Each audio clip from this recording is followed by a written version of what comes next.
Benny Hanna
Here we are once again.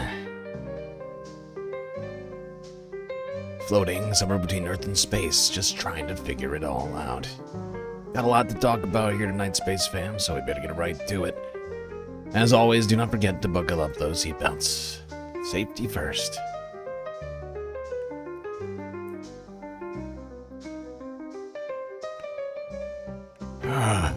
Jesus Christ. What a week, everybody.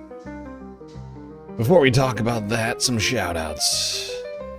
Bob Garmity, Man of the Pivot, and Hermit Horologist 123 in the YouTube chat. Slow Life, a close fourth. Series also here. Chuck L, Styx Dragon, Sasha G, NR Gray. Benny Hanna over in the Twitch chat with a resub. Mozart, Joe47771 as well over in the YouTube vertical.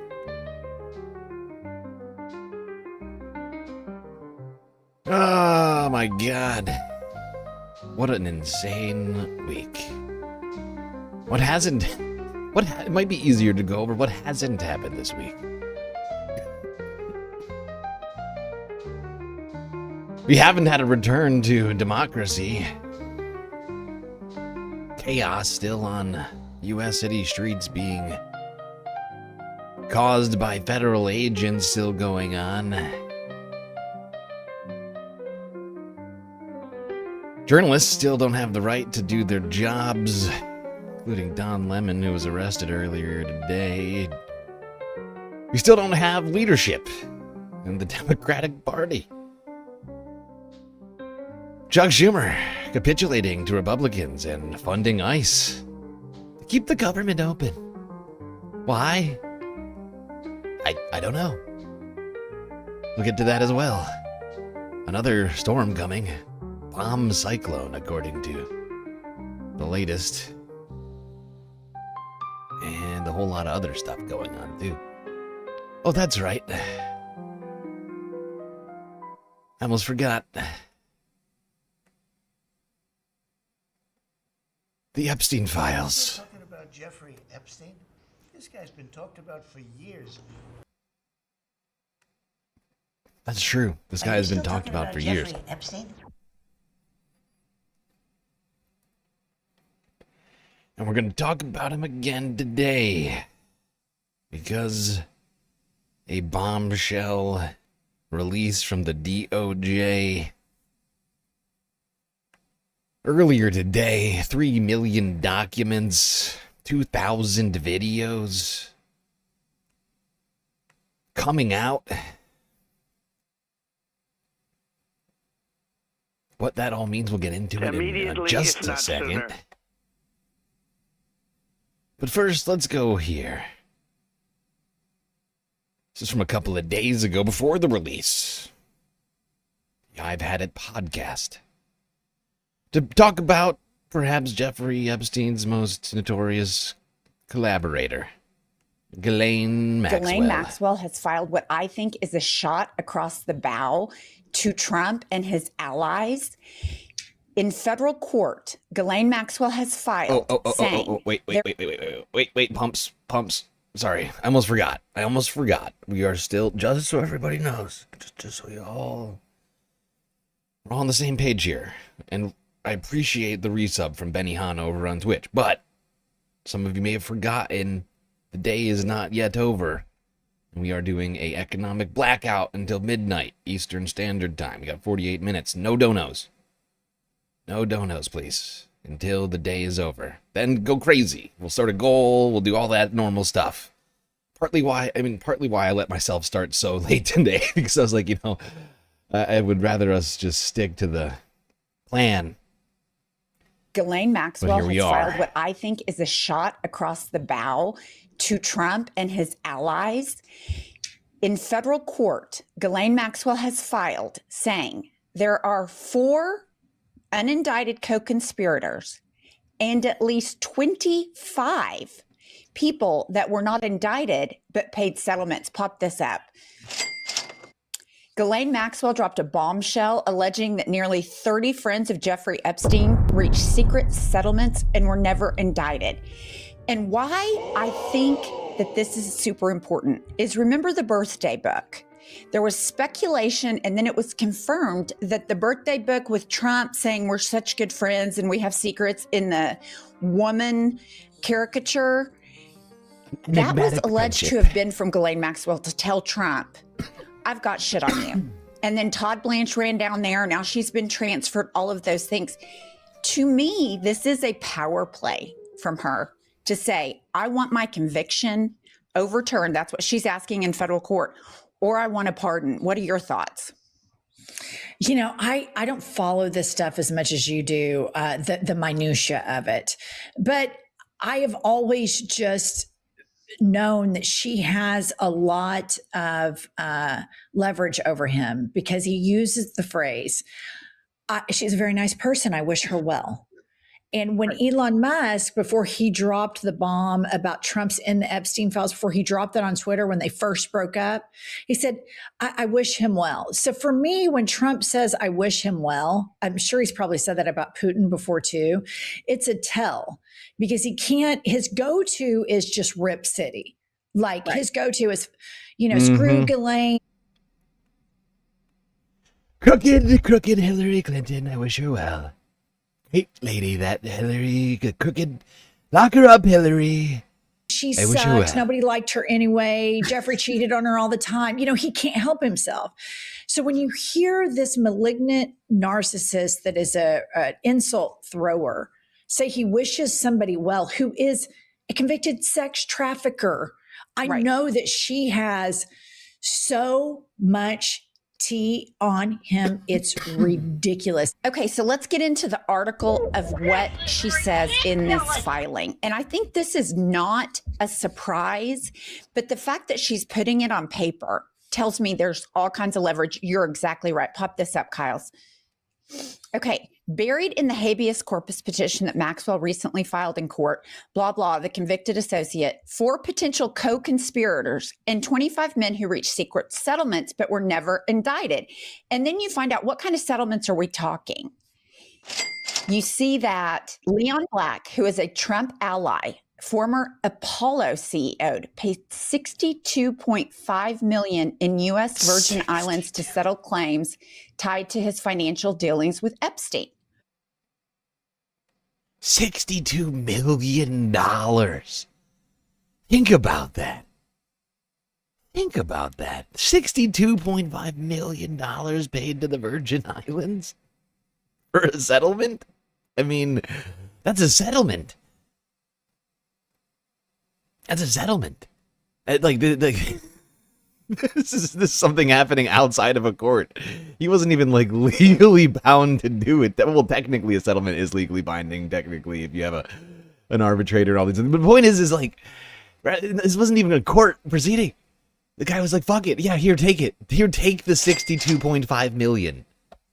It's fine. Forget. Just avoid any. Let's avoid any." Anything it's insane. 62.5 million just gonna fork it over. Oh my god, that's a huge sum of money for something like this. I mean, he must have been deep in there, in the swamp, if you will. Oh my god. So here's the thing, there's no charges. It was this. Everybody in chat is talking about Hassan being banned from Twitch. Yeah, I think we're going to talk about that over the weekend. I didn't want to talk about it today. Today's weekending report shit.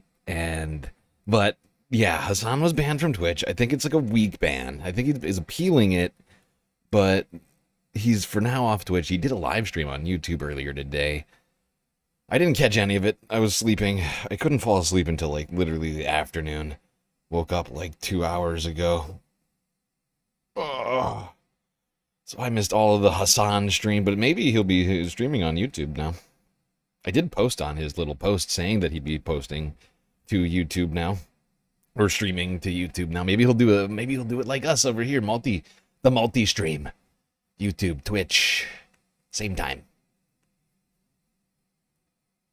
Same time. One guy, one time. One guy, one time. quid pro quo with authorities? I don't know. And Leon Black, who is big buddies with Trump, also testified in 2018 before Congress that he vaguely remembers being in Russia and he could have been in a strip bar with Trump. So this goes back years and years and years ago. That's bananas. Kylie, will you put that up? There was something underlined that I wanted to see. It said, gave evidence about being with Trump during a trip with Russia. This is what you just said, in the naughty 90s, where they attend a concert, a discotheque, and according to Black's sworn testimony, might have been in a strip club together. Black paid Epstein roughly $170 million nominally for tax and estate planning, but denied knowledge anything about his industrial scale sex trafficking. Yeah. Good one. Good one. I'm just gonna look this up, just because for posterity.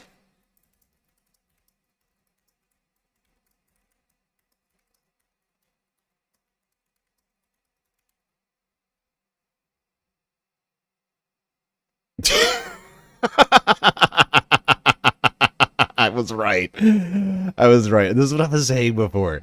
$170 million for estate planning is insane. I don't care how big of an estate you have. This number makes no fucking sense at all. Okay? Not even slightly.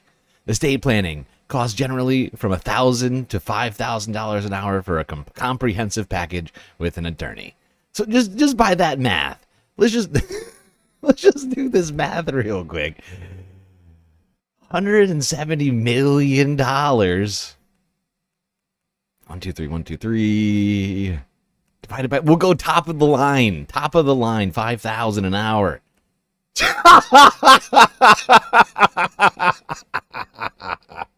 Dirty. Oh my God. It's like he's getting paid top of the line.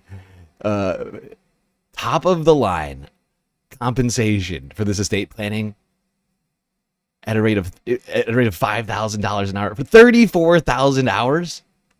34. How many days? That's over 1,000. That's like 1,500 days or something. 1,416 days worth of work. Yeah, right. I'm sure Jeffrey Epstein spent 6 years on Leon Black's estate planning, and that's why he got $170 million. He didn't eat or sleep for 3 years. All he did was that. Yeah, right. And he knew nothing about, Leon knew nothing about the sex trafficking. He's just really generous. He wants his estate handled with real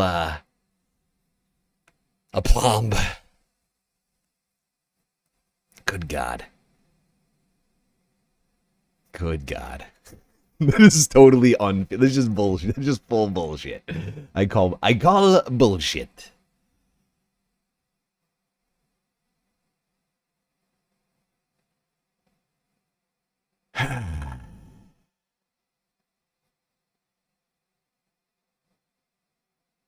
I call bluff.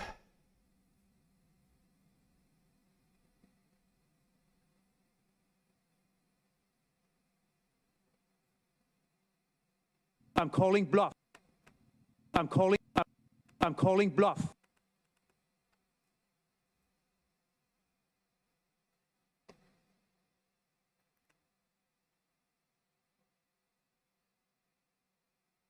It's the all-in comprehensive universal ultra package. Yeah. With sex trafficking included. Oh, good God. All right, let's go to the DOJ. To Donald Trump's personal attorney, Todd Blanche. Sorry, Deputy AG Todd Blanche, formerly Donald Trump's personal attorney. Really not formerly. He's working in dual roles right now, as he said earlier in the Senate. Let's not forget that during the Senate testimony of Todd Blanche, he was directly asked whether he still was Donald Trump's personal attorney. And he said, well, what was the dude? What is it called? I still have an attorney-client relationship With like it was, I can't remember exactly how he phrased it, but basically he said, "Yeah, I'm basically still Trump's lawyer, but I do both things? Can I be the personal lawyer of the president and also be the deputy attorney general of the United States? Is there something untoward or unethical about that?"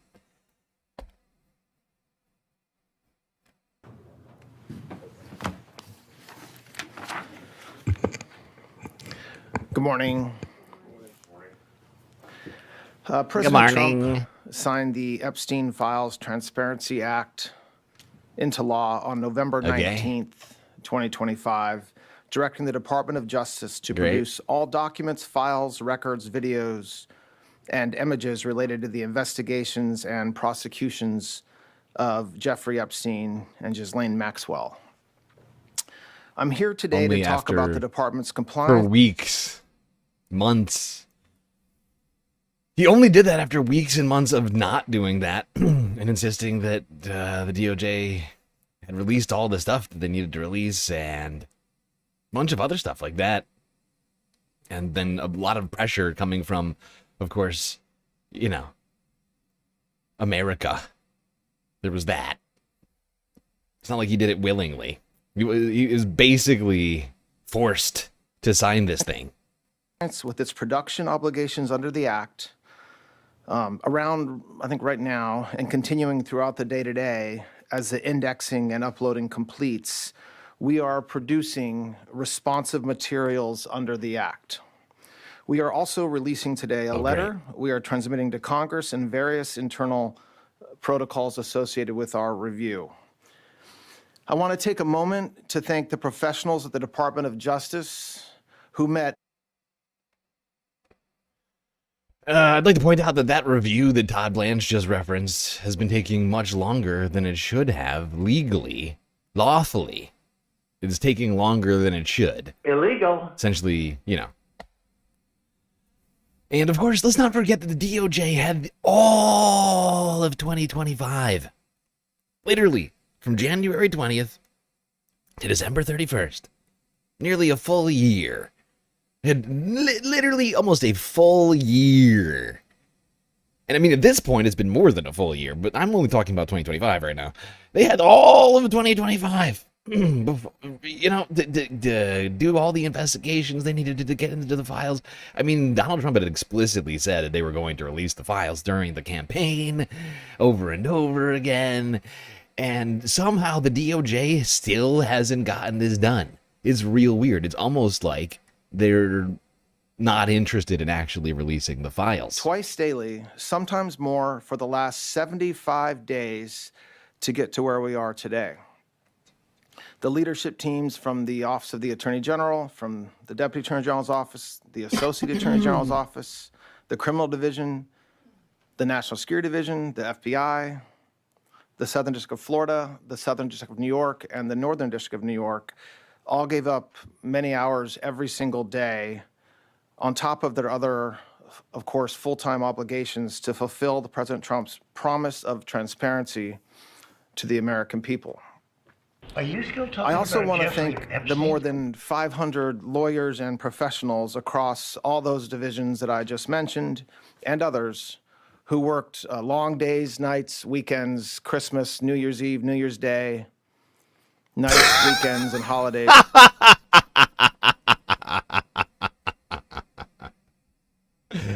Oh my God. Great job, everybody, not getting those files out, says Todd Blanche. Were people really working nights and weekends and holidays and they still can't get this done? What in the fuck is going on here? It's weird. It's weird. Weird. To complete this production, these highly trained reviewers spend their careers putting bad guys in jail and effectuating the mission of the department. And to a person, they work tirelessly to protect victims and comply with the act since its passage. So thank you to all of them. Blatant lie. Blatant lie from Todd Blanche. They have not been working tirelessly to protect victims. Multiple victims have been named in these files unredacted, while alleged co-conspirators went redacted. They've been protecting the perpetrators, not the victims. Todd Blanche is just out here, like, just bold-faced lying. We're just protecting the victims, nobody else. I swear to God. I swear to God, nobody. Please stop Today asking we questions. are producing more than 3 million pages, including more than 2,000 videos and 180,000 images.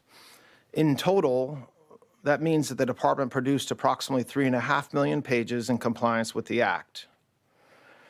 Just a quick note about the videos and images. The 2,000 videos and 180,000 images are not all videos and images taken by Mr. Epstein or someone around him.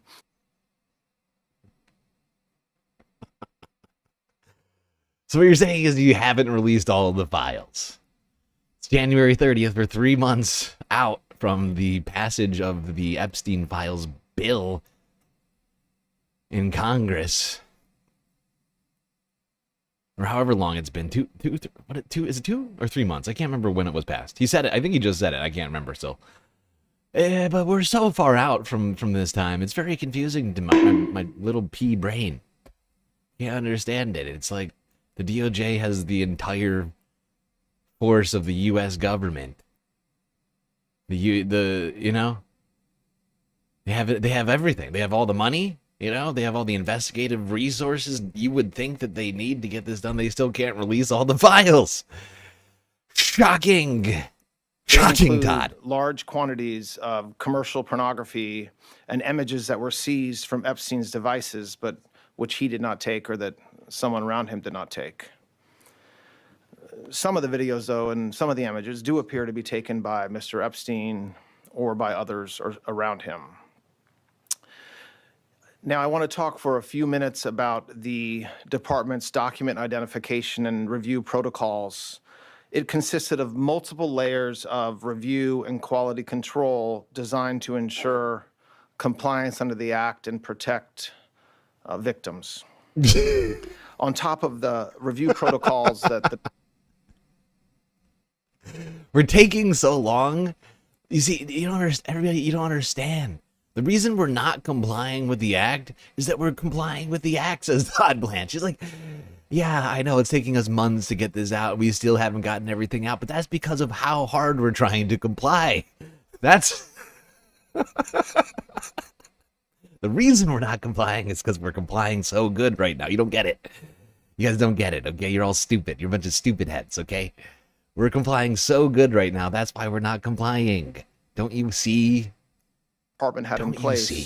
The United States Attorney's Office for the Southern District of New York employed an additional review protocol to ensure compliance with a court order requiring United States Attorney Jay Clayton to certify that with respect to certain materials, a large quantity of the materials, a rigorous process was undertaken to protect victims against any clearly unwarranted it was rigorous? Personal privacy.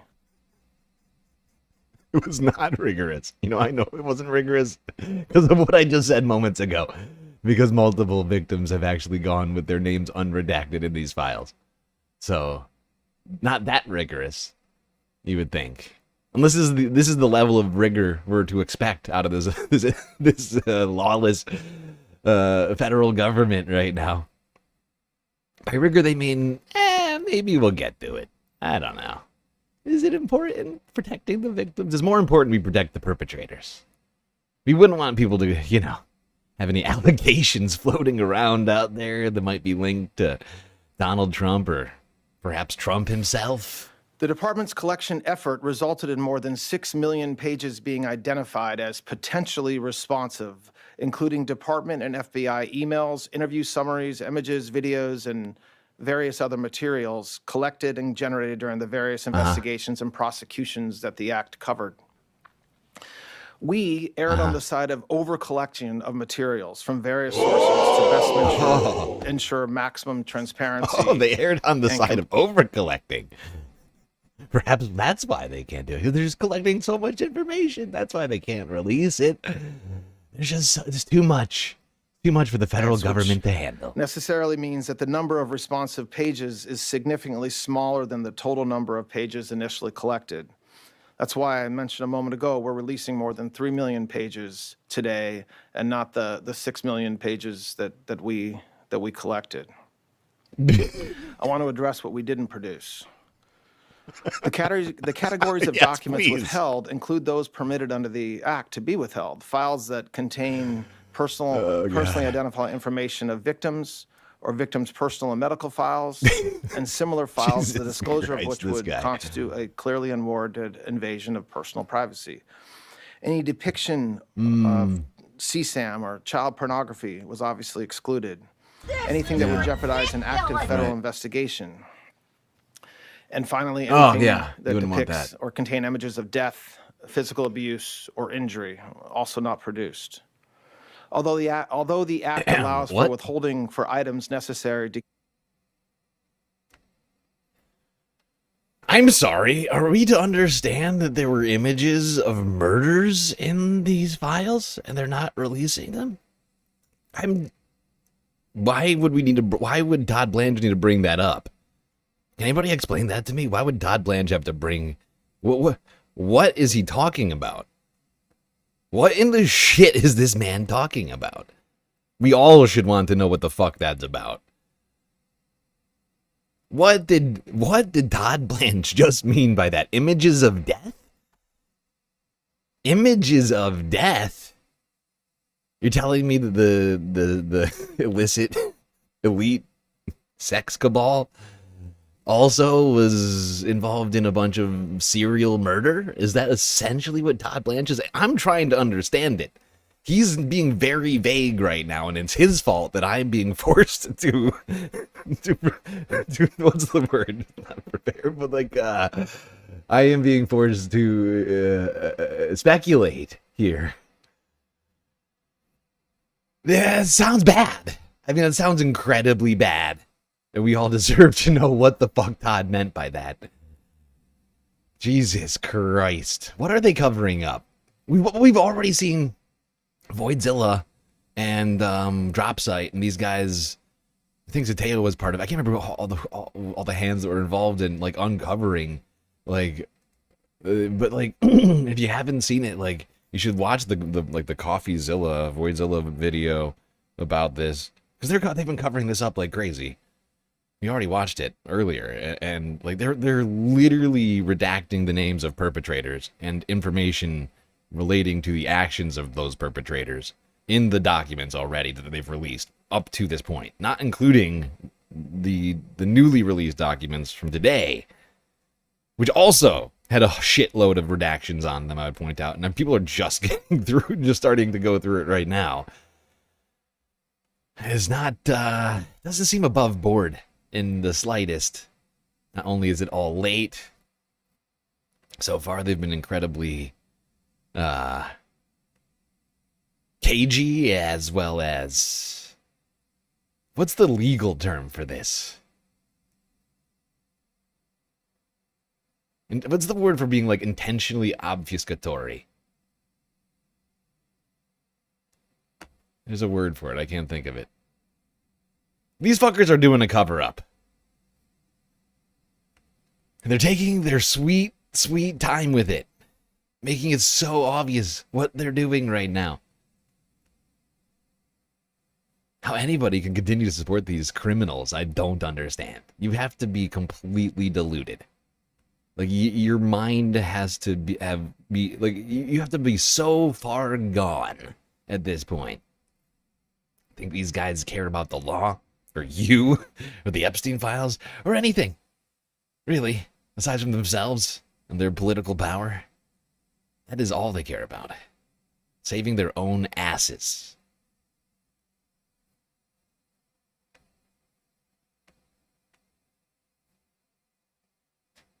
Obstruction. Yes, obstruction is a good word. Yeah. They're obstructing justice. That's probably the legal term I was searching for. Alright, let's keep diving into these fucking files. I'm done with Todd. I'm done with Todd's stupid speech. It's like 35 minutes of Todd being like, you know. Basically, Todd just out there being Trump's personal lawyer. Like, look, we're doing a great job. The president is a great man. Glitch Greens, using some space credits over on Twitch to give me some sunglasses. Thank you. It's very bright in here. There we go. Ah, that's much better. Ooh, and a hat. I'll take it.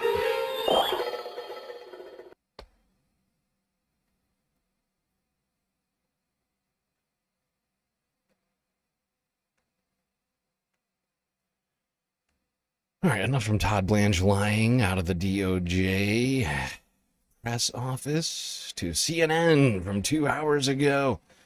Epstein files key findings. Elon Musk discussed visiting the island in 2013. 2013, that's an interesting year. It's an interesting year because at that point, Jeffrey Epstein had already faced charges for his crimes in Florida. Back when Alex Acosta and Pam Bondi, as acting Florida Justice Department officials, helped cover up his first batch of crimes. Well, the files also show that Epstein repeatedly took the fifth during a 2016 deposition when asked more than a dozen questions about former President Clinton.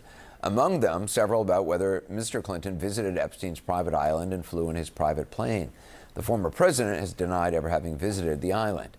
So has Elon Musk, yet the files contain at least 2 emails discussing just that. In one from the 24th of November 2012, Epstein writes, "How many people will you be for the heli to island?" Musk responded the next day that it would probably just be him and his then wife, adding, quote, "What day/night will be the wildest party on our island?" A year later, Musk wrote Epstein saying, quote, "We'll be in the BVI St. Bart's area over the holidays." BVI's British Virgin Islands.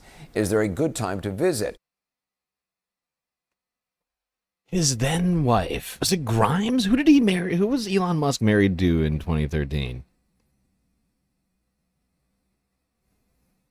Wait, were they ever married? I'm trying to remember. Oh, Tallulah Riley. Tallulah. I actually have no idea who the fuck this woman is. Tallulah Riley. An English actress and writer who's appeared in many films and TV shows. Best known for her roles in Bride and Prejudice and Westworld. Cool. Which Epstein replied, "Always space for you." It's unclear if that or the other visit took place. Representatives for Musk did not immediately respond to a request for comment about the new emails. And Musk in 2019 well, first of all, told Vanity some Fair, of the things quote, that I "He say tried will be repeatedly incorrect." to get me to visit his island. I declined. Now, Musk, you'll recall, famously posted this during his beef with the president this year, quote, "Time to drop the really big bomb. Trump is in the Epstein files." Minutes later, he followed up with, quote, "Mark this post for the future. The truth will come out." Now, keeping him honest, that's kind of hard to do. He seems to have taken the post down along with the first one. Also in the files, Commerce Secretary Howard Lutnick, who famously said he'd broken ties with Epstein in 2005, vowing to, quote, "never be in the room with that disgusting person ever again." The files, though, reveal Lutnick or his wife, Allison, were in touch with Epstein as recently as 2012. In an email from Allison Lutnick in November of that year, she writes, quote, "We are looking forward to visiting you," adding, "We are traveling on a yacht called Excellence, and I am CCing the captain." A spokesperson for Weird! All these guys hanging out with Epstein, even though they say they don't hang out with Epstein. That's super weird. Howard Lutnick, Elon Musk, hanging out with old Jeffrey just in the last decade. Fascinating. Fascinating. It's crazy. Who could have expected that? Trump acolytes? Donors? Federal officials in his cabinet in the Epstein files? I'm sure that has nothing to do with the incredible delay tactics that have been coming out of the Trump administration, whether it was the multiple fake releases this year or whatever else. I'm sure that has nothing to do with their lengthy attempts at stonewalling the Epstein files. You know, these revelations, I'm sure they're completely, I'm sure people probably didn't even know about it, right? Like, I bet nobody even knew about it. You know, like they were only reportedly earlier last year, around June, going through the files with a fine-tooth comb for Trump and Trump acolytes.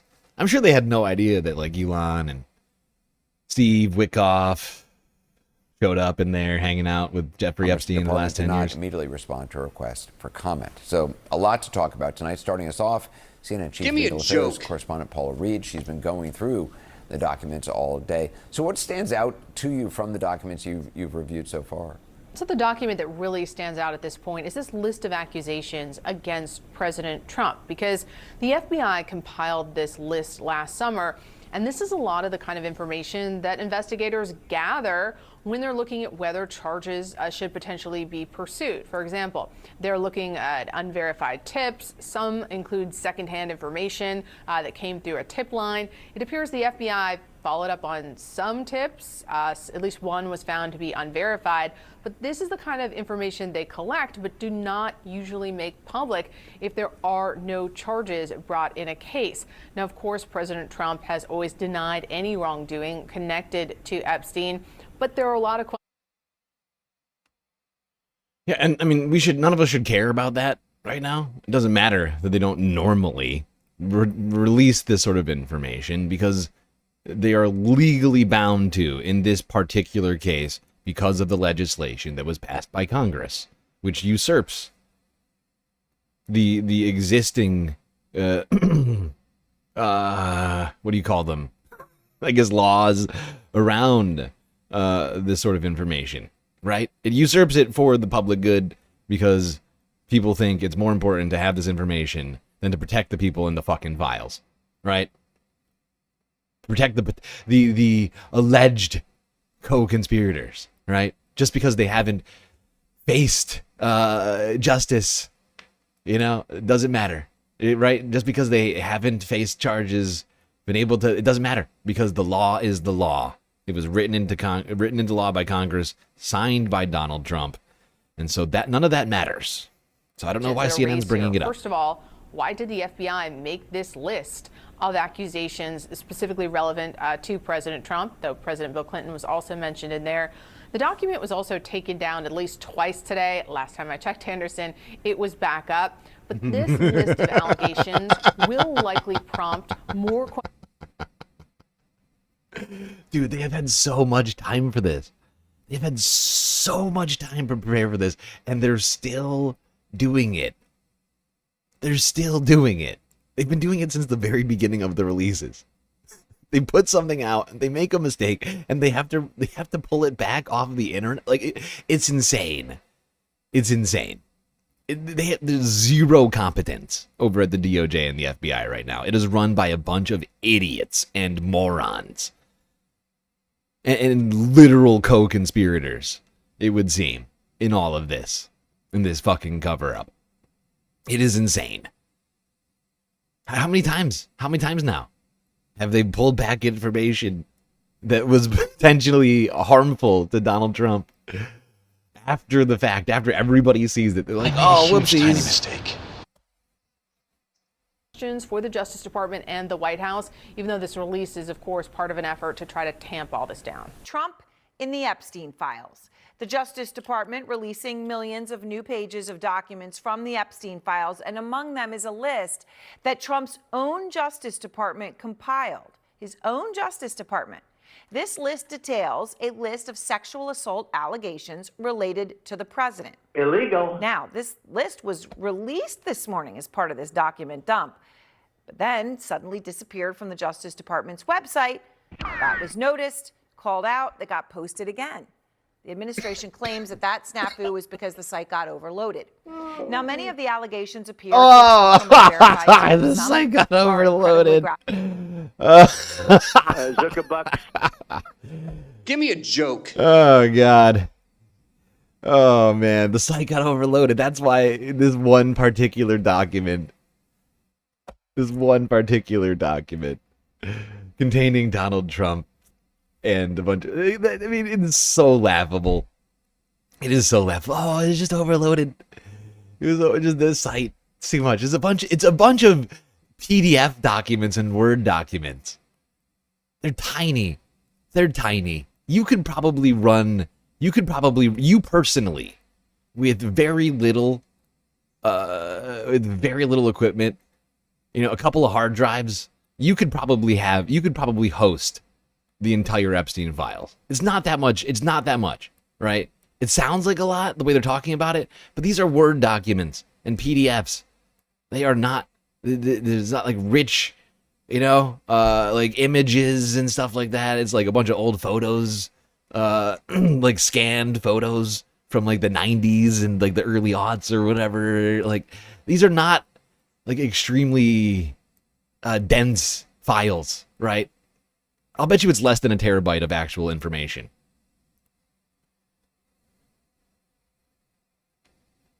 Like, you could host it, and it's laughable that the government would suggest that it was too much. This one document, it just overloaded everything. Oh God, we had to take it down.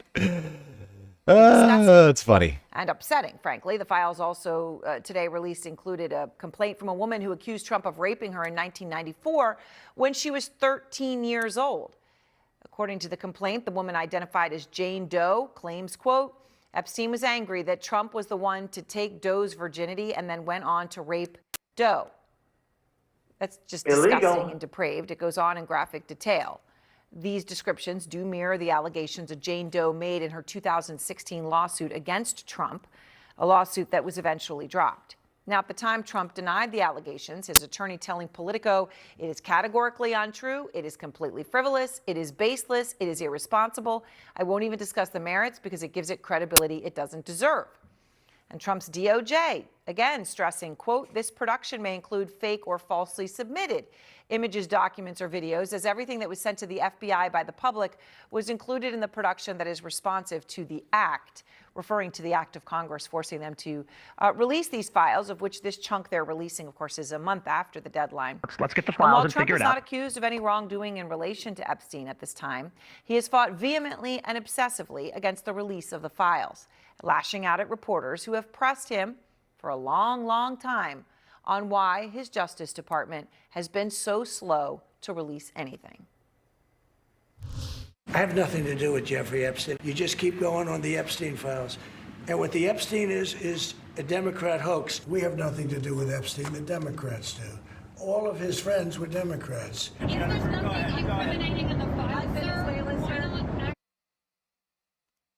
Are Elon Musk and Jeff and Steve Bannon and Steve Witkoff, those guys, Democrats? Is Donald Trump a Democrat? I did everything right. Are you still It's talking weird. about Jeffrey Epstein? Very weird.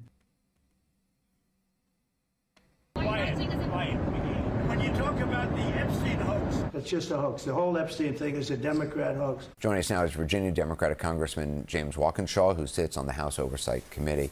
So, Congressman, the ranking Democrat on the Oversight Committee, Congressman Robert Garcia, released this blistering statement after the files were released, saying, quote, in part, we are demanding the names of Epstein's co-conspirators and the men and pedophiles who abused women and girls. Do you accept the government's explanation for the redactions they've made? No, I don't. I mean, look, the Trump administration and the Department of Justice has slow-rolled this release at every turn. Today, they released 3 million of the 6 million documents we know they have. We know they have 6 million because they said it.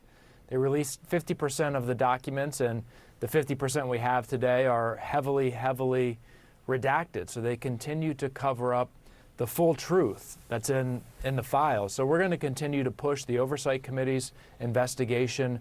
Will continue throughout this Congress and into the next Congress, I suspect. We're not going to stop until we get the transparency that the survivors are demanding. I mean, some of the claims in some of these files are I mean, pretty bizarre and don't sound very credible. In your view, should the general public, I mean, what should the general public take away from these files? How are people supposed to know what's credible and what isn't?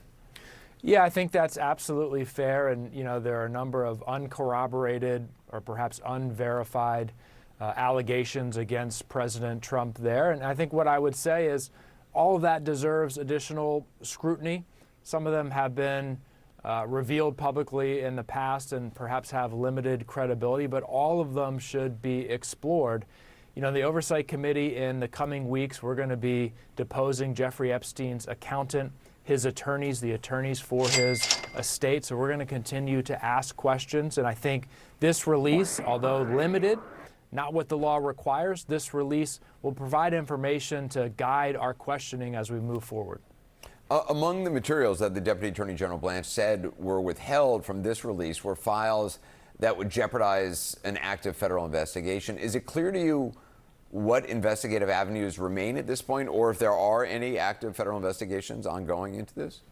I have no insight into the active investigations that the Department of Justice might be engaged in. Obviously, we know President Trump has. Yeah, and what's interesting is of course, they announce practically every single investigation that they do over at the DOJ. Every single one is like a press opportunity for them. So if there is active investigation, they keep bringing up these supposed active investigations. If there is one, where's the press release? Where's the press briefing?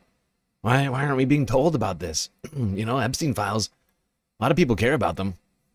It's weird, especially Trump voters, that they would just, I don't know, not mention it, that they were launching an investigation into something or somebody. You'd think they'd want to. It's all Democrats, right? It's a Democrat hoax. And so if they're doing an active investigation, why don't we know? Why don't we know about it? It's weird. Done what he has done repeatedly and directed the Department of Justice to investigate his political opponents or Democrats with respect to Epstein. I hope that's not the path they're doing. If there are real, legitimate investigations based on what they've learned in the files, those should proceed without any interference or involvement from President Trump. And as we mentioned, the Deputy Attorney General Blanche said that unredacted files would be made available to lawmakers who coordinate with the Department of Justice. Is there a plan to do that? I mean, obviously, it's a lot of files. Is that even possible? I know that Congressman Just Khanna look at the Massey full page redaction. Look at all the full page redactions. How long can a victim's name be exactly? It's weird. Weird.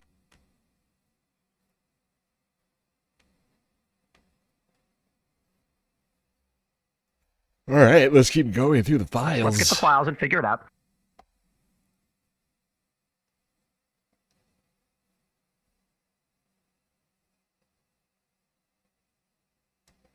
Oh, God. Oh. Oh. Suddenly my stomach feels like shit all of a sudden. Oh, my God.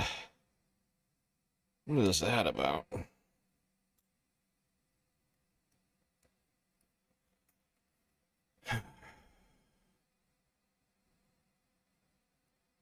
Are you in a timeline where Anderson Cooper is straight now? I don't know. Yeah, no, I'm fairly certain he's still gay. I mean, I don't know. I'm not keeping up with Hassan's. I mean, Hassan. Why did I call him Hassan? With Anderson Cooper's personal life. In no way am I dialed into that right now. Probably couldn't give less fucks about Anderson right now.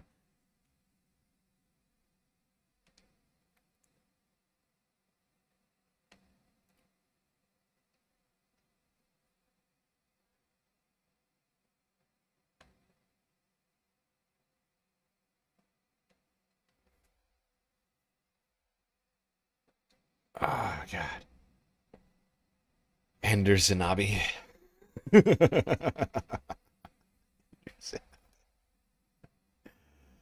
All right, let's keep talking about Jeffrey Epstein. Jeffrey Epstein? Yes, we are. The Department of Justice released its latest and likely last major batch of files related to investigations into the late convicted. Sean L. Kearns makes a good point. Every single person on this planet is gay. Yeah. Every single person on this planet is gay. That includes Anderson Cooper. sex offender Jeffrey Epstein. This comes more than a month after the DOJ missed a deadline set by Congress and signed into law by President Trump. It includes more than 3 million pages, 2,000 videos, and 180,000 images. The DOJ says there are redactions, including the personally identifiable information of victims, but the department has not provided a full explanation of what's excluded. The Deputy Attorney General said the White House did not have oversight over the review or redactions. We complied with the statute, we complied with the act, and there is no we did not protect President Trump. We didn't protect or not protect anybody. There's a hunger or a thirst for information that I do not think will be satisfied by the review of these documents. And there's nothing I can do about that. Our team has been going through that document dump There's today, nothing I can do about that. The guy who's actively redacting information contrary to the law can't do anything about that, says Todd Blanche. It's fascinating. I think actually he's one of the only people that can do something about that. It sort of is flipping logic on his head, even though he is the only person who can really do something about that. I guess technically Pam Bondi as well. She's got a hand in this, of course. But everybody hates Pam, so they've been trying to keep her out of the spotlight lately. But yeah, actually Todd Blanche is one of the only people who could solve that situation for America. Allie Rogan joins me now with what we know. So, Allie, what did we learn today? Anna, this was a massive document dump. As you said, 3 million pages. As you can imagine, our team is still sifting through them. Before today, for comparison, the DOJ had released about 500,000 pages, so this is orders of magnitude bigger. And the person making this announcement today is also notable. Todd Blanche, now Deputy Attorney General. He was President Trump's former personal attorney. He was emphatic, though, that the White House had no involvement in any of the preparation of the documents. He also said that between this release and a forthcoming report to Congress, once that's out, the DOJ's obligations under this law that Congress passed, the Epstein Files Transparency Act, will come to an end. So I know you're still going through the files, but what do we know about what is inside the files themselves so far? I think most notably what people are looking for is mentions of President Trump, and there are thousands of them in these documents. Many of them, we should note, are news clippings, but there are some lists and summaries of unsubstantiated claims made against him from individuals alleging wrongdoing, including graphic depictions of alleged sexual abuse, including of underage girls. Some of those complaints date back to the 90s. Others from more recently, around when he was campaigning. Wow, allegations of sexual abuse against minors by Donald Trump himself. Just littered throughout these Epstein Files releases. Shock. Shock of shocks. I did everything right and they indicted me. Shock of shocks, the criminal president, the 34-time felon, Donald Trump, may have committed some other felonies here against underage girls. Going back to the 90s, decades. Apparently decades of potential illegal sexual abuse. What we don't know, though, is whether any of these claims have been substantially investigated. But the Department of Justice says that they were required by law to release everything, including those documents that were fake or falsely submitted. There's also a new diagram we saw today that shows basically an organization chart of Epstein's inner circle. Some employees were blacked out, but we see the connections between him and co-conspirators like Ghislaine Maxwell, as well as several attorneys and an accountant. There's also what appears to be a new picture of a desk or a table filled with photos of Epstein, Maxwell, and public figures, including Trump, as well as one with Pope John Paul II. We've also seen in past releases some. It's interesting. A photo of Donald Trump appears on his desk here. This clear glass picture frame right at the front. It would seem Jeffrey was very proud of his best friend and their relationship. Look at that. He gets a place of prominence next to Jeffrey's first dollar. Wow. I mean, I assume that's what that is. Place of prominence Donald Trump gets on Jeffrey's desk. Entirely redacted, and others are completely mundane things like schedule updates. Anna, I also want to note that we've reached out to the White House for comment, and they have provided none. We should also note, I understand there are other members of the administration mentioned in some of these documents. What do we know? Yes, we already knew that Commerce Secretary Howard Lutnick had a relationship with Epstein, which he claims had ended in the early aughts, but new documents indicate that they made plans to meet for lunch in 2012 on Epstein's private island in the Caribbean, while Lutnick was also vacationing in the Caribbean elsewhere with his family, and it does seem... Oh, it's just circumstantial. It just happened to hang out.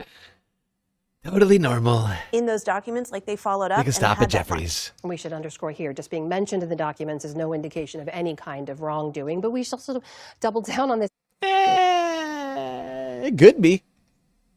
It's not clear. It's not clear. It could be an indication of wrongdoing.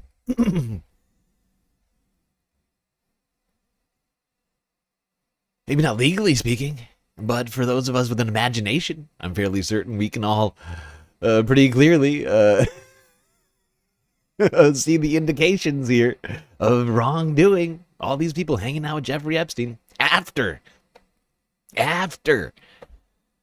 decades of allegations against him, a court case in Florida. I mean, like, it was known that this guy, like, everybody hanging out with him in the 20 teens knew that this man was a sex trafficker. Okay? So, there's your indication. They were hanging out with a fucking criminal. They knew he was a criminal. They could not have not known. Would have been really tough not to know.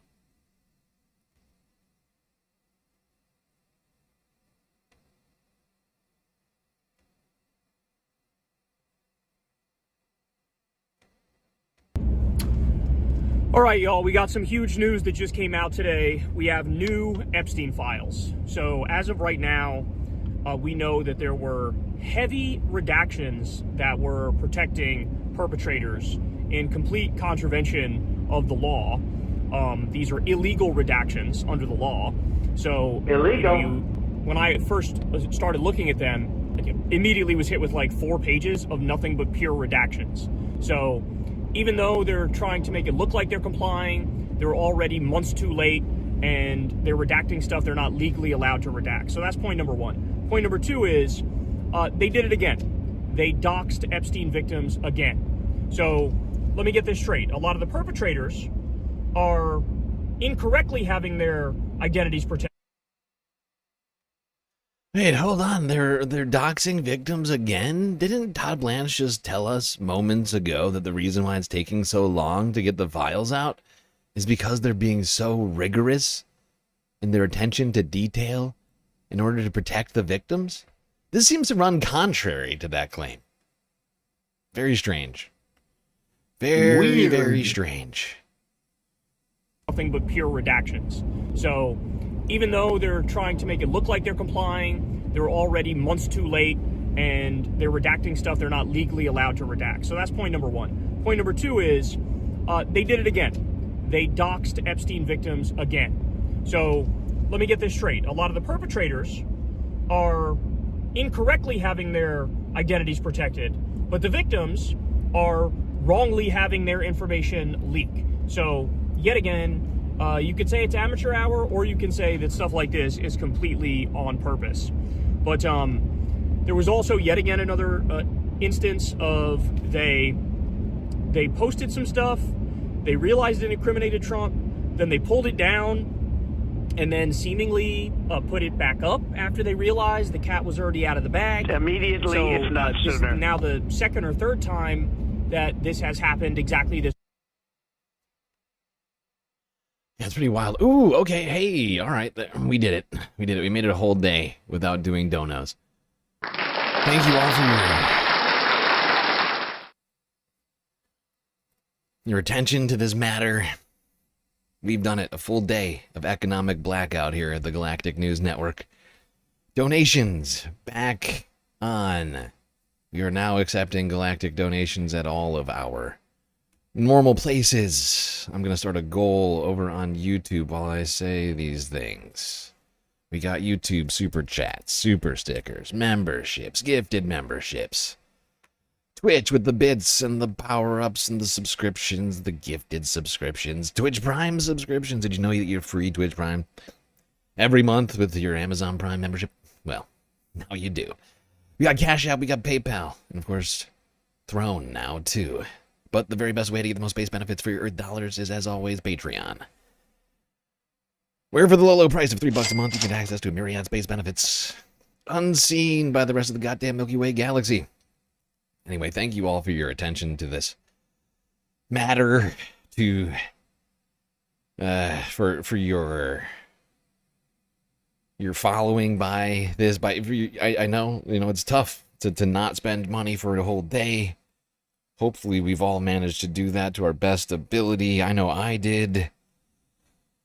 Although I did sleep for a good portion of the day. Still, I felt it was important that we recognize the general strike going on today. That's why I've been telling everybody not to donate for all of Friday. All right, people, it's back on. Galactic Content Goal has started on YouTube. I'm starting one on Twitch as well.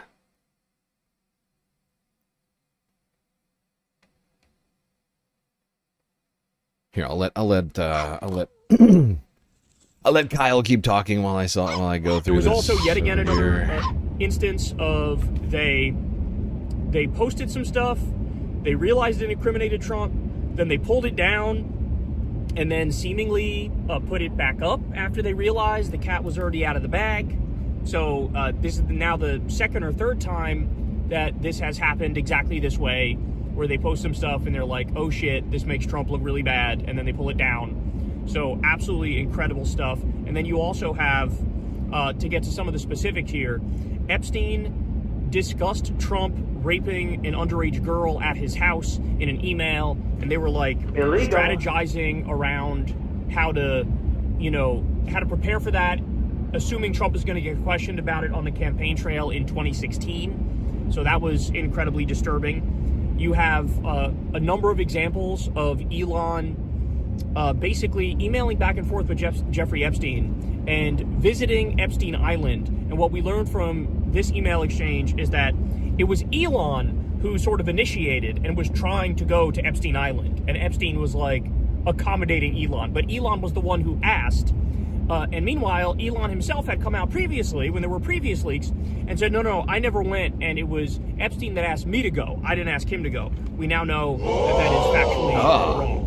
We also have Bill Gates apparently got STDs from Russian girls, and there was this very bizarre, almost like a breakup letter between Jeffrey Epstein and Bill Gates when Bill Gates was trying to distance himself from Jeffrey Epstein. We have allegations of sex trafficking and auctioning of underage kids at Mar-a-Lago. And you have Melania's close relationship with Ghislaine Maxwell was exposed here. We didn't know how close they were. Apparently, they were very, very close. I mean, this woman is dangerous, Ghislaine was the head madam, and you had Melania, checking in with her. And then you also have Trump's pick for the Fed chair was also in the Epstein files. His new pick for the Fed chair.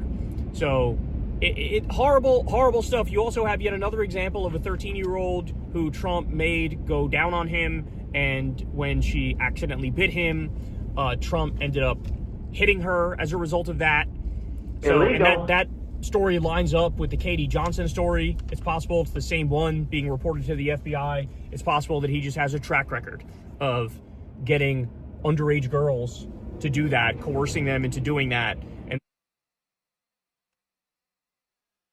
it's all very, very disturbing.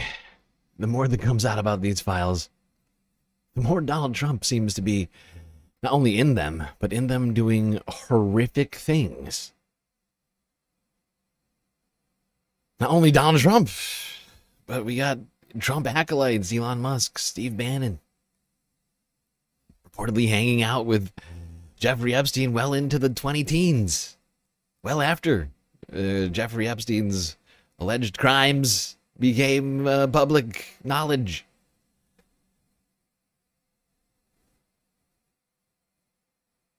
Also, Frizzla, thank you for the super chat immediately after ending the boycott. Frizzla getting in there. A sweet, sweet super chat. Bonk. Just because. I feel that. I feel that, Frizzla. Much appreciated, pal. And if they don't do it right, he ends up physically assaulting them. So really, really disturbing stuff here. There was some stuff that appears to be not true. There's one allegation against Robin Leach that he choked a woman to death. That one appears to not be true because none of the details in the allegation add up. Like, for example, it says that Trump had an orgy with underage girls at his golf club in California in 1995 or 1996, and Trump did not buy that property until 2002. So the allegation that involves Robin Leach, and in that same allegation, you also had Trump Jr. and Ivanka involved in it. That particular allegation in the FBI intake form is not accurate. But having said that, in all these FBI intake forms, with all these disturbing allegations, you do realize that if even just one of these allegations in the FBI intake forms is correct, that Trump is a world historic, infamous pedophile and abuser. And my guess is, if I'm being honest with you, my assumption is that at least about half of those FBI intake forms have some truth in them. So just absolutely incredible stuff coming out. Yeah. And if half of the things that were just said are true about just about Donald Trump, he has at the very least raped an underage girl. At the bare minimum. If you just take half of that information, you get rid of half of it. It doesn't matter. Anywhere you wind up with that, you wind up with at least that. And that is something truly disturbing to think about. But we've been suggesting that it was entirely possible that was the case for months now. It's been clear that there's some very, very damaging information in the files. They don't want it, that they don't want out. If they cared about releasing the files more than they cared about their self-preservation, it would have already been out. There would be no redactions. There would be no improper redactions in the files. But here we are. People are still combing through the files now and posting different parts of it. And obviously, I'll give you guys more updates when I have more updates. But yet again, completely devastating. And the final point I want to make is, I think Trump is going to do something drastic. We've all seen those posts where during Barack Obama's presidency, he said, watch, Barack Obama is going to attack Iran to distract from this thing or to make his poll numbers go up because his poll numbers are low. Well, he's accused Obama of that because that's how he thinks. He thinks in those terms. So I truly believe that he's going to attack Iran very soon. I would say within a week, I think Donald Trump is going to attack Iran. He already... We'll talk about that, Kyle. We'll get into that later. I've got Iran stuff for way later tonight on our list. Kyle's getting way ahead of me on this one. But, I mean, it would seem day in, day out, we keep getting more and more information and more things happening in front of us that would lead me to believe, and perhaps others to believe, that we are, the United States, being run by a cabal of sex criminal Nazis. Bunch of Nazi sex criminals, as well as financial criminals, although honestly the financial crimes sort of pale in comparison to the other crimes, even though they are vast. Just a bunch of Nazi sex criminals running the United States. An elite cabal of billionaire pedophiles running around, running our government.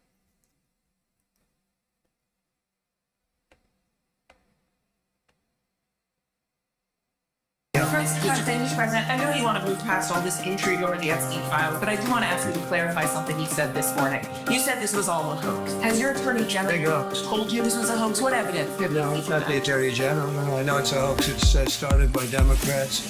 Are you still talking about Jeffrey Epstein? I call it the Epstein hoax. Are people still talking about this guy, this great The Epstein hoax. Jeffrey Epstein? Epstein? I call it the Epstein hoax. That is unbelievable. I call it the Epstein hoax. This guy's been talked about for years. I can't believe you're asking a question of Epstein. This guy, this freak.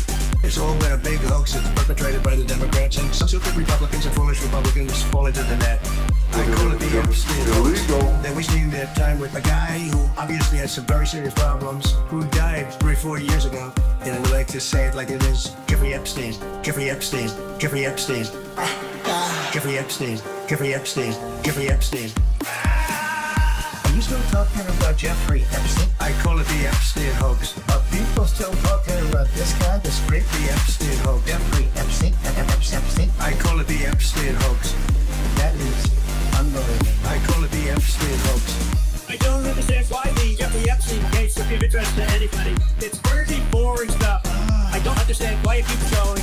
He's dead for a long time. He was never a big factor in terms of life. I don't understand what the interest for what the fascination is. It's all been a big hoax. The Democrats are good for nothing other than these hoaxes. And no different than Russia. And I like to say it like it is. Jeffrey Epstein, Jeffrey Epstein, Jeffrey Epstein. Jeffrey Epstein, Jeffrey Epstein, Jeffrey Epstein. Are you still talking about Jeffrey Epstein? I call it the Epstein hoax. Are people still talking about this guy, this great The Epstein hoax. Jeffrey Epstein? Epstein? I call it the Epstein hoax. That is unbelievable. I call it the Epstein hoax.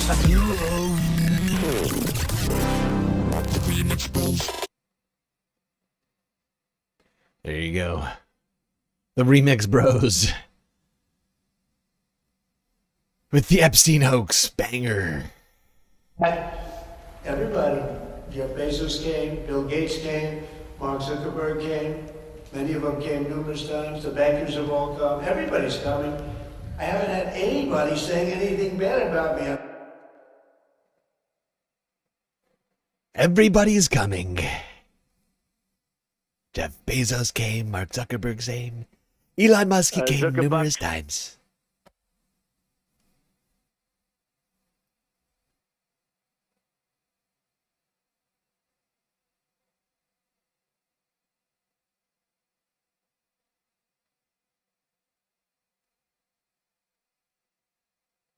All right, let's go from one crime to another. The Epstein files to the Luigi files. Luigi Mangione due back in court. CBS New York 17 hours ago.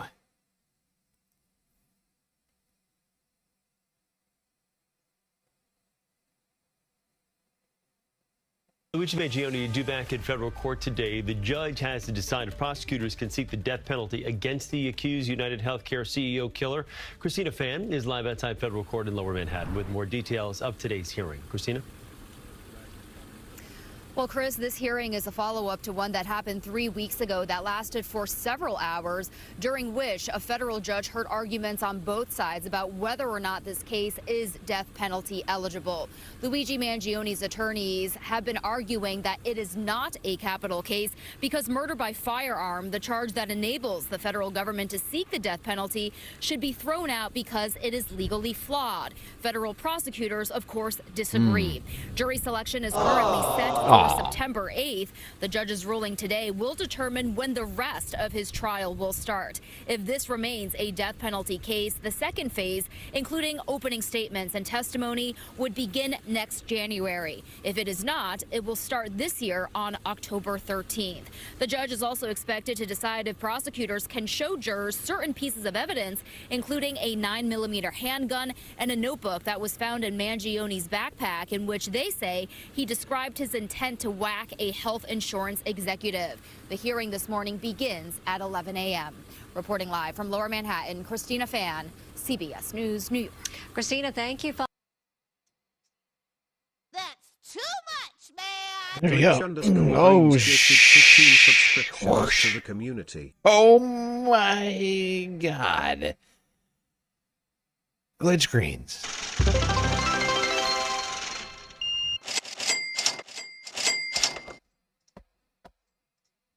Jesus Christ. Glitch screens just went rogue over on Twitch just now. 15 galactic subs. Gifted. Hype train started. And now we're at a level 4 hype train already. Immediately, that happened if fast. not sooner. Incredible generosity over on Twitch from Glitch Greens. completing our galactic content goal immediately, if not sooner. 22 minutes into open donation season over here. We've already done it. Great job, everybody. We must take a break from Luigi to do one of these.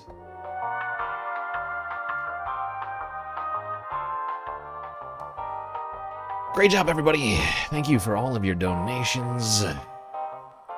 You can rest assured that we are going to get the whole show tonight. Thanks to generous space fams like you. Let's see who got all those subscriptions here. By God, we're 86% through a level 4 hype train. That's wild. All right, who got them? Impossible gifted sub. CD Unk sub. CD Unk. I'm glad CD Unk got that sub. CD Unk has been doing tons of clips for us over on Twitch. I really appreciate that, pal. You deserve that. You deserve that subscription. Dull Surprise. Yes, of course. Trash Pand Ho. M420, M420. Rothanosk. Venus of Lore. Freddy Mama. No, wait. Freddy Uranus. What am I looking at? Digital Punk X. The Glorious Madam Grimm.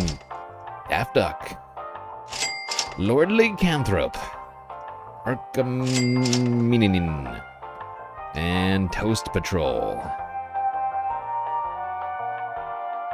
Much appreciated, everybody. Frizzla with a super chat over on YouTube as well. Here's for the hype train. I don't think it counts towards the Twitch. I get what you're doing, but I don't think they don't transfer. But thank you. It helps me with my personal feelings of hype. I'm feeling very hype thanks to all of you.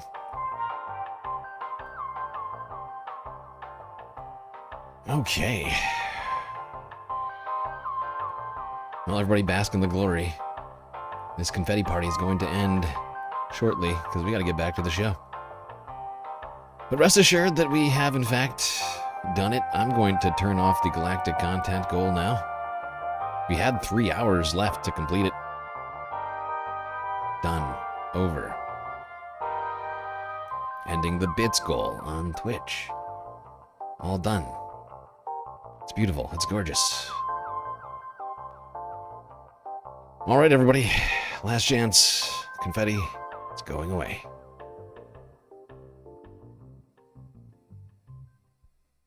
All right, back to Luigi.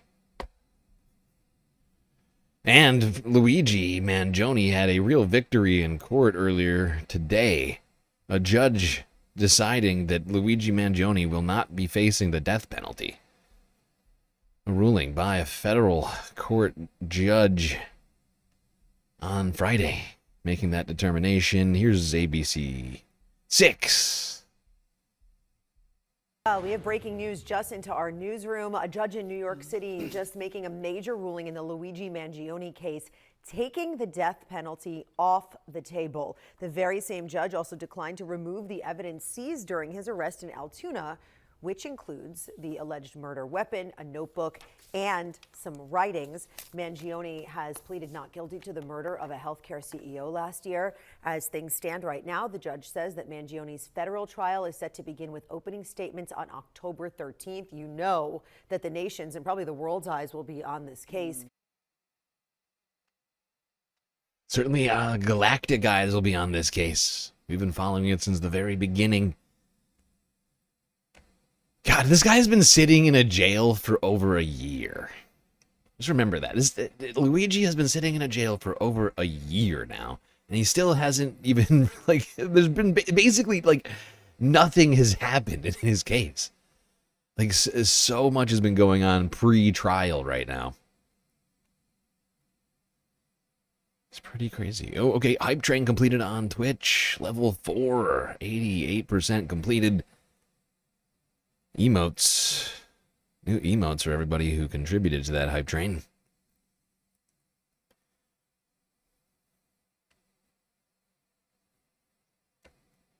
All right, moving on from Luigi. Let's quickly talk about the midterms. Elections should be a big topic of discussion this year, 2026 here. Unfortunately, we've been inundated by so much news.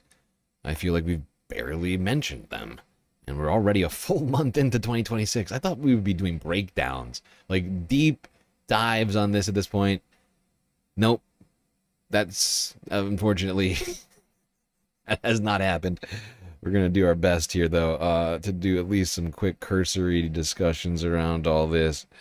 Here's somebody that you shouldn't vote for if you're in California.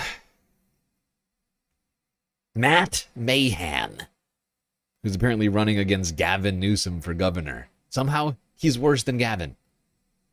And as you well know, there is more political news. This one could impact all of California.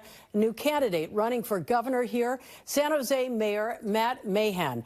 What do we know about him? Well, he's an interesting guy. He's a Democrat, but clearly he's looking for the centrist lane in this campaign. As an example, he's a Democrat who strongly criticizes Governor Gavin Newsom, a fellow Democrat. He says the governor hasn't done enough on homelessness, on housing. They faced off on the issue of crime. This mayor, led the campaign to pass Proposition 36 in the last election, which stiffened penalties. The governor was opposed to it. So that's interesting. He's not a really Gavin Newsom fan. Yeah, when this guy loses this election, he should go get a job at fucking TYT. Fuck this guy.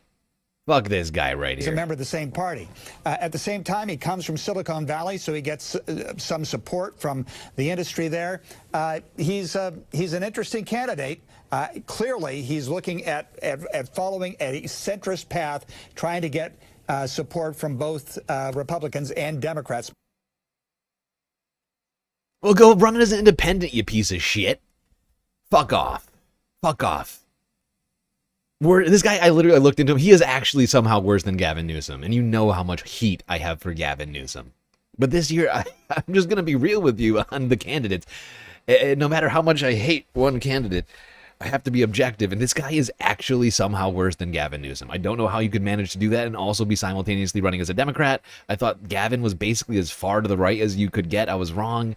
This guy is a psychopath. Fuck him. Fuck you, Matt Mahan, if you're hearing this right now. You suck. Go run as a Republican.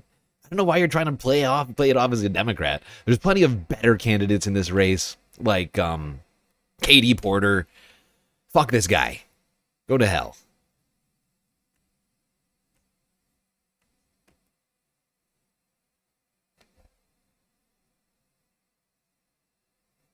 Patriarchy, the battle of the dickheads.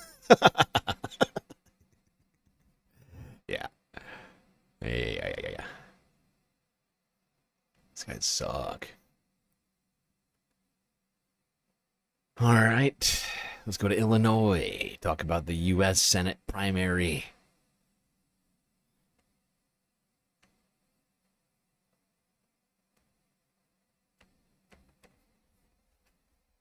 Congresswoman Robin Kelly, Congressman Raja Krishnamurthy, and Illinois Lieutenant Governor Juliana Stratton all taking the stage here at ABC 7 tonight. An opportunity to make their case to voters. And in tonight's format, the candidates focused more on their individual stances and policies rather than taking aim at their primary opponents. Top of mind for millions of Americans, and particularly Illinoisans, is the immigration crackdown by the Trump administration. And as I say, dismantle, impeach, and rebuild, because Homeland Security is too big, it's too unwieldy, and there is no accountability, and we have to change that. Noem has to be fired. If she's not fired, then we have to impeach her. Masks have to come off. ID has to go on. Body cameras have to go on. No more warrantless arrests. We need to abolish ICE. This system cannot be reformed. And we right now have Senate Democrats with a real opportunity over these next 2 weeks to hold firm and fight. Another fight in the minds of the working class and in the court of public opinion between Democrats and Republicans is the affordability of everyday life. Right now, the federal minimum wage is just $7.25 an hour. I co-sponsored the original legislation to raise it to $15 an hour. I think $17 sounds reasonable given inflation. I support a $25 an hour minimum wage because I don't think we should think about just minimum wage. I think we should think about a livable wage. I would support raising it to $17 an hour. And also, we have to be realistic. After the forum, the candidates taking questions from reporters. Congresswoman Kelly honing in on the reality of working in Washington rather than historically blue Illinois. I've been in Congress almost 13 years and only been in the majority 4. It teaches you have to work across the aisle. If you Go fuck yourself.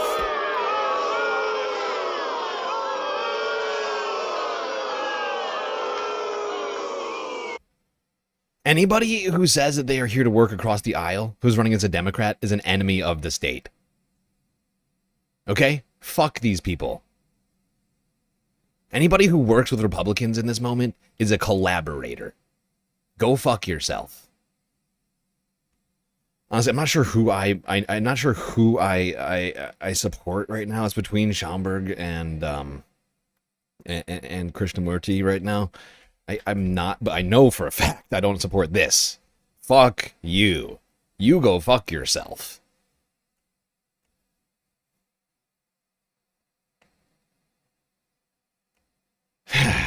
Sorry, I haven't had a ton of time. I've been like, you might be shocked to hear this, but I've been sort of like overwhelmed by all the news I'm dealing with, and I'm doing my best here uncovering the elections, but like, I have not done as much research on it as I would like.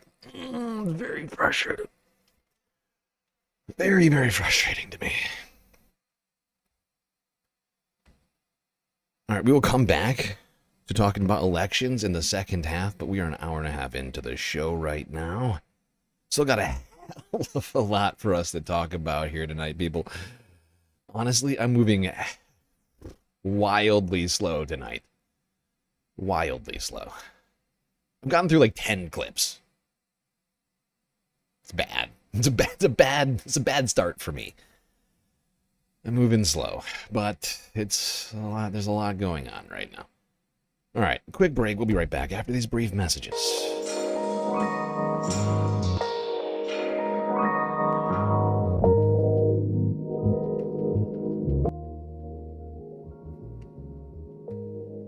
All right, everybody, hope you've been enjoying the show so far. If you haven't already, hit the follow button on Twitch and the subscribe button on YouTube. While you're at it, do consider contributing to the Galactic News Network, as we are completely funded by individuals like you. A lot of great ways out there, of course, for you to show your support. Help keep the Galactic News Network alive.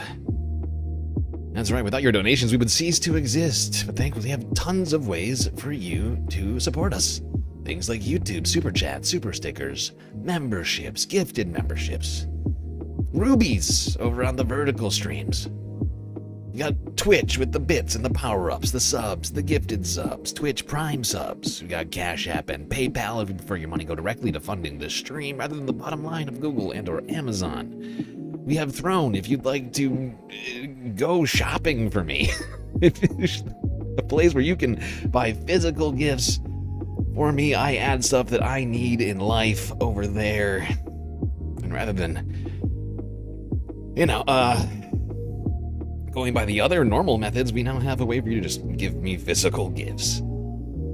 But of course, the very best way still remains Patreon, where for $3 a month, you can get access to a myriad space benefits unseen by the rest of the goddamn Milky Way galaxy. Things like an avatar, shout out at the end of every stream, secret Discord channel inside the Discord server, and much, much, much more.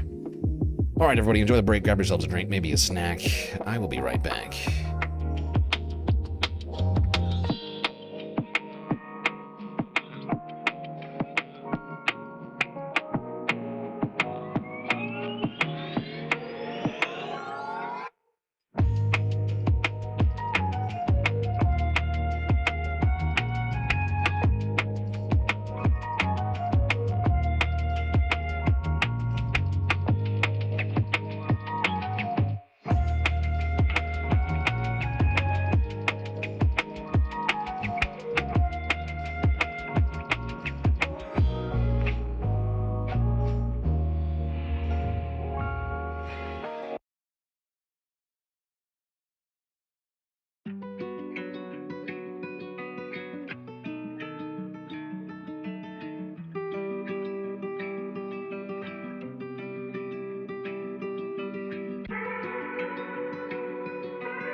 All right, everybody.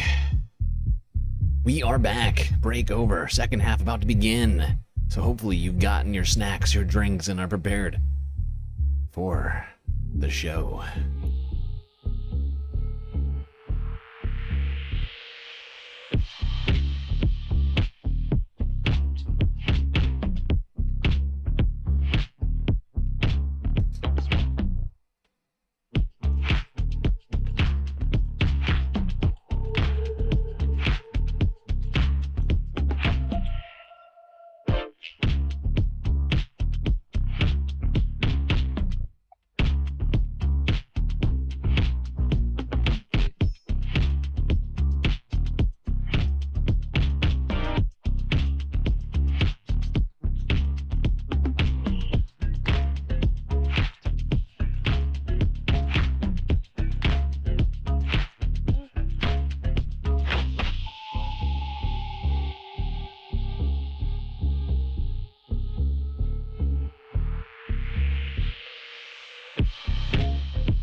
All right, we're done talking Epstein, we're done talking Luigi, we're almost done talking the elections, but I'm afraid we still have more to get into with all of that.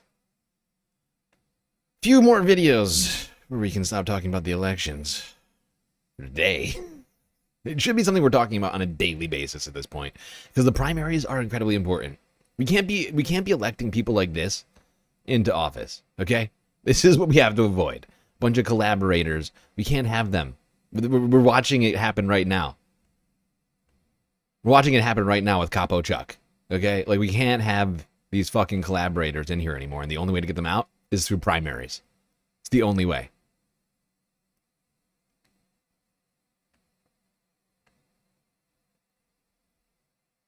All right, let's go here to one woman who refuses to collaborate.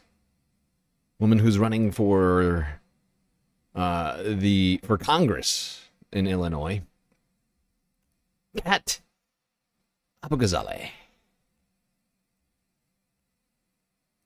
Right now, the Chicago Tribune editorial board is interviewing candidates for their endorsement, which I will not be seeking. My name is Kat Abou-Ghazaleh. I'm running for Congress in the 9th District of Illinois, and while I care deeply about local endorsements and coalition building, I also want to make sure that coalition reflects my values. And while I could give a long-winded explanation about why I'm not seeking the Tribune editorial board's endorsement, I think it's more helpful if I just read some of their headlines from the past year. From the Free Press to CBS, Barry Weiss's principles are stellar journalistic ideals. Greg Bovino should heed the advice of Susie Wiles if he won't listen to ordinary Chicagoans. Somalis should be welcome in America, but not those who commit crimes en masse. Is centrism in the Democratic Party dead? We hope not. And Democrats are doubling down on vulgar language. To what end? That one was about me because I said Democrats should grow a fucking spine. I know, I am evil. I also want to note that I am an avid reader of the Chicago Tribune, and that both as a citizen and a journalist, I really appreciate the hard work the reporters there do. Some of the best journalism in the country is done by Tribune writers. But an editorial board is not journalism. In fact, editorial boards like the Tribune's often diminish the actual journalism that goes on at these publications. More often than not, ed boards are used to mainstream right-wing talking points under the guise of radical centrism. This is literally how we got Barry Weiss. I am very proud of the coalition we've built on this campaign, including the Sunrise Movement, If Not Now Chicago, the Justice Coalition, State Representative Abdul Nasser Rashid, and the Nurses Union. And we are working hard to broaden that coalition. But I think it's important that when it comes to these traditions, like editorial board endorsements, that we reevaluate whether they're necessary, and also be realistic. They were not going to endorse me, and that's fine. That's democracy. They have plenty of candidates to choose from. And on our side, we want to make sure that the support we are building is in line with our campaign's message, which is why right now I am knocking doors in a -1-degree wind chill. So on that note, I wish all of my fellow candidates the best of luck in their endorsement process, and I can't wait to see what the ed board writes next.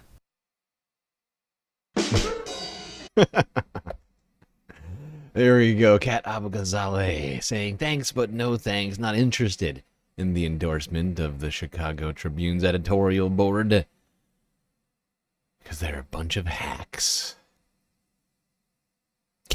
If you're in Illinois, vote for Gat. You're in the district. Illinois' 9th district. I don't know exactly where that is. Evanston? I can't remember. I'm sorry. I'm not perfect. I'm doing my best over here. But if you can, vote for Gat. She is the sort of leadership that we need now in the 21st century. Now, unfortunately, maybe we're not going to have midterms this year, or they're going to be completely rigged and stolen by the Trump administration, who are seemingly doing everything they can to prevent a fair election from happening this year, for fear of losing power. And now that they are historically unpopular, only 1 year into Trump's term, they're scared shitless of losing power. So why not do some crimes instead? The FBI raided the Fulton County Election Board office and illegally seized voter rolls from the state, something which the federal government is not allowed to do. They did it anyway, though. Illegal.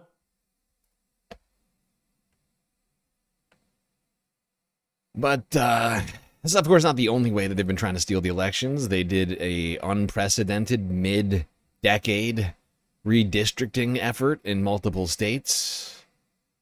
However, that effort seemingly may not be going in the way which they had planned.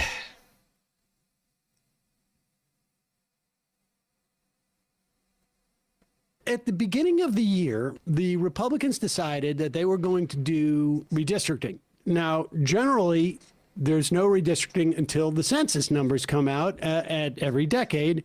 This is called for in the Constitution. And then you get a sense of how many people are going to be represented. Has one state or one district lost numbers in such a way that we need to sort of balance it out. Also the Electoral College as well. And but Republicans want desperately to maintain control of the House. And so they launched this plan promoted by the White House, starting in Texas, to redistrict in Texas and pick up more seats by gerrymander, and really aggressive gerrymandering. Which they've already engaged in. We should also be clear that the Democrats have in many ways for years unilaterally disarmed on this issue and allowed for Republican states to gerrymander in ways that give them an outsized advantage. It really started in the 2010 census. There was a guy, the godfather of gerrymander, a Republican, who had developed plans to gerrymander, and they were able to do so with a lot more precision because all the data had become computerized and digitized. And so you were able to, down to the person, create new lines. And in fact, when this guy died, his estranged daughter released these files about this Republican strategist. And it showed that what took place, particularly also during the, in addition to all his files about the gerrymander, it also showed that he had suggested to the Department of Justice to lie as a way of justifying redistricting during that took place in 2020. And so we're still seeing sort of like the fallout from this. However, it seems that the Keystone cops in charge of this miscalculated, and we have entered an era where, at the very least, Democrats responded. And part of like the Republican strategy has always been Democrats are always not going to respond in kind. But it turns out it didn't work out that way. Which I mean, to be fair, up to this point, that has been a safe bet to make. You know, like it's worked out so far. Why not Donald try Trump again? and the Republicans started this redistricting fight, but it looks like that the Democrats are going to finish them off. Because what are we talking about? What's the most likely outcome? Most likely House seat gain from mid-decade redistricting. You mentioned back in the summer of 2025, it started in Texas. It looked like Republicans, the most likely that they were going to get nationwide was 5 seats. But today, at this point, the most likely outcome is Democrats actually gaining from the mid-decade redistricting battle. Now, this isn't about right. It's an approximation. I wouldn't be surprised if it's tied. I wouldn't be surprised if Democrats actually gain 2 or 3 seats from the mid-decade redistricting battle. But the bottom line is this. It started out as a plus for Republicans, and now it looks like the Democrats have fought back in a major way. And it looks like it's going to be a plus for them now. Maybe it's numbers like this that are causing Republicans to look for completely illegal ways. Now, of course, the redistricting effort, the mid-decade redistricting effort that basically up to this point had never happened in history. Like, you're supposed to do it like constitutionally, you're supposed to redistrict after the census, which happens once a decade. Instead, Republicans are like, fuck it, let's try it now. Let's get crazy with it. Does the Constitution explicitly prohibit us from doing this? Oh, okay, let's go for it. And it seems to have gone awry quickly, very quickly, within 6 months. And now they're looking for completely illegal ways of scuttling the elections in their favor by seizing voting records from states. I mean, Pam Bondi was demanding the voting records of Minnesota from people like Tim Walz last week as a way to coerce, like basically offering a reduction in ICE efforts in Minnesota for those voting records, which really, I mean, puts them, like, shows their hand on both sides.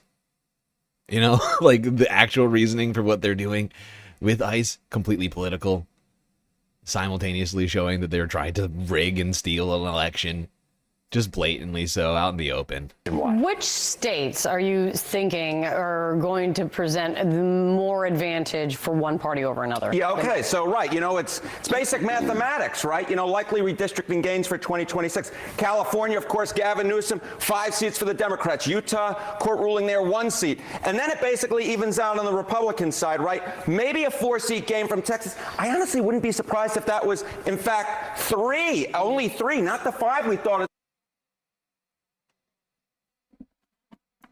Side note about the Texas election fraud: Abbott stole that election from Beto. They threw out the 200,000 ballots in Austin on some kind of technicality. Just happened to be a Beto O'Rourke heavy area. Honestly, I was not dialed in on that election when it was going down, so that's actually news to me. Not shocked to hear that Greg Abbott would do something undemocratic. And then it basically evens out on the Republican side, right? Maybe a 4-seat gain from Texas. I honestly wouldn't be surprised if that was, in fact, 3, only 3, not the 5 we thought it was going to start out with. Again, taking away seats from the Republicans nationwide. 1 in North Carolina, 1 in Ohio. Basically even, but even in terms of the likely, I think it's more likely than not that Democrats are going to be on the plus side of this equation when you add up the different states. What other states are you watching, though, for a possible, to impact this outcome? Yeah, okay. What about the potential gains? The potential gains. You know, there was a big ruling in New York court yesterday. It could be Democrats gain a seat there. This is potential. Maryland may be a seat there. It may redistrict and put an 8-0 map instead of the 7-1 currently. How about 3 seats in the Commonwealth of Virginia? You're looking at 5 on this side, then maybe 3 in Florida for Republicans, 1 in Missouri. But again, here, what are we talking about? We're talking about 5 versus 4. 4 on the GOP side, 5 on the Democrat side. You just start adding the states up over and over and over again. And what you see is what you see at the top here, which is the most likely outcome at this point is Democrats, not Republicans, gaining from redistricting. What a change. If you said to me last summer, Democrats more likely to gain than Republicans, I wouldn't buy it. But again, as I said at the start, Donald Trump and the Republicans started this mid-decade redistricting war, but it looks like Democrats. God damn. Harry is struggling over here with the numbers. I would like to point this out. This is not all of the potential seats Democrats can take. This is all just as a result of the redistricting effort, right? Like that +1 That just represents the efforts that have gone into it in the last year over this last 7 months. Really, the fight didn't really start until like the summer last year, like the graphic here says, and there's a lot of seats for Democrats to technically pick up this year, for Republicans to lose this year, and that's just as a result of bad governance. I'm going to finish them off. Honestly, this is the like one of the first times I can remember in 20 years where Democrats have addressed like what Republicans have done on a structural or process level and beat them at their own game.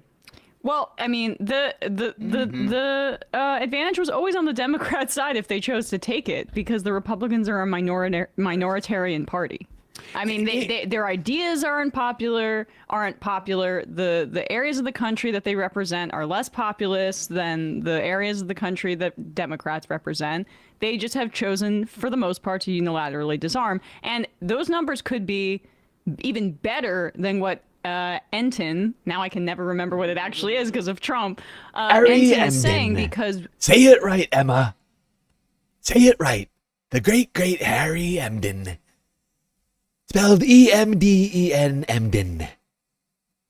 The very best numbers over there at CNN. Given what the polling is about Trump with, like, the coalition. There was a piece in the New York Times yesterday, actually, basically just showing how, in terms of polling, the coalition that he won in 2024 has completely collapsed already. So, in other words, this is just sort of assuming that it's not a dummy mander. Right. But if it's a dummy mander, in other words, in Texas, the way that you're going to pick up those seats is by taking surefire, slam dunk Republican congressional districts and diluting them by spreading those Republicans out. But it is contingent, like you say, on these massive demographic swings that took place in the 2024 election that now appear to have been just boomeranged back to where they were. Oh, it's funny that, sorry, I can take a screenshot of it since, all right, yeah. We're going to see that boomerang. But so this is assuming that the people who have... I think Sam is right, though. I think the dummy mander is in. They made a big move on this mid-decade redistricting, and they did not calculate it correctly. Republicans did not at all. Like they counted their minority chickens before they hatched. You know what I mean? Like they basically looked at it and they said, we will never lose another voter ever again. All of the groups of people who decided to vote for us in that last, there's no way that we do anything to alienate them between now and 2026. Here we are. And here we are. And those numbers have reversed so drastically that they're doing worse than they were before, well before the election. Gerrymandered, like they could be confident about what their numbers showed. Democrats still just structurally get one more. In an election like this, generically speaking, when the one party is the party that is out of power usually picks up, so that's also a tailwind. And then there's this dummy mander element, which is so much of the Republicans' redistricting was based upon the idea that we're going to get. We made all these gains. Oh my God. Oh man. Let's not forget, going into 2020, Donald Trump and Republicans were so far underwater that Joe Biden, of all people, won an election. And now they're doing worse with non-white 18 to 29 and non-midterm voters, although this group is the least important, right? The non-midterm voters are the least important group. But all registered voters now back behind it. I mean, every single one of them is a complete and total reversal, aside from people over the age of 65. Old white people are the only people who haven't full reversed yet, even though actually, technically, I think, honestly, this is a bad graph for Republicans. Awful. Weak. In non-white voters, to the point where we had only a minus 15 level of support amongst non-white voters, and that has boomeranged back further than it was in 20 to now like close to like minus 45. The 18 to 29 one, holy smokes. Yeah. Now, 18 to 29 people don't vote necessarily in the same numbers, so that's not going to have the same impact as those non-white numbers. All registered voters, though, you can see it is like, I don't know, 7, 8, or I should Negative say 10. 5, 6 points. Not midterm voters. I think what Sam is trying to say is that it's 5 or 6 points past where it was in 2020. Ultimate math nerd. It just keeps going on and on. In every level, they seem to have essentially lost ground. And it's really the economy in many ways that the pollster says is they're citing. 18 to 29-year-olds are absolutely screwed by the economy in a way that, like, I thought our generation was. I graduated right after the financial crisis. And Seriously. It was completely anemic. It's apparently worse now. It's horrible. I think me and Matt are like the same age. That was basically where I was at. My father died around the same time. It was a tough time for me. I remember it. And honestly, these kids do seem to be somehow more screwed than we were back then. God, it's a terrible time. It's a terrible timeline to be on. We find ourselves traveling along right now.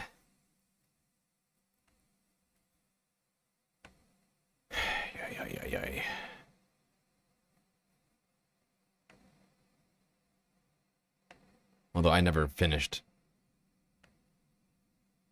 I honestly, I never finished my, like, what do you call it? Like your my bachelor's. I got a bunch of like undergrad, like associates type stuff that I did. I don't know what I'm talking about. This is not important.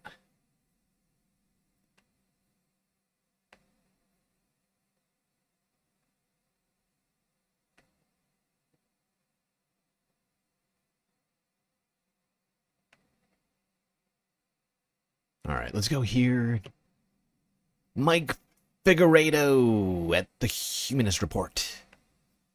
He's got more to tell us about this election.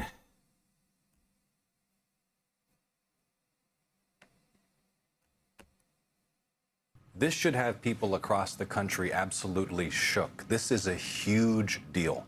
This is an FBI raid on the Fulton County Elections Office. We don't know where they're being taken. We don't know what's going to happen to them.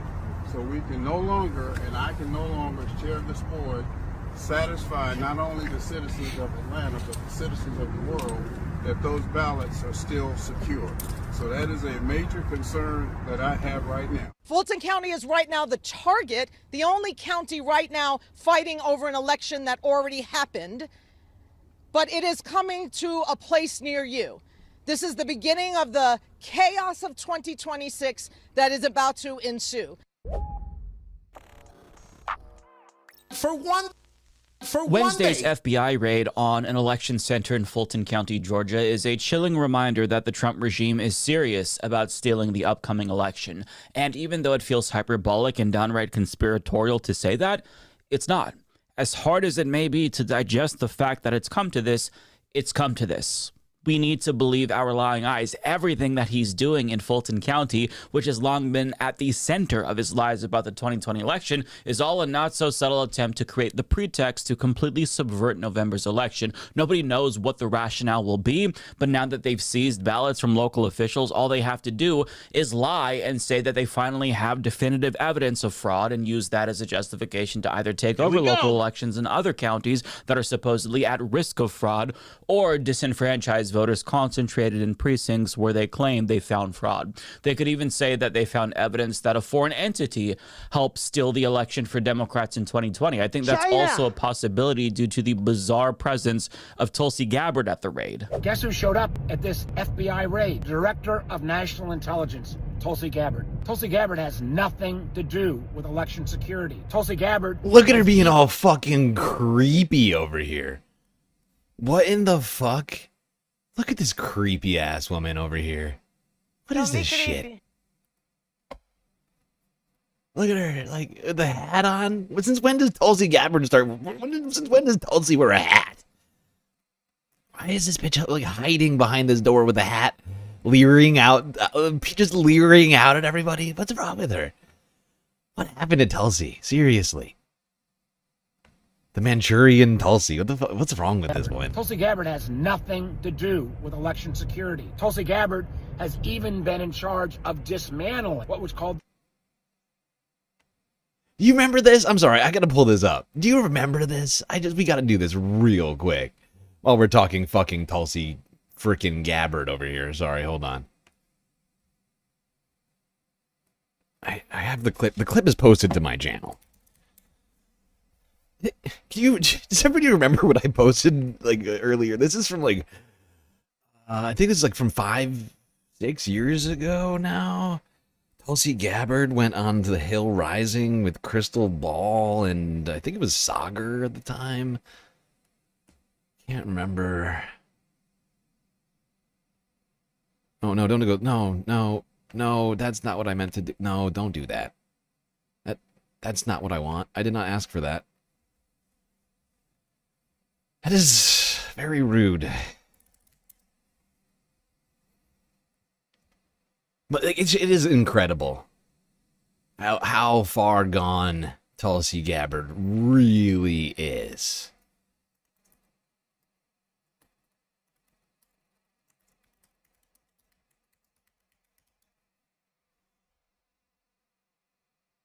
I just want to remind you folks of this.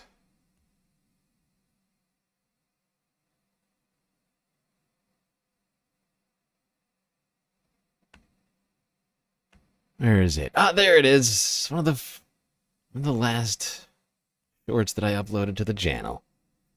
Tulsi fucking Gabbard. There is no question Let's see what in she my had to mind say. that Donald Trump is unfit to serve as President and Commander-in-Chief. I've said this over and over again. He has made many decisions that are counter to the best interests of the American people, our country, and our national security. There is no question in my mind that Donald Trump is unfit to serve as President and Commander-in-Chief.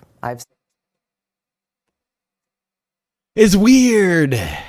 So weird. Foreign malign influence center to try to make sure foreign countries don't interfere in our elections. This complete Trump loyalist somehow popping up on an FBI raid? What the heck was she doing? Great question. I wouldn't put it past them to coerce Maduro into signing some confession about Venezuelan interference in the 2020 election as part of a plea deal between him and the feds, because Sidney Powell, one of his attorneys, who pled guilty, by the way, to election interference herself in Georgia and defended herself by saying no reasonable person would take her claims about the 2020 election. She really looks like Gia from Captain Planet. J-Rock, don't ruin Captain Planet for everybody, okay? Come on. Come on.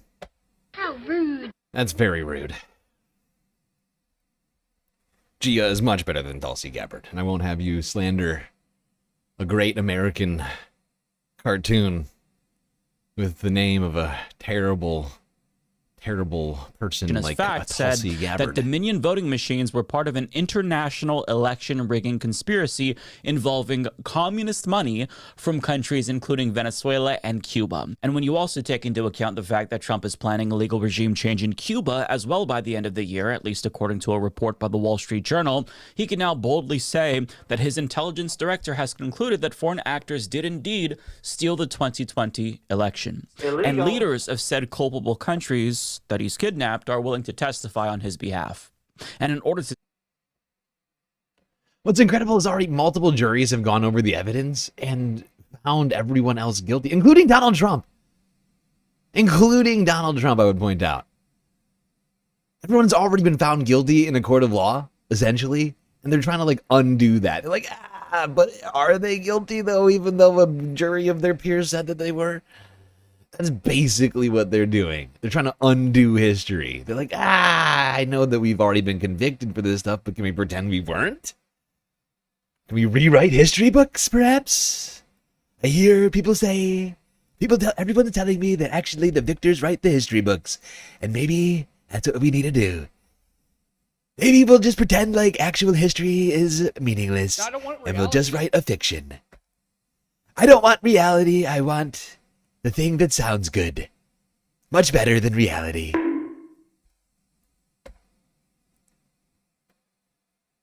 These guys are dangerous to democracy, and if you support it, you too are safeguard a elections, danger. the federal government will now be taking control of all elections going forward, seeing as how it's now a matter of national security. This is obviously conjecture. I don't actually know what the lie is going to be that they go with, but we do know that they will most definitely lie. As law professor Rick Hasen put it in a comment to ProPublica, the idea that federal officials would seize ballots in an attempt to prove fraud is especially dangerous in this context when we know there is no fraud, because the Georgia's 2020 election has been extensively counted, recounted, and investigated. And we can say with certainty that this is the case because all 60 of Trump's election fraud cases.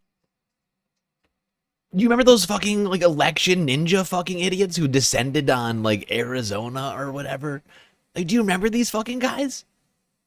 Like all these psychopaths like descended on all these election facilities, and they found fuck all. And these are people who were incredibly partisan and set out with a goal in mind. I would point out, if you are involved in elections, your only goal should be an election integrity, right? But these people wanted Trump in office, right? They had a political objective, and even they couldn't fake it back when this was all going down.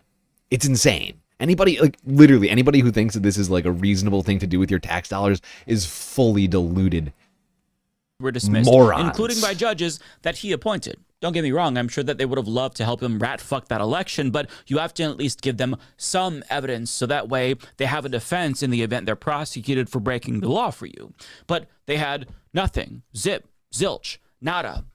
They've privately admitted that their fake electors were fraudulent, so Trump was lying and he knew he was lying. And even though Trump's fixation on the 2020 election might seem pathetic and petulant at face value, because it is, obviously, we shouldn't just naively assume that he's only whining or sympathy farming, because it's so much more nefarious than that. He is deliberately invoking that election to raise doubts about future elections in order to give the regime legitimacy that they need to steal the next one. Yeah, and it's also the authoritarian fucking playbook. You cast doubt on the elections once you're in power, and then you just stop having elections at some point, or they're just completely rigged. This is what we accuse Russia and Iran and all these other sorts of places of doing, like, constantly. You know, it's like, oh, it's a fake democracy, right? The regime runs the elections. They pick who wins and who doesn't, who gets to run and who doesn't. This is what we're talking about right now. These are election deniers that are now in charge. And let's, you know, like, if you're already in charge, yeah, elections are inconvenient. Elections are inconvenient because they put you in the hot seat. You might lose your job. You might lose your position of power. You might have to face consequences for all the crimes you've done in office. That's why dictators tend to not like elections.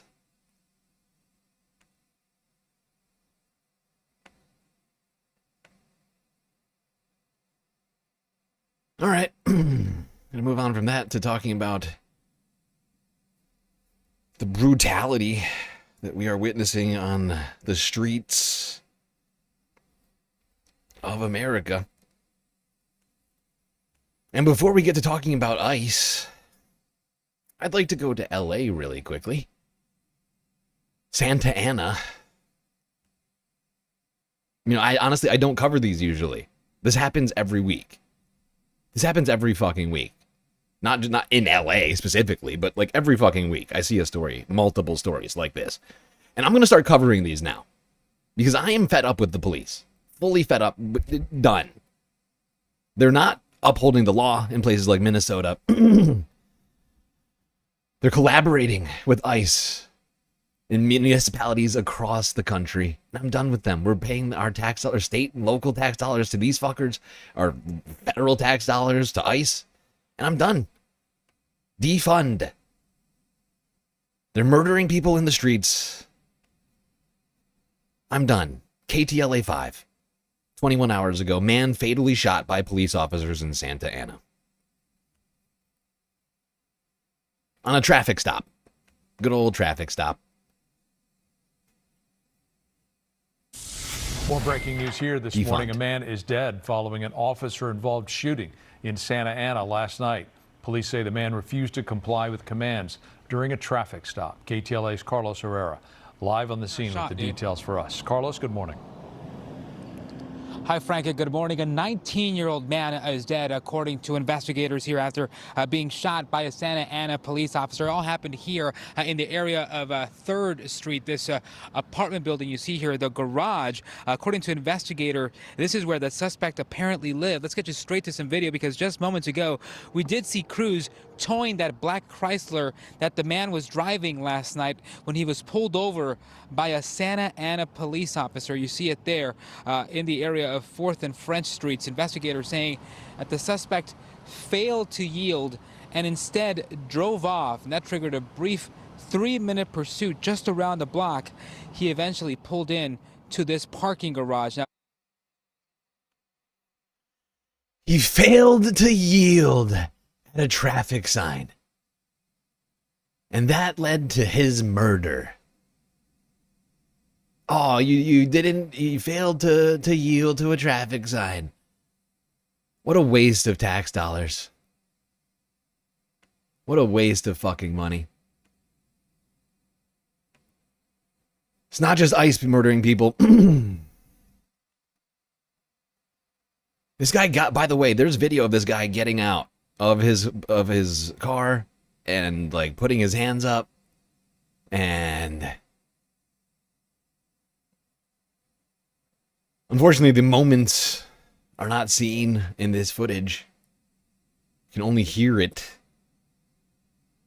This is unacceptable. Into our newsroom, you can see that suspect exiting the vehicle with his hands raised, walking towards the officer. We then lose visual contact of that man, and shortly after, you hear yelling commands followed by gunshots. Defund.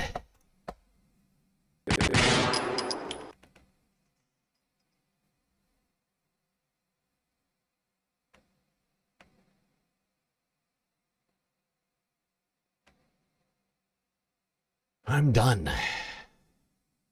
I am fucking done. Speaking of dead bodies, that guy did not survive. Let's talk about ICE, immigration enforcement, and the pile of dead bodies, the mass grave that exists at the southern border. This is a disturbing one, folks. Trigger warning. Here's Democracy Now! From 2 days ago.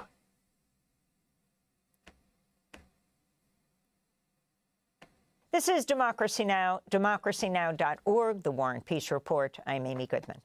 The Trump administration is removing Border Patrol Commander-at-Large Gregory Bovino from Minnesota after federal agents fatally shot Alex Pretti, the 37-year-old VA ICU nurse, Saturday morning. Bovino has been the face of Trump's roving paramilitary-style immigration crackdown in Minneapolis and other Democratic-led cities. Shortly after Pretti was killed, Bovino had claimed Pretti intended to massacre law enforcement, a statement unsubstantiated by video and witness testimony from the scene. According to The Atlantic magazine, Bovino will return to his previous post in El Centro, California, is expected to retire soon. This is President Trump speaking on Fox News. You know, Bovino's very good, but he's a pretty out there kind of a guy, and in some cases that's good. Maybe it wasn't good here. But you have to understand, when I watch some of the people that I've been watching over the last few weeks, these are paid insurrectionists. These are paid agitators. These people are normal, like, oh, gee, that, they're incensed about anything.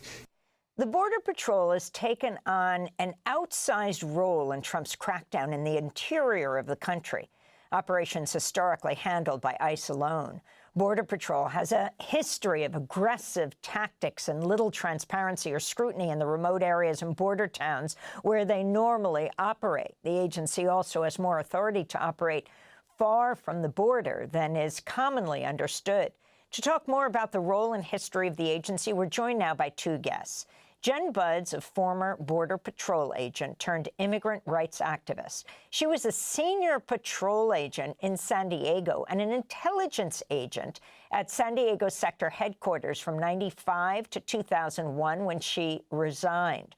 Her work is featured in the recently released film Critical Incident: Death at the Border on HBO Max.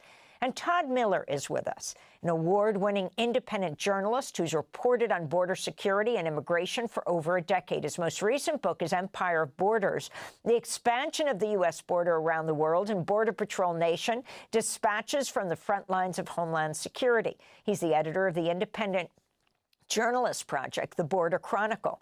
And as we speak to you, Todd, as we booked you yesterday, yet another shooting by Border Police, this one on the border in your town in Tucson. If you can talk about what's happening and the country's awareness, especially in the interior, hundreds of miles away from the border, of what Border Patrol is doing, something you've been looking at for years, especially right on the border.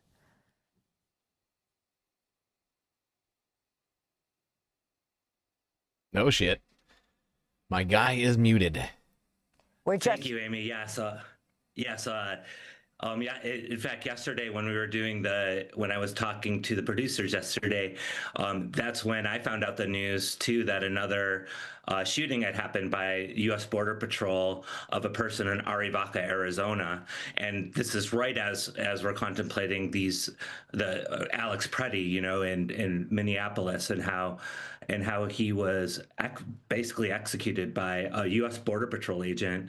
And I can't help to think, that what we're seeing and with these different operations across the country, like the Operation Metro Surge, the operation in Minneapolis, or Midway Blitz in Chicago, is this extension of what we've been seeing, the sort of policies and practices that we've been seeing in the U.S.-Mexico borderlands now for decades. And these policies and practices where we have to say that impunity is very much entrenched, that abuse is very much rampant, that where different things are actually experimented on, like surveillance techniques and tactics and different surveillance technologies, and then is transported, extended into different parts of the interior. It's almost as if the border itself is imposed in these operations in places like Minneapolis, and it becomes a place where you have these counter. Yeah, they're just using language in like the DHS charter, like in a vague, like fucking way, like for border patrol, and just like interpreting the border to be, I believe they're just saying it's like anywhere within 100 miles of the border. That's the border, right? And basically that puts like every single city, every large city in the country, practically within some sort of border, right? Like applies to most places at this point.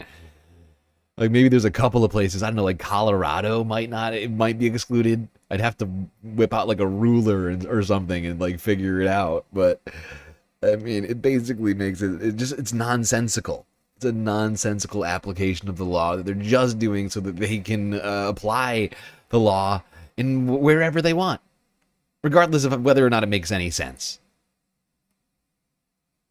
Bay of Pigs 2, the really stupid version, says Bizzle. Yeah, no, that's it.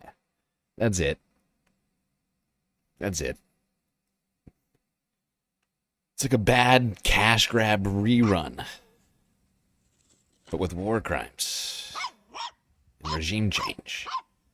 It's like Gremlins. It's like Gremlins 2. Because you have to think of the DHS forces when as a counter-terror because it came right out of 9/11, right? A counterterror kind of domestic army, as one person has put it, that is now in putting a sort of border landscape in our cities. And that's the kind of connection I'm making myself from from decades of reporting on this and looking at what's going on with these operations.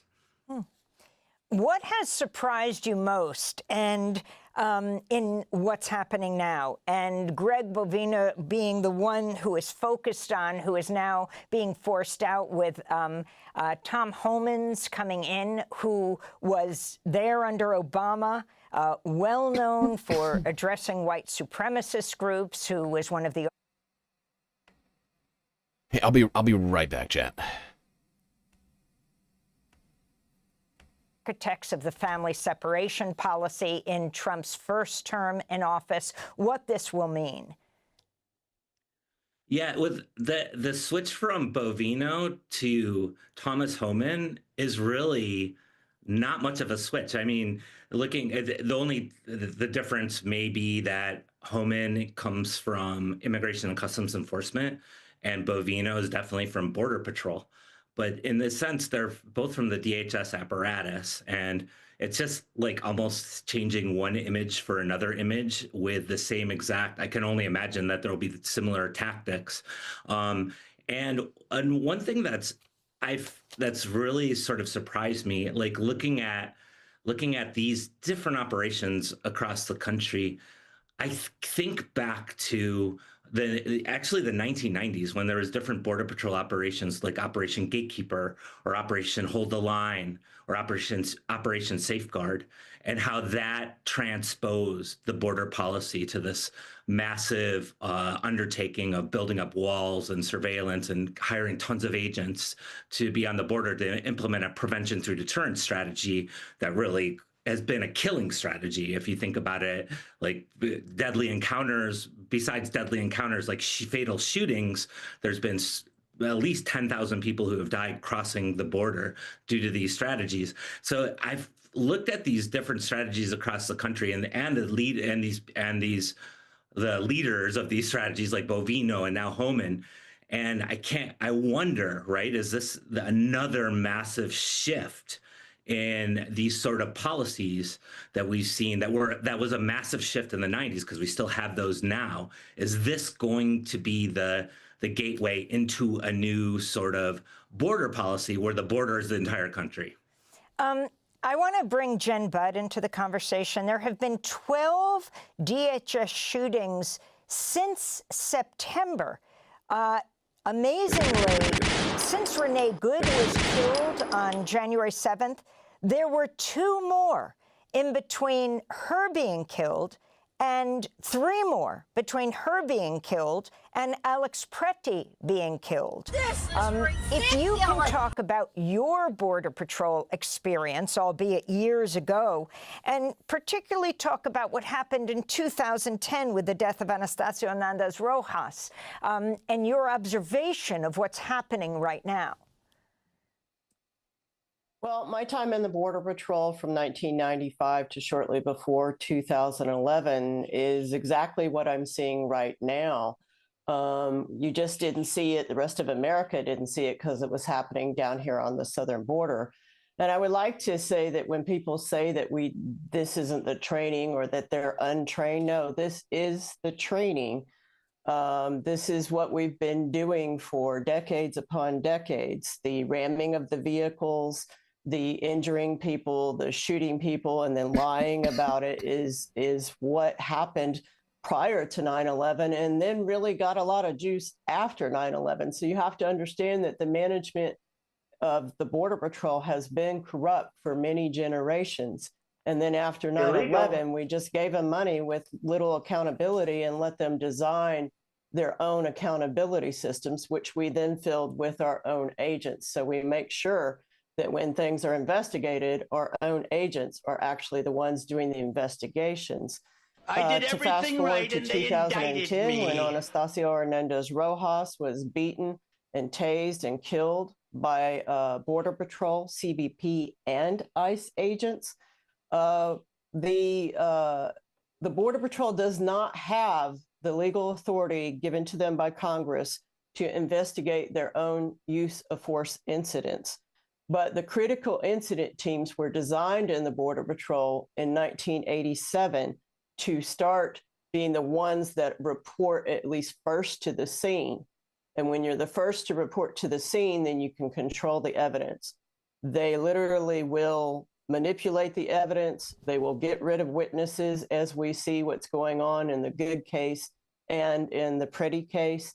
So when I look at these cases happening today, it's the exact same thing as what we see in the HBO movie about Anastasio's murder. And the sad thing about all this too is that in 2010, the chief of the Border Patrol who ran the cover-up of Anastasio's killing was Rodney Scott, and now he is the head of CBP. And he, once again, controls these cover-up teams, which... I need to find a way to watch that movie. And unfortunately, there's probably no way for us to be able to watch it because HBO is like a hound about their content. You know, like I'll get like a full-on like there's like different levels of copyright claims before you get copyright struck, but like they do the most severe copyright claims for all of their shit. Anytime I accidentally play something from HBO's like repositories, I am reminded of it immediately by them. I gotta watch this documentary. I get the sense that it's deeply disturbing. Rolled from Border Patrol into CBP's Office of Professional Responsibility. So these teams are the same ones now doing the cover-ups for all of CBP. And I want to end by asking you about this culture of death within Border Patrol. Over 10,000 people have died crossing the U.S.-Mexico border. Talk about this high mortality rate as we wrap up. Well, I will say, Amy, that statistic is from the federal government, and that is not true. It is not my experience. That number is way too low. The experience of people who find the bodies down here and people in Mexico with missing loved ones is we think it's about 80. Did you hear her just now? 10,000 too low. That's too low. It's too conservative. The government's underestimating. Here and people in Mexico with missing loved ones is we think it's about 80,000 since October of 1994. Jesus Christ. If deterrence worked, we wouldn't be sitting here talking about all of this. And so we essentially, our immigration policies have created a mass grave down here on the southern border, which unfortunately most of the media has ignored. And most of our Congress members don't seem to care. That is what our immigration system is. It is an obstacle of death for most people. And we do not allow people to. That is deeply disturbing to me. She's a former Border Patrol agent. One of the few with a conscience who decided to leave and start fighting back against this shit. That is fucking... This is the first time I've ever heard that number. Not just now, but the first time I listened to this earlier today. And when I heard that number, I was so fucking disturbed. 80,000 dead people lying in a mass grave on the U.S. southern border.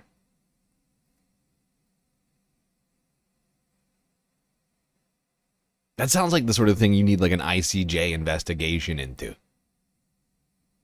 It sounds like a crime against humanity to me. I don't know what else to call it. I really don't. I do not have other words aside from just human atrocity. Present themselves legally. When people say do it the right way, there is no right way to do it, and there hasn't been for quite some time. And Todd Miller, your final thoughts with this massive influx of tens of millions of dollars into the recruitment campaigns and overall the immigration agencies, ICE and CBP? Yeah, this year, the The combined budgets of ICE and CBP are $33.5 billion, and that's the largest it's ever been. It just barely ascended $30 billion. And when Trump, to give context, when Donald Trump's, during his first administration, he started at $20 billion. So you can see how much it's grown over the first Trump administration, the Biden administration, till now. And it's $33.5 billion. It's supposed to be this year. It's going to be another, I think, about $34.5 billion. Now there's this $170 billion influx into the budgets from the big, beautiful Bill Act. I always get that wrong. The $170 billion. So that all this money is going to go into more of what we've been seeing. I'm afraid that the money itself is like going to the crystal ball to see what we have before us. So with those sorts of those are the challenges we have in front of us. And so we're going to talk to a Congress member who's making a decision about whether the funding should continue for ICE and CBP.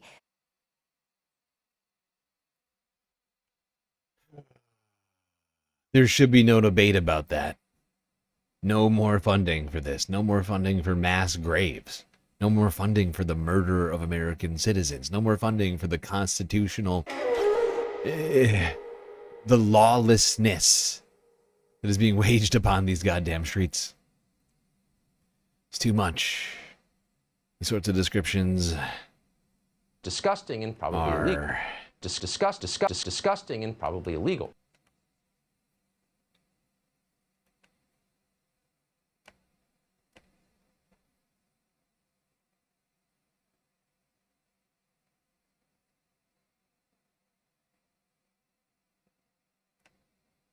Hi, did you need the 4 journal files in the new release? We already went over Epstein earlier. Honestly, we're probably gonna be talking about Epstein all weekend. Because, I mean, I was sleeping for much of the day because I streamed until early in the morning last night. We went for like 8 hours or however long it was. And so I barely got time to go through it today. but it still took us like an hour and a half to go through it. But you made a Reddit post compiling them earlier. Interesting. Just tell me what to search. People can't. The links are turned off. Links are turned off on Twitch. So just tell me what to search. Just send a search term, and I'll try and find it that way. At some point when I get a chance. But we got a whole fucking show planned for today. Staying focused on that. Let's talk about journalism under the Trump administration, the regime. Before we do that, though, I want to hit this one up again as well. Let's talk whistles. It's a sound echoing across the city of Minneapolis. High-pitched whistles piercing through the wind and falling snow to signal the presence of immigration agents. Using a 3D printer, Minneapolis resident Caleb Lutterman is producing dozens of these tiny whistles. He says it's his way of encouraging more people to participate in nonviolent protest against the ongoing immigration crackdown. I mean, if you've seen any videos of... Just search your name. Okay, yeah, I will do that, Lawrence. Thank you for that. You said Reddit, right? I can't get into it now. I'll have to look at it tomorrow.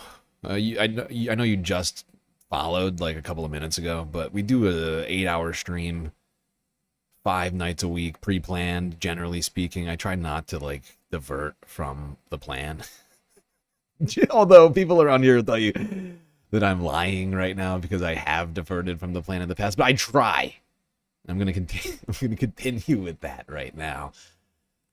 All right, whistles. Whistles. Time to make whistles hot again. It's his way of encouraging more people to participate in nonviolent protest against the ongoing immigration crackdown. I mean, if you've seen any videos of ICE in Minneapolis, you'll probably hear the whistles. I don't think people can get enough of them. Seems like they're pretty important.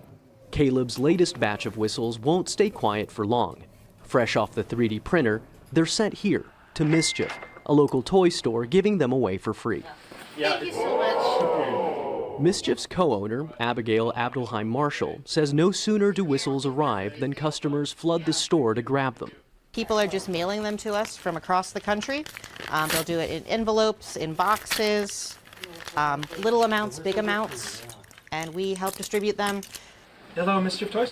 Mischief Toys has become a popular stop for anti-ICE activists, but Abigail says the attention has also brought scrutiny. Approximately 2 hours after we were on ABC National News, ICE agents came and delivered an I-9 audit notice. We consider this I-9 audit to be retaliation because we have been outspoken in our beliefs against ICE, and we have been giving away whistles to help our neighbors fight ICE. Activists here in Minnesota say the sound these whistles make travels faster than a text message, alerting neighbors of when immigration agents are nearby. It is so petty. These fucking guys just targeting a local toy store. A local toy store, which one would assume brings joy to children all across the city, for giving out free whistles. Wow. Right to jail, right away. How dare you give away free whistles? Very rude of you. Right to jail, Voters say right away. They buy people time. Critics say it crosses a line. Either way, these whistles have become one of the loudest elements of America's immigration debate. Oh, the whistles. Oh, God, they crossed the line. I have to hear them with my ears. Help! It's repressive, don't you see? repressed! By the whistles. They're repressing me.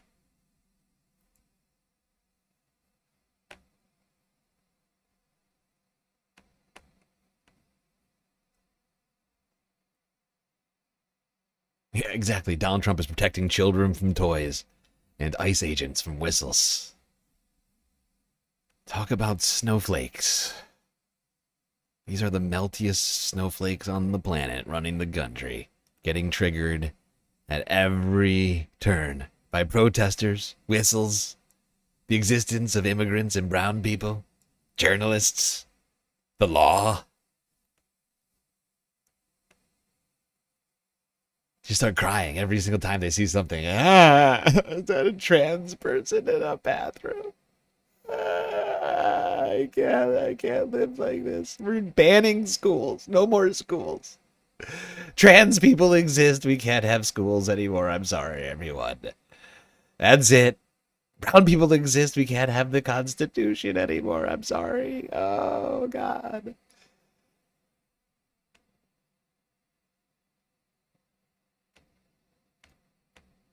People outside of here need to pay attention because it's coming to a city near you. I'd heard that there would be a veteran-led protest across the street from the Whipple Federal Building. At some point, a bunch of agents lined up in sort of like a military formation. I was across the street into an entranceway of a parking lot taking photos, and I was tackled by 2 or 3 agents in green to the ground, face down. They started screaming at me, "We got you because we saw you bear spraying your people." And I said, "No, you didn't." They're screaming at me to put my hands behind my back. They set up a tear gas canister very close to me. I could literally barely breathe. Honestly, I didn't know what was going to happen to me. If I pass out and they bring me into that building, how long would I be in there for? Would I ever see my cameras again? And so I decided to throw them. And then I yelled my name out.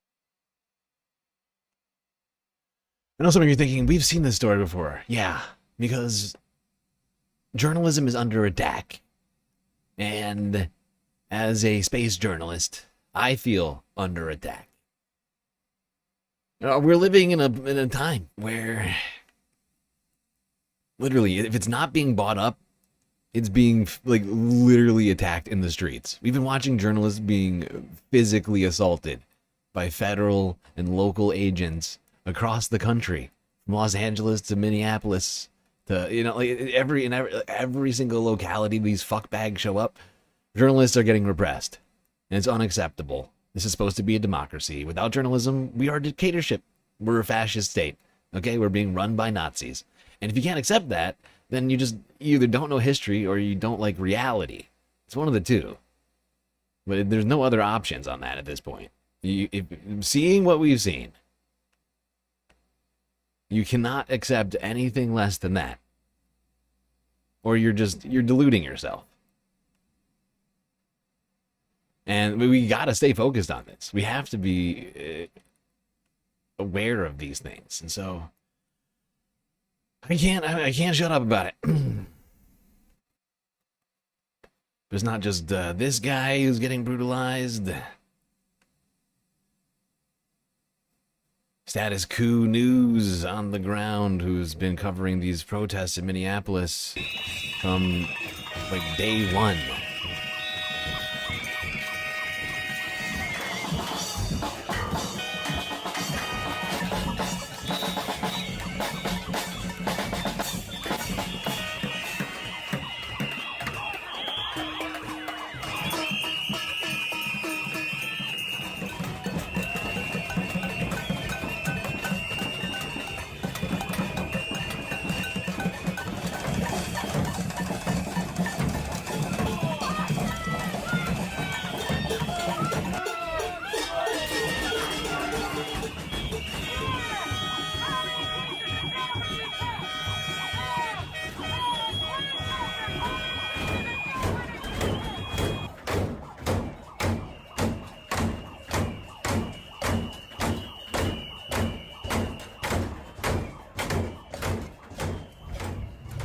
Okay, going back. Yep.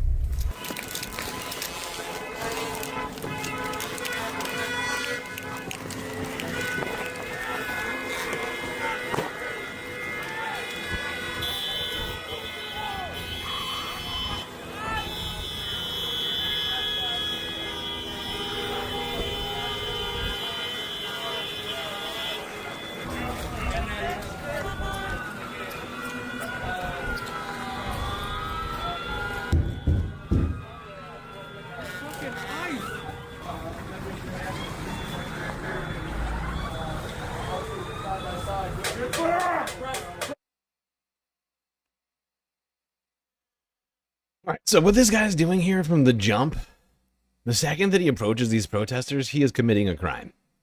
This is not his jurisdiction. This guy is, I believe, a Border Patrol agent, which means that he has no jurisdiction to uphold local laws and ordinances. If he needed some help, he should have called an officer of the law. Should have called a, state police, or maybe local PD, the sheriff, somebody like that. Second he pops up in here all geared up and ready to go against these protesters, he's essentially acting as a terrorist. He's a rogue individual who on his downtime took his taxpayer-funded gear and went and attacked a bunch of journalists and others documenting what's happening here or actually participating in the protest. This is a crime. In fact, this is multiple crimes.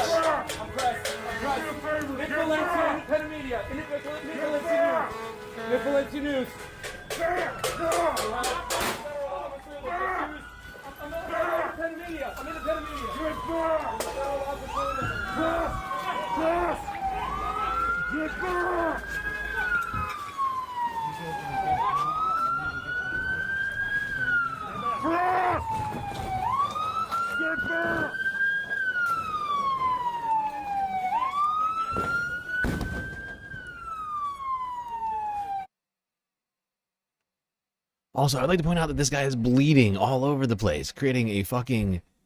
Like, it looks like he just got in a fight before he came out here. Like he's covered in blood. This guy is covered in blood. I don't know why. He came out of the hotel. I don't know what he was doing in the hotel. Getting in fight with random patrons or whatever. I have no idea. I have no fucking clue what this moron was doing in there, but... he is just bleeding all over the place, creating a health hazard on the street. This guy could have some sort of communicable disease. Probably a dirty, filthy man filled with diseases.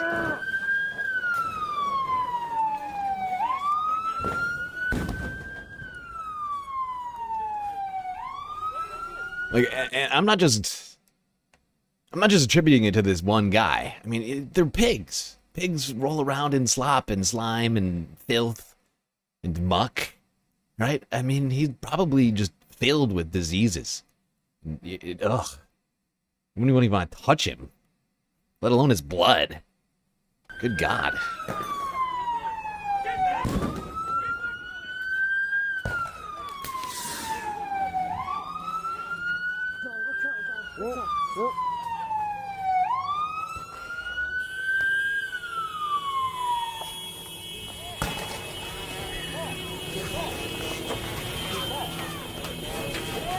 Tito! Oh, I got it. Come on, get up. I'm getting him. Just go. Assaulting a woman. Just assaulting a woman journalist minding her own business, trying to comply with the chaotic orders of these fucking lawless thugs. Don't get out. No.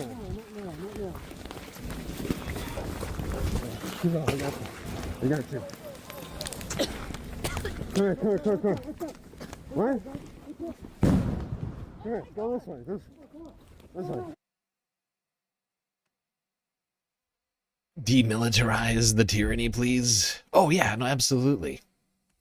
At this point, since, like we have been saying, since the police refuse to uphold the law in places like Minneapolis, watching murders happen right next to them and not arresting anybody, everybody is losing all their toys. When we take power, we are getting rid of all of these military toys. We're going to turn the local police into, like British, British police officers, like community, what are they called? There's like a word for this. We're going to turn them into British, like the UK's like community policing people. They'll have like a club, and that's it. No guns for them. No flashbangs. No gas. No grenade launchers. No tanks. They can have like little mopeds. They can have little mopeds and like a billy club. That's it. Okay, go. Come on. Go. I can't breathe. I got you. Go. Oh, and whistles. And whistles. And whistles. We will give them whistles. We'll give ICE and local police whistles as well. Actually, no, ICE won't get up because we're going to completely dismantle ICE and DHS. The Department of Homeland Security is a threat to freedom. But yeah, we'll let the police continue to exist. Like, we want them to uphold the law. And you're right, they do need whistles too. That'll be effective. Okay, cover your face. Come on. This way. Come on, I got you. You have to get out. Come on. We have to get out of here. Come here, we have to keep going. Come on, we have to keep going. I know. Come here, we're almost safe. We're almost safe, he says. These are the sort of scenes that if we saw in a different country like Russia, we'd be accusing them of repression of the media, declaring authoritarian, despotic.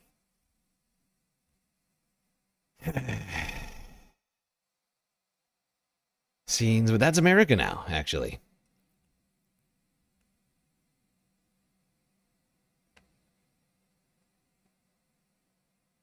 The People's Republic of the Repressed States of America.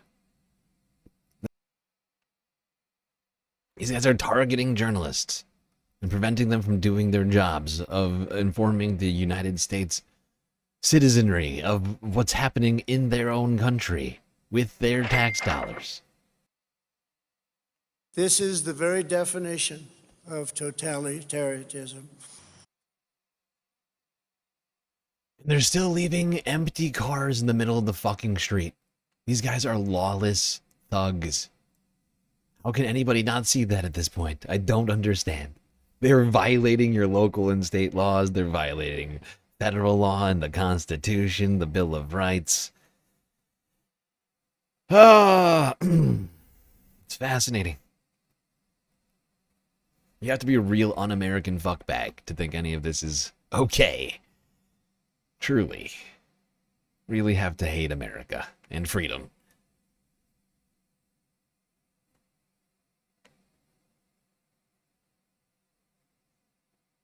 All right, we are 3 hours into the show. It's weird that we're only 3 hours in. I started very, very late tonight. That's because I was trying to go as long as I could on the strike that we were doing yesterday.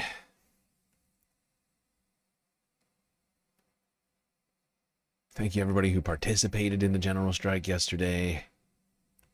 I know it's tough. The fact is, it's probably not going to be the last time we're going to have to do things like that. I mean, for me personally, to be like, hey, don't donate for a day.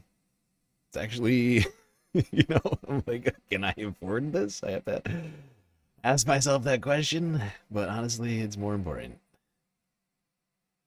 We can solve this another day. All right, yeah, 3 hours in. We're going to take a quick break. We'll be back after these brief messages.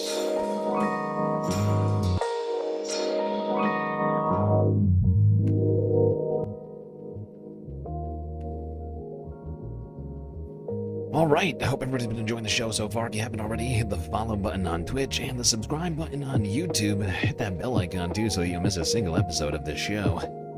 While you're at it, do consider contributing to the Galactic News Network, as we are completely funded by individuals like you. A lot of great ways out there for you to show your support. YouTube, super chats, super stickers, memberships, gifted memberships. Got bits and power-ups and subs on Twitch, Cash App, and PayPal, Throne, and of course the very best way to get the most base benefits for your Earth dollars, Patreon. Where for the low price of $3 a month, you get access to a myriad space benefits unseen by the rest of the goddamn Milky Way galaxy. Alright, everybody, enjoy the break, grab yourselves a drink, maybe a snack, and I'll be right back.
All right, everybody.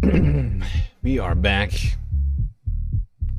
Second break over, third half about to begin.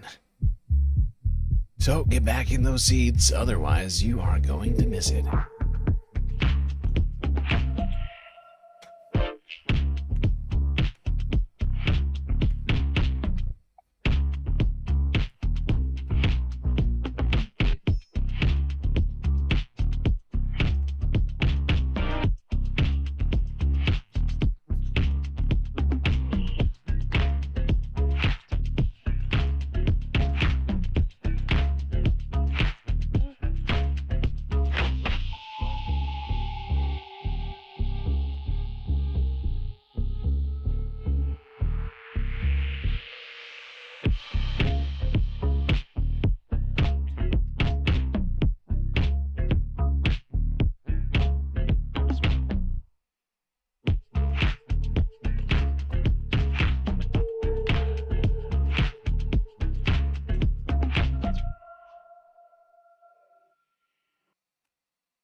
Global. Greg will All right, tell people. you.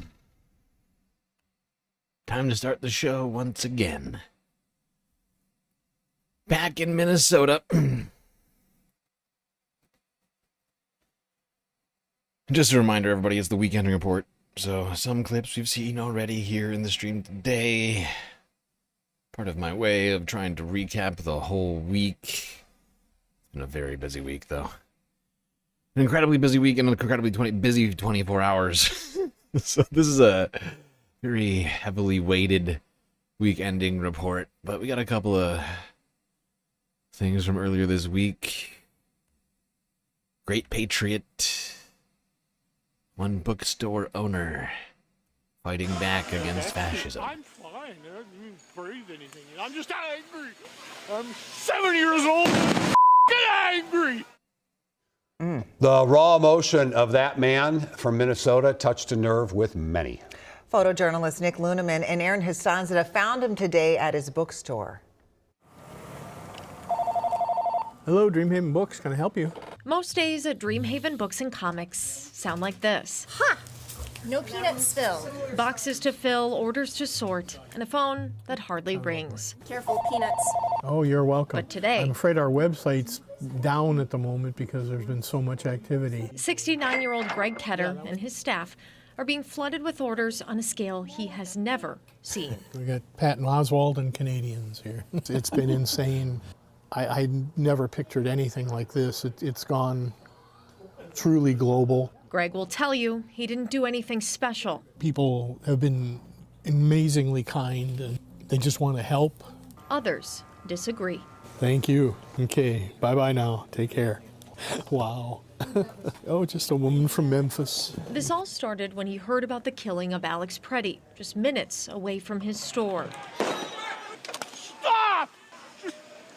This is personal, being right here in Minneapolis. I mean, this is the U.S. government attacking its own people, and that's what just got to me. With temperatures in the negatives, air filled with tear gas, Greg says he stood up for his community. I was just doing what I felt was necessary, was right. There are other people who have done a lot more. Like the covers of his comics, I'll say I wasn't even running, I just walked. Greg was caught with his own superhero moment. When I saw the photo of Greg running through the tear gas and looked into who he was in the community, I told Rachel we have to come and support him. Maybe drawing a little inspiration. He's a hero to me. He's so brave. From these pages. Oh, they'd absolutely be on my side. Truth, justice, and the American way. And he'd be absolutely appalled at this sort of... In Minneapolis, with photojournalist Nick Luneman, Aaron Hassanzadeh, WCCO News. There we go. Great Patriot fighting against fascism here in the United States in Minnesota. We need more guys like that.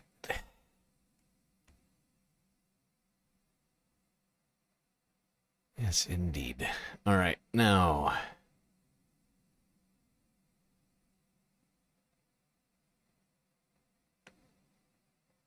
Just gonna try and go through the next ones pretty quickly here.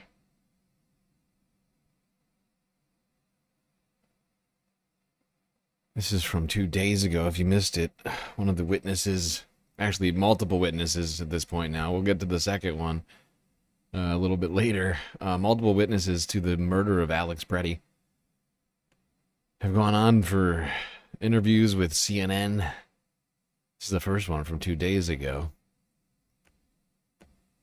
I couldn't believe what I was seeing. Like, what? What? And I knew he was gone because I watched it. And then they come over to try to perform some type of medical aid by ripping his clothes open with scissors and then maneuvering his body around like a rag doll, only to discover that it could be because they wanted to count the bullet wounds to see how many they got, like he's a deer. I watched that, and that is what it felt like they were doing, and that is part of why I was like, what are you guys doing? Why would you jostle his body around like that? You're not even doing anything to help him. But I knew he was gone. Well, for days she's been called the woman in the pink coat, and she captured the crucial video showing exactly what happened when Alex Pretti was shot and killed by DHS officers. She had not come forward until today, and her name, which is being revealed for the first time, is Stella Carlson. She's a children's entertainer. She runs a children's entertainment company. She's a face and body painter and an airbrush artist. All of it a world away from anything she or anyone could possibly imagine. You knew he was gone then? I knew he was gone. There was no way with the way his body was moving, and I only knew that because of the way they were manipulating his dead body, just playing with it. Like they're in a video game. They were looking at us and laughing. After the shooting? Yes. I mean, the reason of escalation was due to the mockery. We understand why the MPD is unable to intervene on a level we would like. But you would like to think that their kindness, compassion, looking us in the eyes would occur in these moments when we're being attacked in the streets. And the MPD just felt like they were part of that team. Yeah, and it's really unfortunate, and it's a missed opportunity for the police. And we've been trying to give them the benefit of the doubt throughout all this up until recently. I've lost my patience. I've been hearing people from on the ground who have switched from being incredibly like laudatory and what's the word, complimentary about what the police were doing at one point in Minneapolis specifically. I'm talking about. I've been in contact with some people on the ground and been. Honestly, I have some new videos as well for us to look at. But the fact is that I feel like people have gone from one end of the spectrum to the other. Like the police themselves are the ones, though, who have caused that to happen by the lack of the inaction, by the seemingly like lack of concern. The fact that they've been, helping ICE essentially in shutting down protests, and is causing people to lose faith in them. And when we lose faith in the federal government, we lose faith in the state government and local governments. That's when we get chaos. At that moment, and maybe that I'm not talking about the whole Were department, Minneapolis but Police Department people on the scene? once the yellow tape was up, there were MPD officers who were standing in line, 5 of them, I think, and they wouldn't look at us. Everyone just kept saying, just look at us. You're our representatives. You work for us. Why won't you look at us?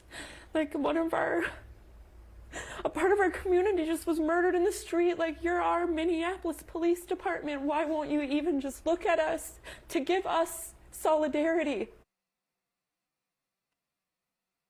It's a great question. They're supposed to be there to protect and serve. They're not doing that anymore. And that's why they need to get defunded. They were crying so much, oh, we're so important to the community. We uphold the law. We can't defund us. We'll have lawlessness in the streets. Remember that back during Black Lives Matter? When defund became a talking point? Oh my God, they were all crying. We'll have lawlessness without the police. Well, guess what? We have lawless right now. We got police budgets bigger than they were back in 2020.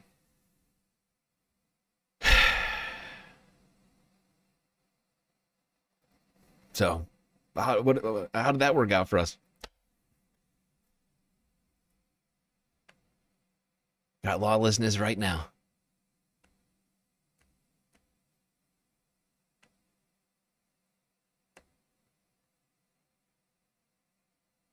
Now, rather than an investigation into the officers who murdered Alex Pretti, there's been investigations that have been going on into the victims themselves and the perpetrators either being put on witness protection or administrative leave.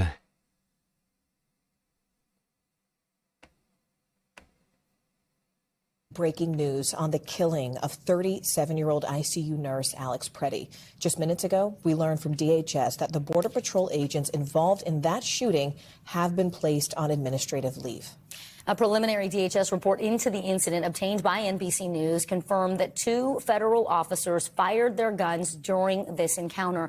The report did not make any mention of Pretti attacking the officers or brandishing a gun, as DHS Secretary Kristi Noem has claimed.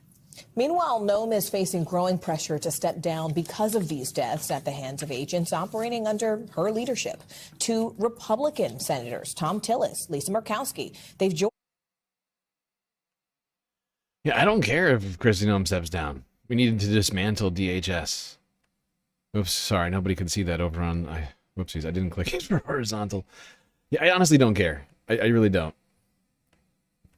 Like, Kristi Noem, whoever's going to be at the head of DHS, I don't care. I want that agency dismantled. It's a lawless rogue agency that was created out of the Patriot Act, an unconstitutional fucking piece of legislation, I would point out, one which stripped the rights and freedoms of Americans in favor of the police surveillance state apparatus that we are now witnessing in full force being weaponized against Americans.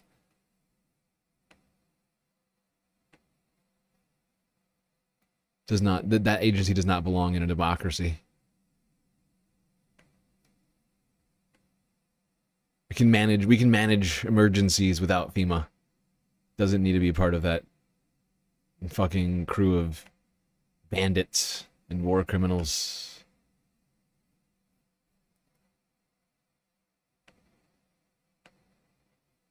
GSL for president of space. Yeah, we'll look into that. All right, let's go here. Protests outside of Tim Walz's office, governor of Minnesota, demanding accountability and ICE out of the state.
There you go. Protesters making their voices heard outside of the governor's office there in Minnesota.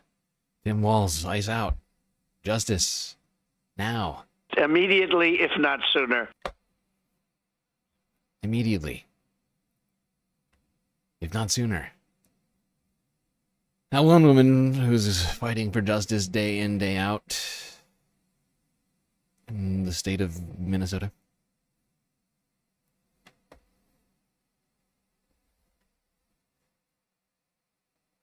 Ilhan Omar. Might be familiar with her.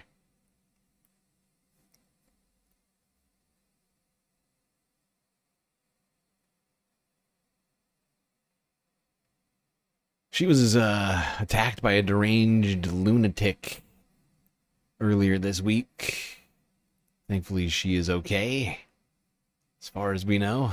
I understand that people, have taken to sort of like simply blocking out what Donald Trump is saying on any type of regular basis as a way of maintaining their sanity. And I think that is actually not necessarily a bad strategy. What is, in many respects, more relevant than what he says is what his administration does. Who knows if this guy, and we'll talk about this story about the Slovakian prime minister, who apparently is like a Trump fan, met with him when Trump was over there with the EU meetings and came away just sort of terrified at his mental state. But what's far more relevant is what those around him are empowered to do and do, as it were.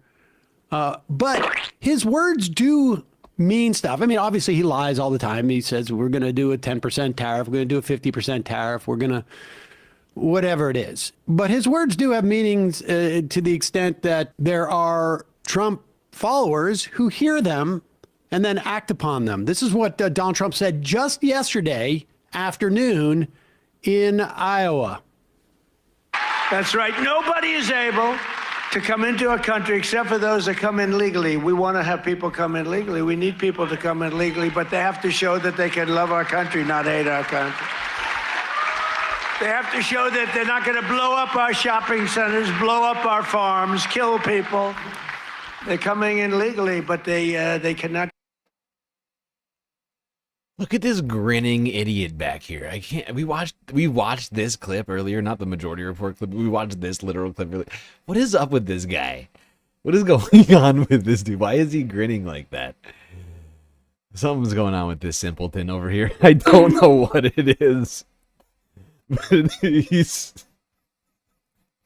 looks too pleased. Like too pleased. Like he doesn't know where he is type of too pleased. Like he could be in the middle of a field right now and he wouldn't know. Like he does not know where he is right now. He's just smiling. Someone told him to go out there and smile and he's doing it. He has no idea. I'm not even sure he speaks English. Not clear. You know, I can't remember who said this. Somebody, I think I heard this comment earlier. Someone was saying at some point someone's going to make a book. They're going to compile all of the lies that have been told by Donald Trump. And it's going to be, in my opinion, it's going to be longer than like the Dune series combined with the Harry Potter series. Our farms, kill people. They're coming in legally, but they cannot come in unless they come in legally into our country, and we're letting some great. Pause it for a second. They have What farms, shopping malls have we heard about being blown up by immigrants? I know J.D. Vance and Scott Besson have done some damage to American farms. I don't know about. Well, he's a farmer. Besson is a farmer, so he would farmer on farmer. But I mean, honestly, what? Illegal. Immigrants are 26% less likely to commit a crime, I think it is, than U.S. citizen or natural-born U.S. citizens. It's science. I mean, like he's living in a world, and I would suggest that the vast majority of people in that stadium, I mean, I don't know how many people were there. Probably not as much as he used to draw. I'm sure they all believe these same things. And they also, like, the way they nod along, we're like, we want legal immigration. No, you don't. I mean, this is... Yeah, right. The number of people that have been arrested who are legally in the process is off the charts. Go ahead. In legally, but they cannot come in unless they come in legally into our country, and we're letting some great people come in. They have to show that they can love our country. They have to be proud. Not like Ilhan Omar. Did you see that wise guy? You know, she's always talking about the Constitution provides me with the following. You know. I love how this child with the 80s porn mustache over here yawned yawned through the boo, and he tried to boo. Like, did you see him? Like, he tried to boo. He was yawning, and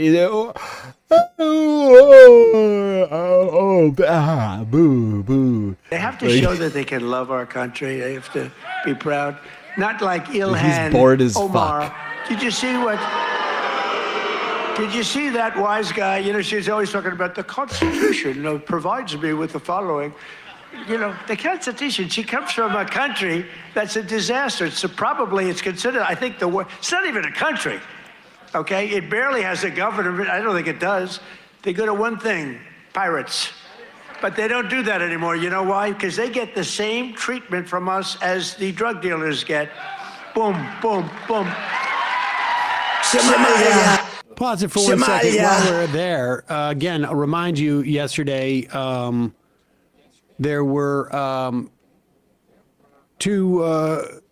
lawsuits levied by Trinidadians whose husbands were murdered by the United States on a fishing boat.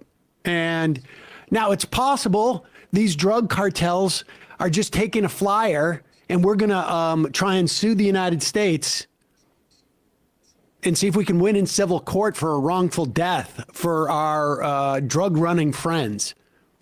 Or it's much more likely that we as a country just have randomly murdered fishermen in boats, as he talked. Illegal. Yep. Yep.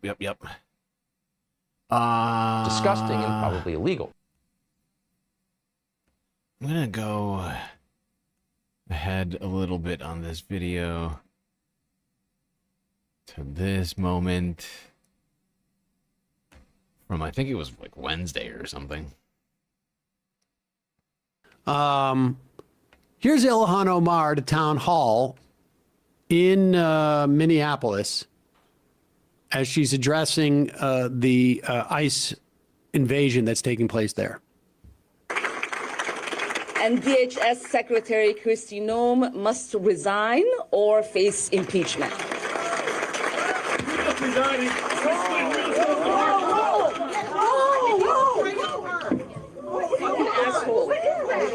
I don't know. Oh my God. Oh my God, he sprayed something on her. I need a napkin to know nothing. No, we will you need to go get checked. No, we will continue. These fucking assholes are not going to get away with it. You need to go get checked. No, I don't know what.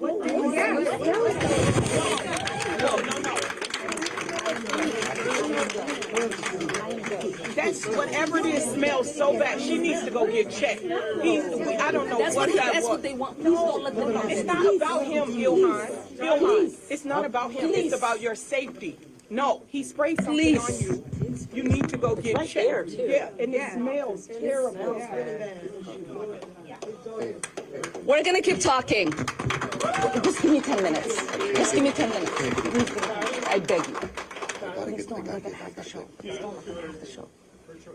Please don't let them have the show. Please don't let them have the show. Here is the reality that people like this ugly man don't understand.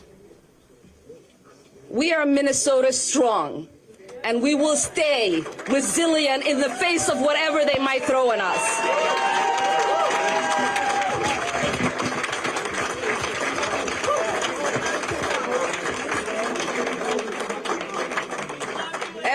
Everybody settle down. I'm going to finish my remarks. It is important for me to continue to lead my Democratic colleagues in demanding her resignation.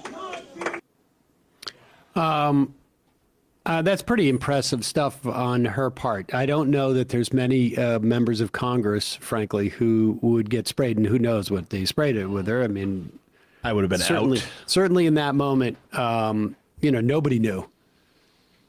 And she cocks back for a punch. She also looked like she was going to like clock him. Clock him. Trump responded last night to ABC News about this, and the quote is, "I don't know about her. I think she's a fraud. She probably had herself sprayed, knowing her." I am still old enough to remember when the comms director, Donald Trump's in his first term. What was her name? She had the eyeshadow and was Arkansas Governor Huckabee. Haley McEnany? Oh, Sarah Huckabee Sanders. Yelled at Yes. at a restaurant. Yes. And the New York Times, yes. I think, wrote maybe 35 exposés on it. And it was this administration when Stephen Miller was yelled at last year at a sushi restaurant. I mean, there was a million articles. It is stunning. Anyway, we barely heard about the Maxwell Frost thing. I mean, it was like, page 19, half a line. Almost like a gossip spotted at Park City. I mean, this is the reality that we're living in at the moment. And we're going to need leaders like Ilhan Omar who are really unafraid or afraid, but work through it. Unflinching. Yeah, I think that's more relevant. I don't know that there's anybody, and we're going to talk to Eric Blanc in just a moment about what's been going on, where people have put their bodies and their wits in trying to gum up the gears for ICE there. And I can't imagine any of these people, whether it was Renee Good or Alex Pretti or any of them, or the people who were recording at that time, aren't afraid. It's just a matter of, working through that fear. And Yeah, and in that way, she is this courageous. woman is dangerous, ladies and gentlemen. She's a threat to the establishment and the swamp. These lawless thugs want to run roughshod over our Constitution. All right, let's go here. Now, this is Wednesday. Vigil held for Alex Pretti in Minneapolis. Different, but just as somebody that... That's why I'm here. I was here Saturday when they we're gassed live. me. When they gassed me. Your backpack is like... Yeah. Yeah, I know. You got it? Do you need a hand warmer? You need a hand warmer.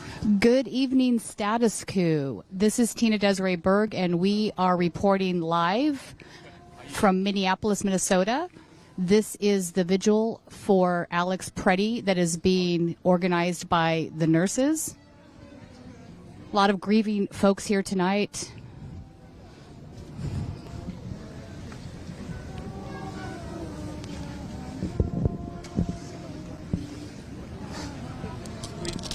Media's preventing that way, so over by Chief will go. Okay.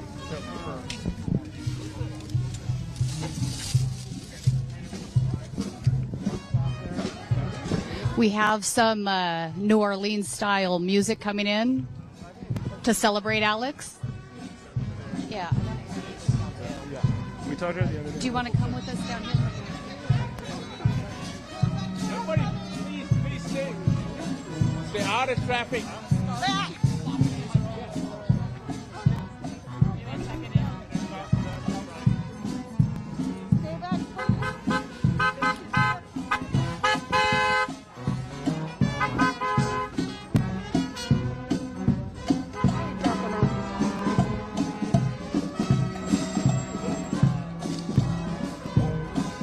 Oh, thank God.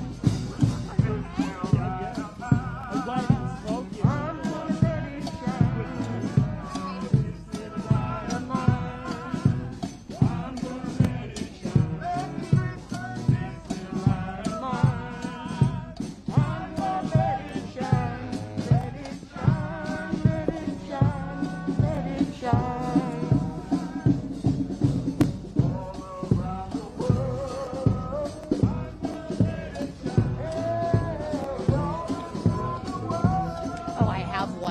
Those are the best.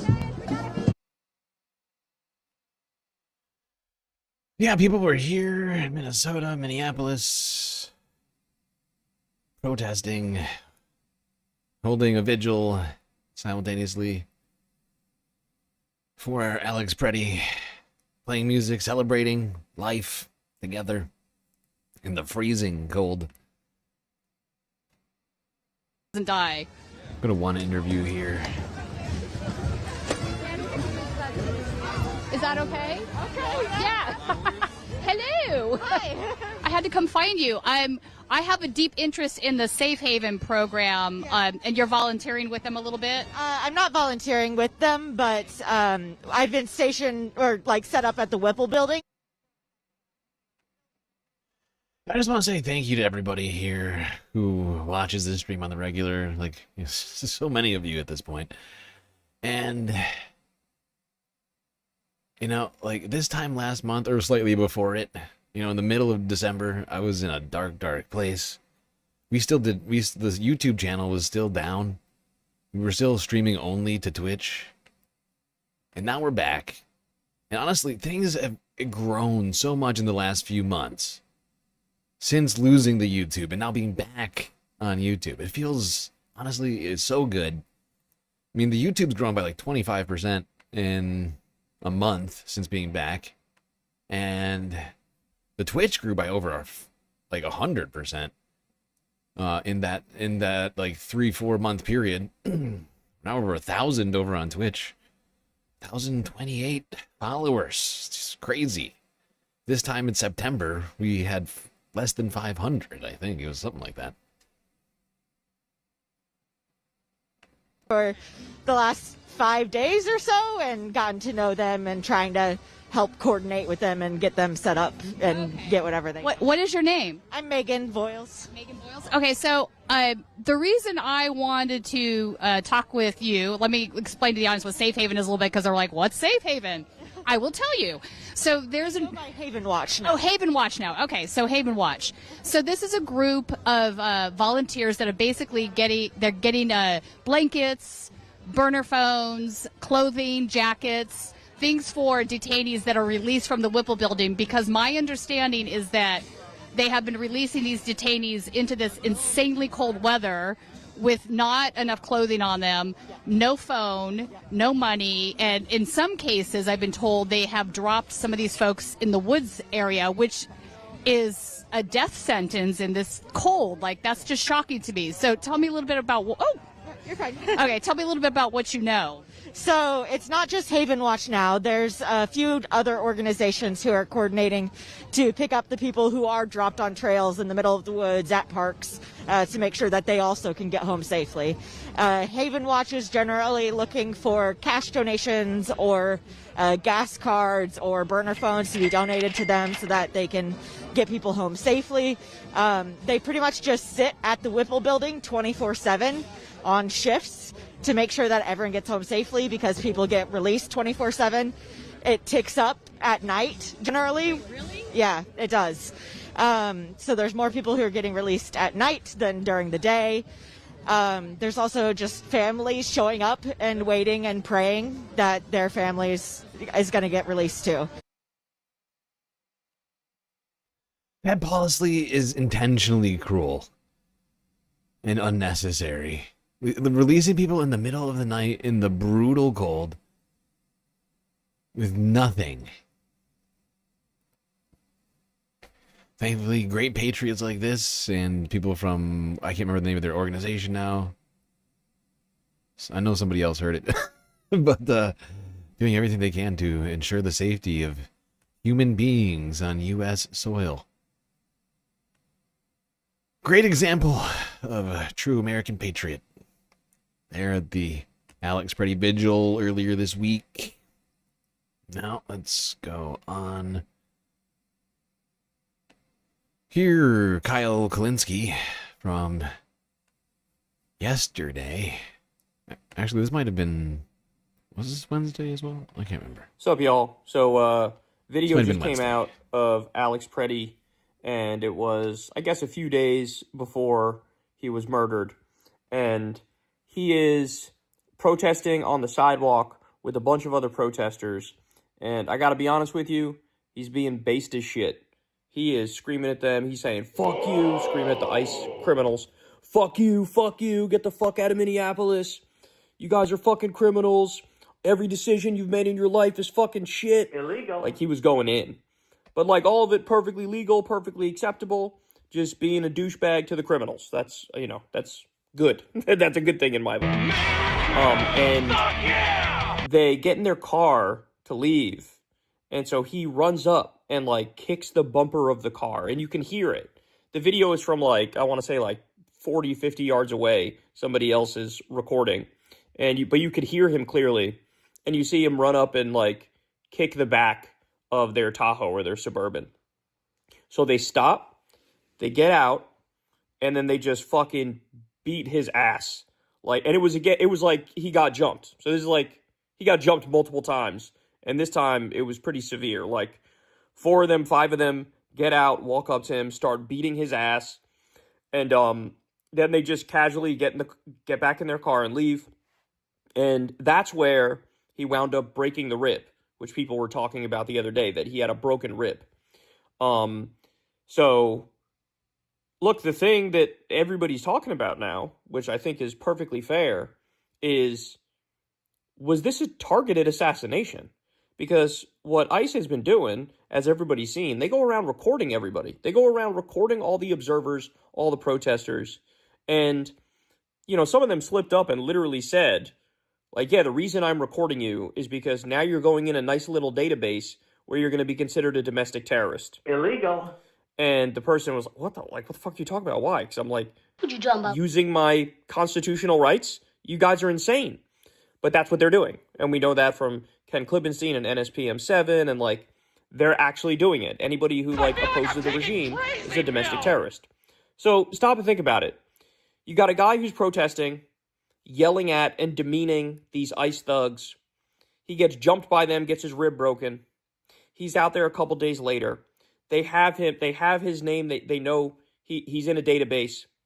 And then they roll up on him and basically assault him with pepper spray when he's trying to protect a woman who they shove. And they murder him. Like, 8 of them are on top of him, dumping him like they're in a gang. And then they murder him. Illegal. I think Occam's razor at this point is that this was a targeted assassination, right? Like, is it just a coincidence that they beat his ass and broke his ribs a few days before? But then, by the way, so this gets even darker. So That's a good question, though. You know, Kyle Kalinske is asking. The man asked me a hard question. It's a good question.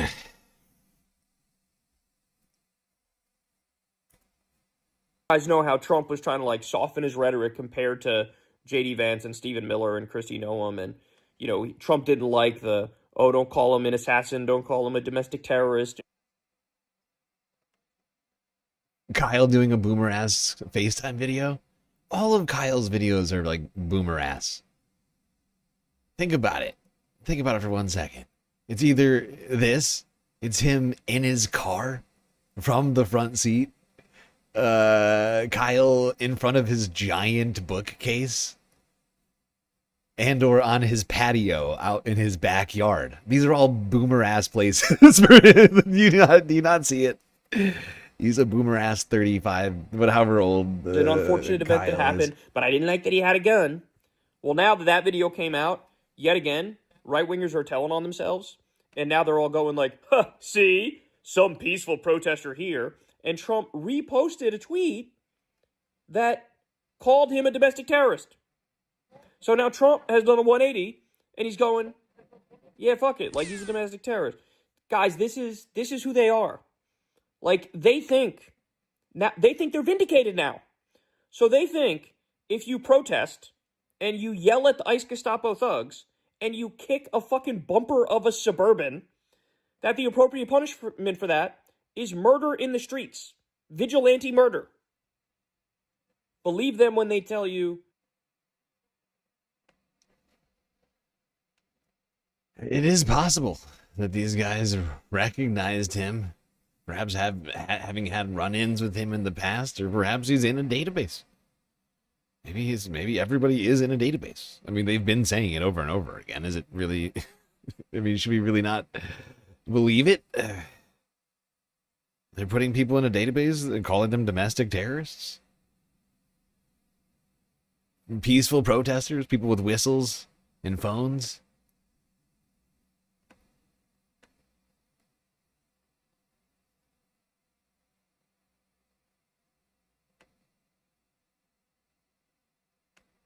I mean, they've been saying some pretty wild stuff out there.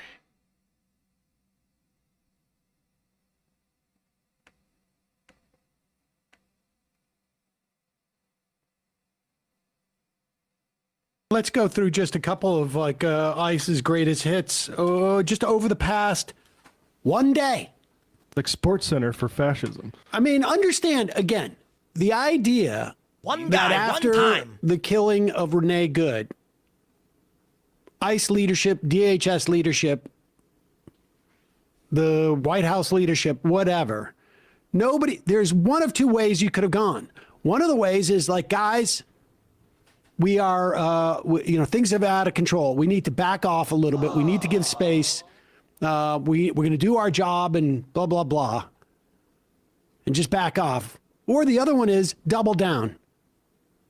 We got your backs. Don't worry. Nobody's going to get hurt. Jonathan Ross, he's now, just a paid administrative leave. Maybe not even that.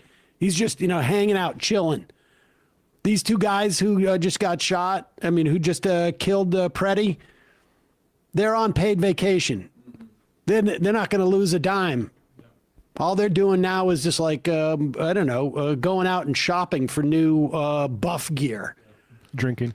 And how do we know this is like, there's been no attempt by any of these entities' leadership to say, hey, guys, check yourself. That is not what the game is. They are not playing that game. Not going to do it. Wouldn't be prudent. Everything that's happening is happening exactly as they want it to. The only thing that's not happening that they want to have happen is they want the protests to be more out of control so they can justify more repression. That's the only thing. Is like the people who are thwarting ICE are dancing too slowly and in too much of a controlled way for them to be able to sort of like pick up the pace as to where they want to go. But if you think for a moment that this is, there is any type of sea change as the way they're going to be behave. Here's just all the stuff that happened just yesterday. Let's start with the number 11. This is the Ecuadorian consulate in Minneapolis. That means that they have diplomatic immunity. And here they are. Here's just it's very brief. Apparently it just cycles through. But Ecuador's Minister of Foreign Affairs filed a formal note of protest with the U.S. after ICE agents attempted to enter the Ecuadorian consulate in Minneapolis yesterday morning.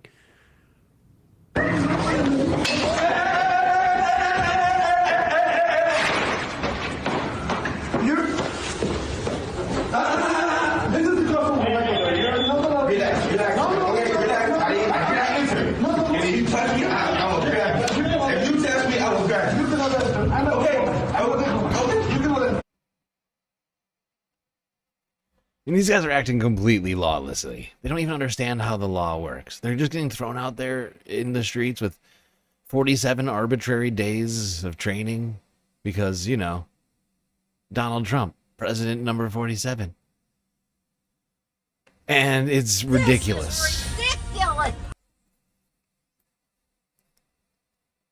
They don't even know that when they attempt to enter a foreign consulate, they're essentially doing a very small invasion, a literal invasion of another country. It could absolutely be interpreted that way, potentially causing an international incident. These fucking incompetent morons are just riding around with guns and badges, doing whatever the fuck they want. Damn the Constitution and the law. These guys don't know This it. ICE agent is showing his face. I hope There are people who recognize him, and when they see him in Minnesota, tell him, "Oh, I saw you on TV. Everybody knows you." I will tell you this, brother. What? You know, I will tell you this. You raise your voice, I raise your voice. If I raise my voice, you'll erase my... Exactly, yeah. Yeah. Are you serious? You said if I raise my voice, you'll erase my voice? I will tell you. That does not seem like a guy who's been instructed by his superiors to, hey, we need to develop better relationships with the community. I mean, to any Trumpers in chat, you know, who are crying about not being able to post on social media. Oh, God. You know. That's on YouTube. Where are you at on this? Where are you at on this? Is that fine? Is that fine for a federal agent to threaten to erase someone's voice? Is that cool? You good with that? Is that cool with you? You like that? What if Biden's DOJ or, you know, some other law enforcement entity under the Biden government did this? I was just wondering, would that be cool with you? Weird. Excited to take that line out too. I've been practicing this one. I watched all the Arnold Schwarzenegger, movies I could last night. Erase your voice, erase. I mean, do you remember, Smitty, where I told you would be the last to die? I lied. Yeah. Here are ICE agents. There was a protest in Phoenix, Arizona. Protesting on the sidewalk, on the side of a road. What happened to all these Ashley Babbitt stand "Don't Tread on Me" freedom lovers that stormed the Capitol on Jan 6th? What happened to all those guys? Why aren't they speaking out against this clear authoritarian repression coming from the federal government? Is it because it's the people that you like that are doing it? Does that make it okay? Because there is another side to that coin, I would point out. It's a dangerous and slippery slope that you're talking about right now. It's a world where you could live under the reverse of this, where you're the one that's getting gunned down in the street. You're the one who's having your constitutional rights taken away from you, being put into internment camps. Just saying. They're just This is like the most banal sort of non-confrontational type of protest you can have, right? If I drove up on this, I would think maybe they're doing a car wash. I mean, honestly, it's just, and ICE agents are pulling away. Car wash. And they decide to essentially attack these protesters. Drive by. Yep.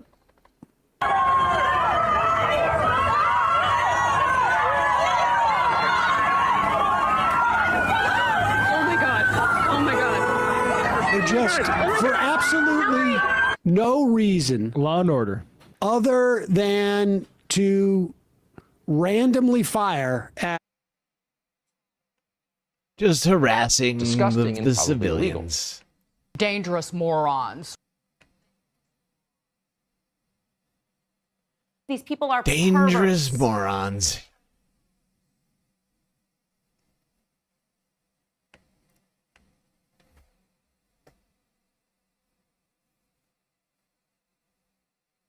Did we do a goal tonight? Yes, we did, Mono. We completed it in 22 minutes.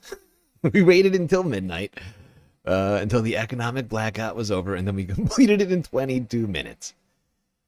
Somebody donated 15 subs over on Twitch.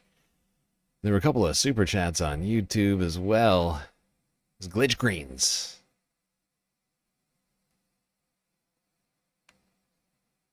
And Frizzla today, I believe, who donated.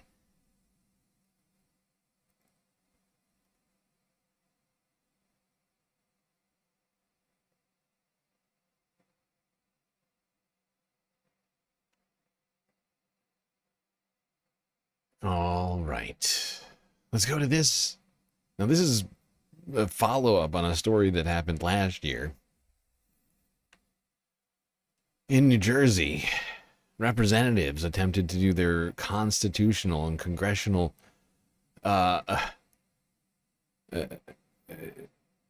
duties, representing the people of the state, ensuring that the things happening in that state are lawful. They were attacked and detained by ICE agents, and one is facing 17 years in prison. Something that has not happened for centuries in this country.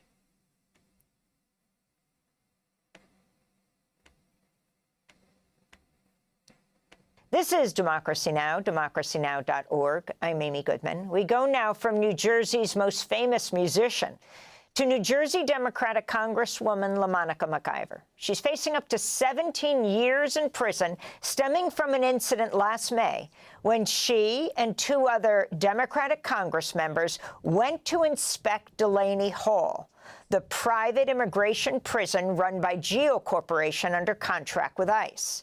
The federal government claims McIver assaulted an immigration officer as federal agents were arresting Newark Mayor Ross Baraka, who'd accompanied the congressional delegation to Delaney Hall. Congressmember McIver has vehemently denied the charges. This is a brief clip of the scene outside the ICE jail that day.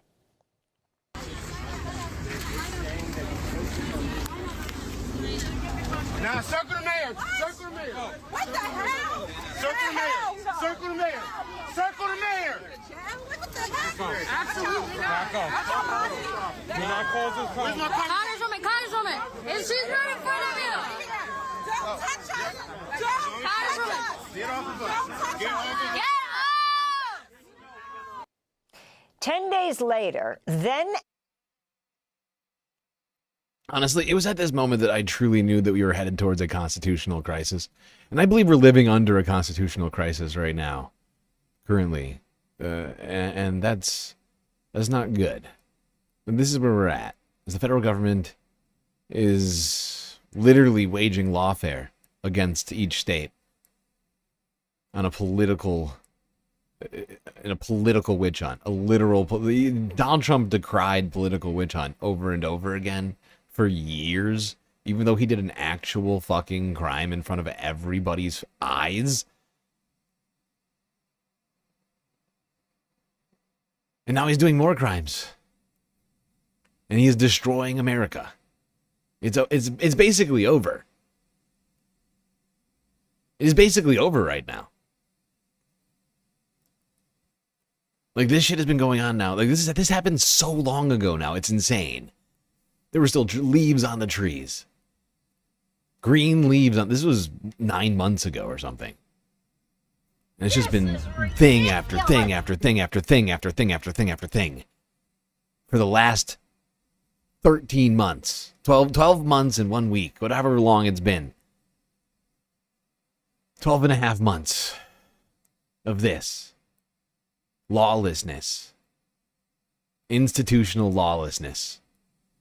Acting U.S. Attorney for New Jersey, Alina Habba, dropped the charges against Newark Mayor Ross Baraka, but at the same time, she announced 3 felony charges against Congressmember McIver, including assaulting, resisting, impeding, and interfering with federal officers. Not since 1799 have such charges been brought against a House member. Alina Habba is the former personal attorney for Donald Trump. 1799. In December, she resigned after a panel of federal... 225 years. Sorry, 227. 227 years. This has not happened. Is anybody still asleep? This is everything that's happening right now goes to the foundation of this supposed democracy that we're all living in right now. There's no way around it. This shit is going back centuries. They're invoking shit and doing shit that has not been seen in this country This is the very for definition hundreds of years. It is. Judges the ruled right. she's serving in her position unlawfully. Members of Congress have the oversight authority to visit DHS facilities without prior notice. But the Trump administration has repeatedly attempted to restrict or thwart that access. We go now to Newark, where we're joined by the Democratic Congresswoman LaMonica McIver. Welcome to Democracy Now! It's great to have you with us. We have spoken with Mayor Ross Baraka several times. And yeah, exactly, Sasha. And today is well, not today, but this year is the 250th year of the supposed democracy. And I think things are going to pop off. It's cold right now. We're seeing mass protests across the nation in the literal coldest week of the year right now. You don't think that when it gets warm, you're not going to see that number increase 2, 3, 4, 10 times? People are pissed. Have you seen the numbers? Have you seen the numbers in the state of our democracy? Somebody just got murdered in the fucking streets. People are pissed. And honestly, I think there's a lot of people that aren't out there right now who are out there in spirit. Otherwise would be if it were not deathly cold outside. There's a few brave patriots out there, and by few I mean thousands. First time talking to you. Explain the state of the case against you. I mean, the judges already ruled that the U.S. attorney, Alina Habba, the former private attorney of President Trump, was serving illegally. But you still have these charges against you that she brought? Yes. Well, first of all, thank you so much for having me, Amy. It's great to be on with you. Yes, you're absolutely correct. These charges are still pushing forward. I'm still fighting it. I'm in the second stretch of that fight as we filed an appeal to the Third Circuit Court to basically have these charges dismissed based off legislative immunity. As you so clearly laid out, I was there to do my job, to conduct oversight along with two of my other colleagues when ICE and DHS created that whole fiasco that happened out there. And so we're looking forward to taking the case, to getting these charges thrown out, and looking forward to being in front of a judge at the Third Circuit in a couple of months. And so we're just waiting on that process right now. So, but explain what you were doing. It relates certainly today, as some judges have ruled that the Trump administration can delay Congress members or legislators from inspecting these facilities. In May, talk exactly about what happened, about why you were at Delaney Hall, what it is for a global audience, you and two other Congress members, and then what happened to Ross Baraka and what happened to you. So, of course, we went there for an oversight visit, which is something that Congress, statutorily have the right to do. We can show up to any ICE facility and have an inspection unannounced, announced. That's, in statute for us to do that. And so two of my colleagues from New Jersey, which we have done in the past before, we showed up to ICE facility in New Jersey other than Delaney Hall and conducted an oversight visit. And just that day we were going to Delaney Hall, we had gotten a lot of calls about Delaney Hall. We had no idea that this facility had opened up. The mayor of the city had said that this place was not cooperating with city guidelines. And so we're like, hey, we need to go here and check this place out. Mayor Baraka did not accompany us to the facility for the oversight visit. It was literally just members of Congress. Mayor Baraka showed up later because he was coming there for the press conference that we were having after our tour, but he was not there to come with us on the visit. I mean, he had been showing up there at this facility every day prior to us coming, because once again, this facility has basically, just refused to adhere to city guidelines as it relates to inspections and fire code inspections. They claim they're a federal facility, but they're not. It's a private prison that has a contract with the federal government. They're not a federal facility. And so, honestly, I need Congress people to start standing their ground.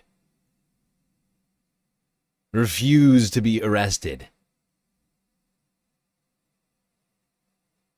In every sense of the word. Refuse the lawlessness of these fucking fascists. These brown shirt Nazi Gestapo thugs. We've been watching it for too long. Honestly, this is enough. We've seen enough. That day when the brown shirts took over the Department of Education, and those Congress people looked on helplessly and didn't push through that one piece of shit who was illegally preventing them from going inside, they failed. They failed. They should have restrained him and arrested him for illegally preventing Congress people from entering a federal building. That was honestly, really, truly the beginning of the constitutional crisis. All of this has just been day one shit. But they should have seized that man, physically seized him and arrested him with their constitutional authority for a clearly unconstitutional action. That fucking brown shirt should be in jail right now facing charges. He's not. I don't even know his name, but we should. And there needs to be investigations into every single one of these motherfuckers. This guy, this guy, this guy, this guy, every single one of these motherfuckers, this guy. Every single one of these pieces of shit. I don't care how long it takes.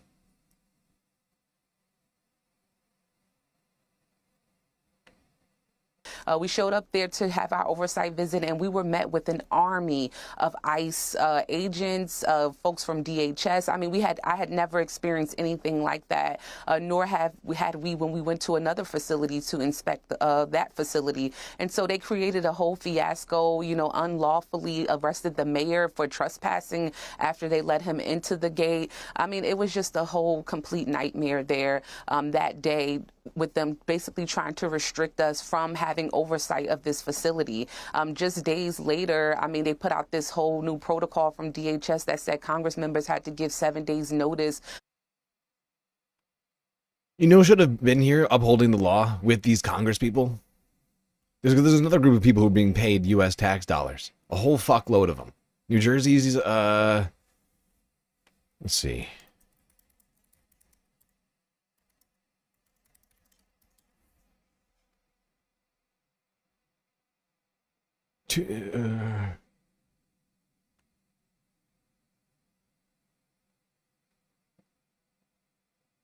$431 million the state police of New Jersey received in full year 2025. That's just the state police. That's not local. That's just state police. State police received $500 million. They should be here next to that woman. They are not. They should be protecting Congress from lawless force. Upholding the law, protecting and serving. For them to show up to have oversight, just constantly trying to stop Congress from having oversight and holding the administration accountable. And we continue to see that this from last May and now continuing on each and every day with the different scenarios from this administration. And so I continue to show up to do oversight, continue to hold this agency, but also these facilities accountable. I've been back to Delaney Hall. And with whose army are we going to do that? Every single state has a National Guard, a state police force, and local law enforcement. That's a beginning.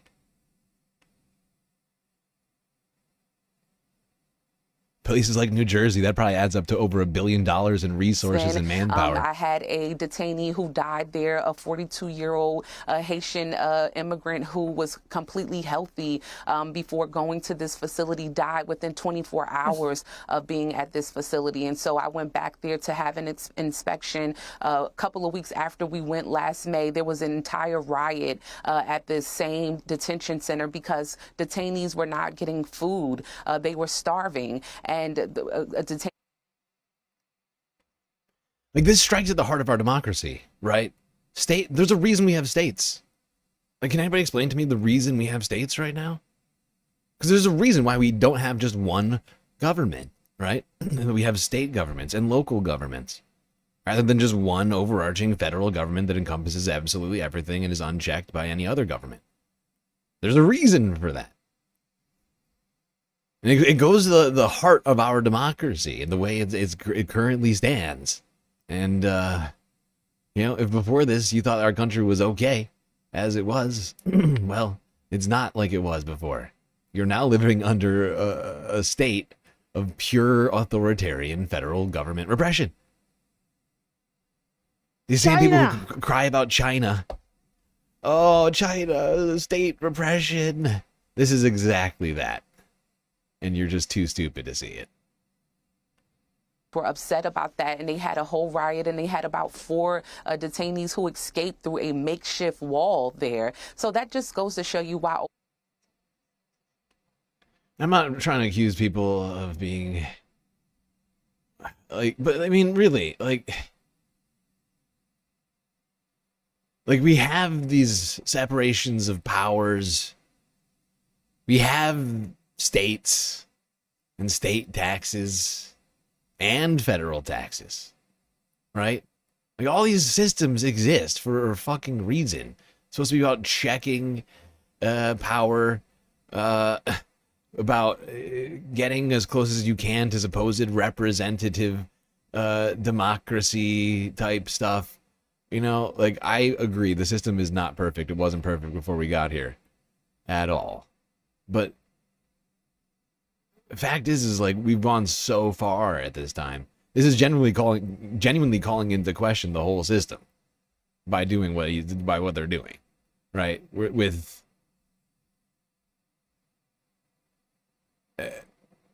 they're attempting, and what's fascinating about this is because Republicans have been so adamant about states' rights for so long, and suggest that anytime the federal government usurps state rights, it's authoritarianism.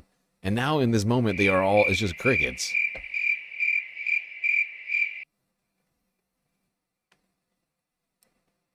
But, like, to some degree, the states should have autonomy, right? Like, to some degree, states should have autonomy from the federal government. And we've set up laws and rules and regulations to check that federal government, and they're now running roughshod over those checks and balances, basically usurping all the power of the states and the local municipalities and doing whatever the hell they want with our tax dollars. And that is literally foundational to the democracy of the United States, is that people felt they're being taxed unfairly, and they started a fucking revolution over it.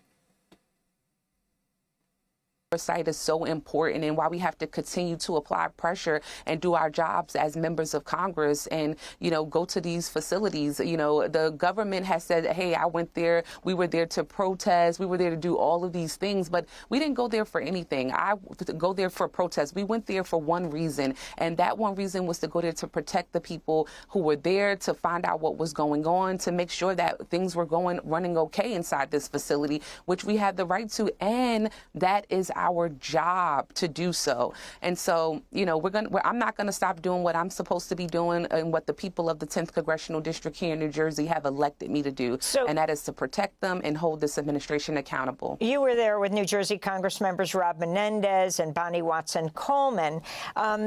Now, what is your legal situation? So often in these cases of political persecution, the process is the punishment. The New Yorker notes in December, you'd already racked up close to $1 million in legal fees. What do you think this message sends to Congress members, legislators all over the country if they stand up for their constituents, as they say, as you say you were doing, you'll be personally bankrupted? Yeah, I mean, you're absolutely right. The process is the punishment. This is what they're doing. They're doing this with your taxpayer dollars, prosecuting a member of Congress for doing their job. It doesn't cost them anything because they're... It's not a prosecution, it's a persecution. It's a fucking government persecution. This woman did nothing wrong. In fact, she did everything right. I did everything Literally right, did everything and they right. indicted me. And they indicted her. And now $1 million legal bill so far. And this thing isn't even over. And she's still under threat of being put in prison for upholding the Constitution and doing her congressional duty of inspecting a facility, a privately owned and run facility in the state which she presides over.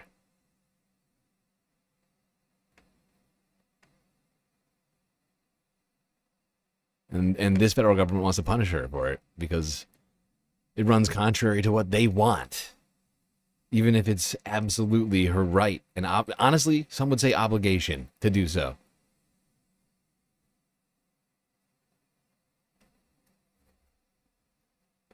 Meanwhile, ICE is continuing to act lawlessly on the streets of Minneapolis, smashing into cars,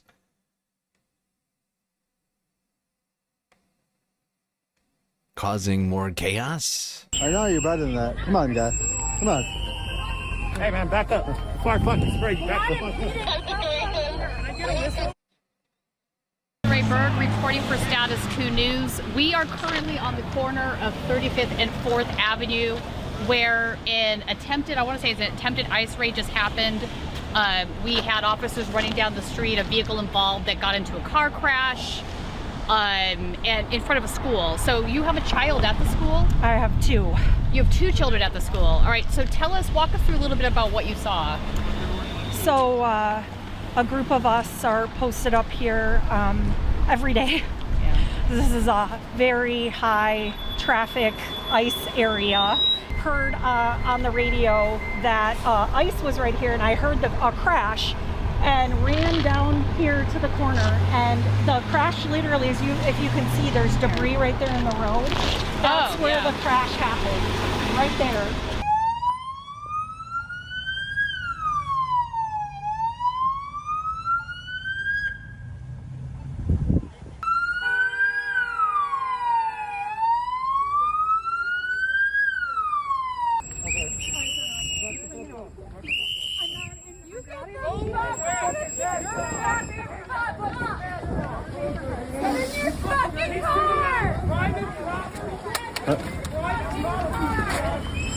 Wow.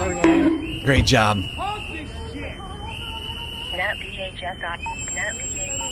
I know you. These guys are so well trained, they're just dropping equipment all over the ground, causing chaos everywhere. Come on. Hey, man, back up. Fire fucking spray. Back up. Honestly, there's been a huge drop in civilian crime since ICE started doing what they were doing, and a massive uptick in federal crimes being committed on our streets. Just constant crime being caused by the federal government now. Just out in the open, too. It's so I disturbing. saw an ICE vehicle, a sedan, with the lights on, the sirens were going, and it had smashed into the person they were trying to abduct's car. And apparently it was only one guy. I did see him take off, and according to neighbors right over here, the ICE agents had their guns drawn, and the person they were trying to take jumped a bunch of fences and was running down the alley parallel to the street. Do you want us to roll up the red carpet? Yes. We're fucking exercising our First Amendment rights. Neighborhood is watching you. We got eyes on you. You're not welcome here. You're not welcome here. It's so concentration. You're in front of a school. What you did, man? Middle of the traffic. Say, dude, watching this shit. Oh. Especially in the wake of the murder of Renee Good and Alex Pretti in broad daylight on camera, where we have all now watched these murders from every fucking angle possible, just over and over again.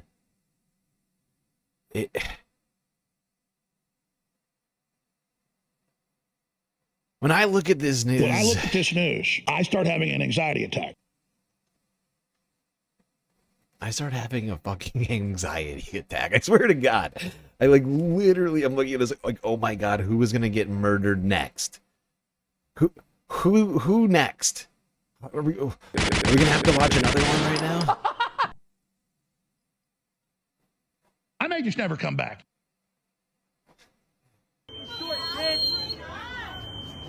See why you creating cows, man? Look what you did, man. You don't care about what happens to the people. You just blow some car driving by and you just go in front of them. Let's run, dude. Wow. You're great. Shit. Oh, what happened? Just drive away. You acting tough, man. We're on the sidewalk. You are in the middle of the road, dude. We're on the sidewalk. You acting tough. Why? Why is he acting tough? Yeah? You acting tough for no reason. There's no reason why you should be threatening people and spreading. We're on the sidewalk. You just caused an accident in front of the road, man. And then we told them we didn't want them there. And then I witnessed that same ICE agent with the American flag mask get into the damaged car and drive away with the other ICE vehicles. You don't respect the laws. How do you expect the people respect you? Look, they're blocking. They are blocking a public fucking bus. Respect the They're laws. blocking the bus. So they're preventing an entire group of citizens from living their lives, getting to work, getting to school, getting home, whatever else. Respect the people respect you.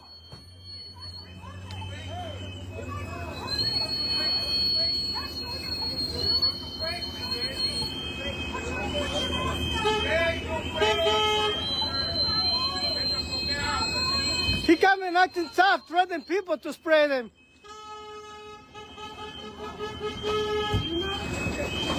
See, now you're leaving the scene of the accident, man. Illegal. They both had guns drawn. Stealing the car. Hey. Leave the car. Wait for the car. Now you want to run the red light with no emergency lights on it? Illegal. Oh, now she's taking the light. Not taking the car away. So yeah, so I've never seen and that was them. the person they were trying to detain's car. So they drove off with in the his guys car. In his car. In so, his car. The one guy with the. This is why I said I don't give a fuck if Bovino is out and Homan is in. That is a zero change situation to me. And that I told you the things on the ground were not going to improve. And what do we see? More lawlessness. This was live streamed yesterday. It's like a compilation now, but like, it's ridiculous. What? No change. Everything's the same. Still fucking chaos in Minnesota. People living under, I would say martial law, but there's no rules to this thing at all. So they were able to turn the engine on. Maybe they got the keys from the guy then. That's awful. I think the person that they were trying to take, I literally think his keys were in the ignition. It appeared to be running. He left in there I think he left his phone, and I think he just took off. Okay. And I've seen ICE leave vehicles in the middle of a street. I've heard stories about them leaving vehicles that are running, like rolling down the street. Down the street, but I've never seen an ICE take an actual car. From someone they did not successfully abduct. Right. I think some of the neighbors are trying to figure out who that was because ICE now has his car and his phone. Curious just if you could speak to what it feels like as a... So they're just robbing people in broad daylight. I mean, that's what you just witnessed, a daylight robbery. Yeah, is that an improvement rather than murder, daylight robbery? Is that gunpoint, right? At gunpoint. At gunpoint. For fuck's sake.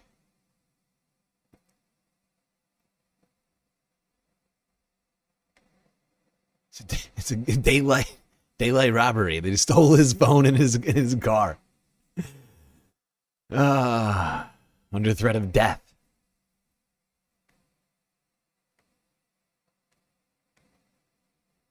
That is disturbing. Of course, people are living in detention are also living under threat of death every second of every day that they are inside these places. Here's Democracy Now! From yesterday to talk about the state of those in detention right now. Two protesters were arrested Wednesday as demonstrators rallied outside ICE's South Texas Family Residential Center, where the Trump administration is detaining children, including Liam Ramos, the 5-year-old from Minnesota, who was detained last week after coming home from preschool. Images of Liam went viral after he was picked up while still wearing a Spider-Man backpack and a blue hat with bunny ears. He's being detained with his father. According to the family's lawyer, Liam's father is a legal asylum seeker who's followed proper protocols and has no criminal record.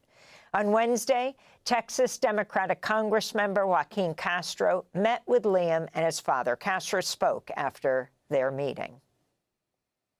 Liam Ramos should be released immediately.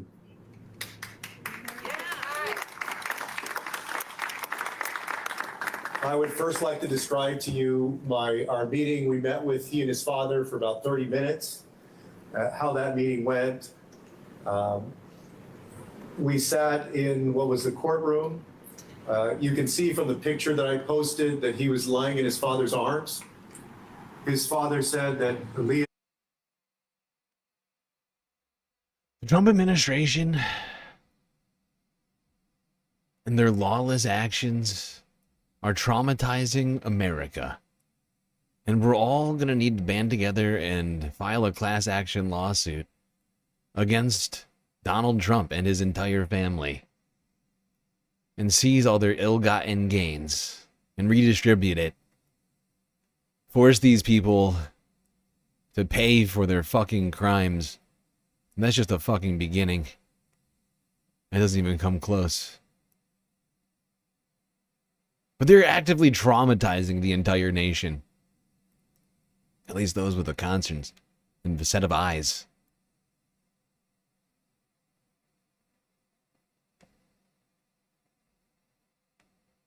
They're traumatizing America right now.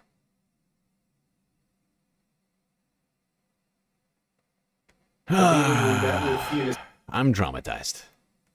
I'll be signing my name. Minutes, how that meeting went. We sat in what was the courtroom.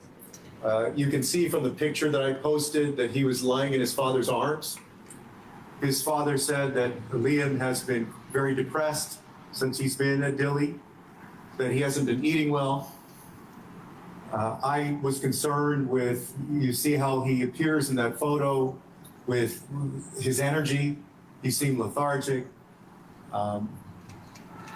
His father said that Liam has been sleeping a lot, that he's been asking about his family, his mom, and his classmates, and saying that he wants to go be back in school with his classmates. He's asked about his backpack and his cap that he was wearing when they picked him up in Minnesota. I let him know that his school and his community, his family, and our country love him, and we're praying for him. Texas Democratic Congressmember Joaquin Castro visited the ICE jail in Dilley just days after hundreds of detained immigrant families held a protest inside demanding the release of Liam and other detained children. Protesters held signs reading "Libertad para los niños," or "Liberty for the kids." The immigration attorney, Eric Lee, was attempting to meet with clients inside Dilley when the protests broke out. He posted this video from just outside. I'm outside. I'm outside. It doesn't say out here. And I've just been ordered to leave the premises. And she's yelling at me right now, so. I'm outside of the Dilley facility here in South Texas. There's a demonstration of detainees taking place inside right now. We were all asked to leave. There's a drone flying up ahead right now. It's an extremely bizarre situation. You can hear them shouting.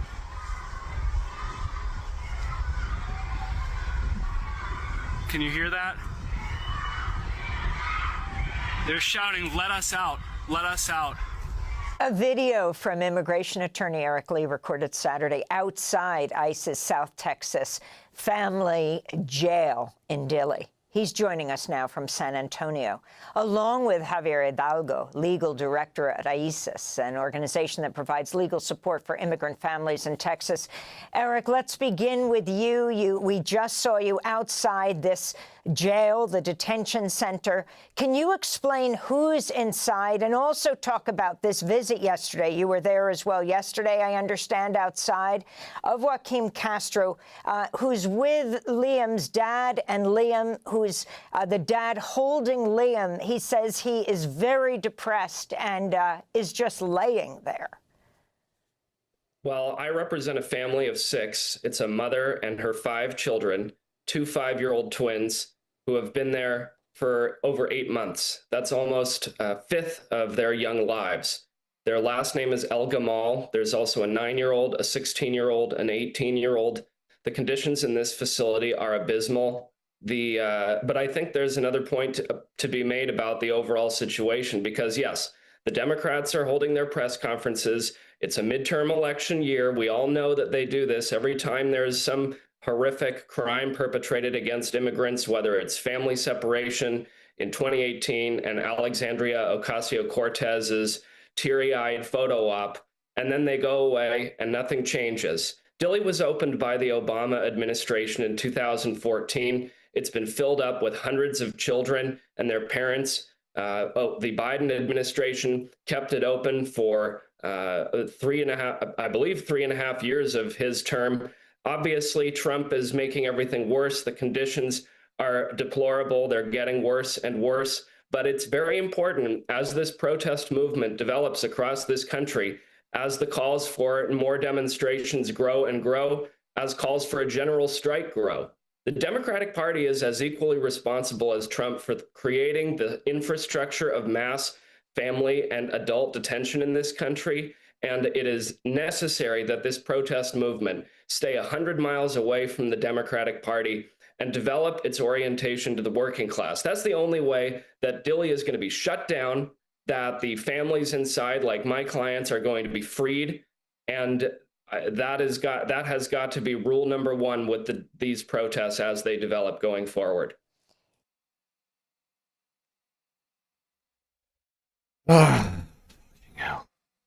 We're living in such dire, terrible times. These images of children in detention centers, families broken up once again. Remember when Tom Homan was saying, "Oh, we don't want to separate them, and that's why we're gonna keep them together and we'll deport them together." Now they're not keeping them together. They're not being deported together. Not that would be much more humane than this, but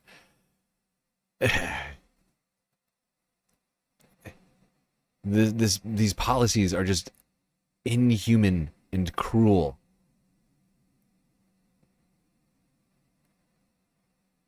And the fact is, they are not picking up criminals. They're picking up anybody. Even U.S. citizens. U.S. citizens are spending time in these places, too.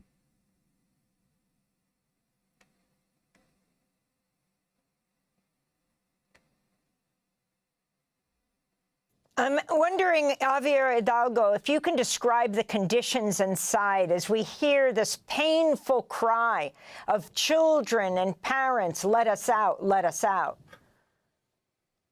Yeah. The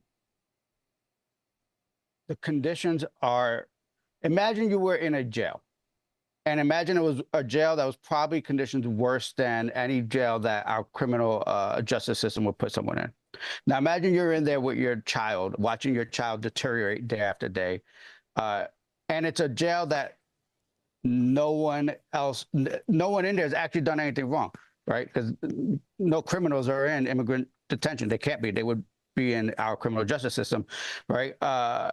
And every day, the guards there are saying, well, if you want this to end, just give up your case, right? And so imagine that condition. Imagine being there with a breastfeeding child under the age of 1, and the water that they give you to mix with formula smells so bad that your child won't take it down, right? That's the type of conditions. Oh my God. Lack of medical care is constant. And let me just say, my context for this, right, is, our organization has been working, providing legal services to families in family detention since Obama opened them in 2014. Anybody who works in these concentration camps also need to be brought up on charges. It's not just the agents running around the streets. It's not just Kristi Noem or Greg Bovino or Tom Homan, Stephen Miller or Donald Trump.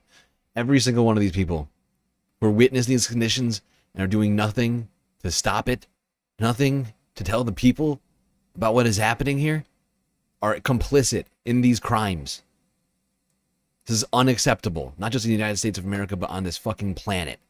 I object. Some form, right? We've been documenting these harms. These harms aren't new. It's almost as it's a tool that just keeps getting recycled and used, but the conditions are just horrific, and it's unimaginable. And you almost have to go and see it. I can describe it in and out, right? Lack of adequate food. We often hear about food with bugs or worms in it, half frozen food being given, guards yelling at parents if their kids are making too much noise or if they're asking for an extra apple. Yesterday when the Congress folks tried to meet, we understood from the clients that we were meeting with that same day, right, that they were pretty much locked in their rooms, except to be escorted to meet with us in legal visitation. And they were locked in their rooms, and the guards just tossed crayons on the floor for the kids to play with to keep them busy. There's no educational resources.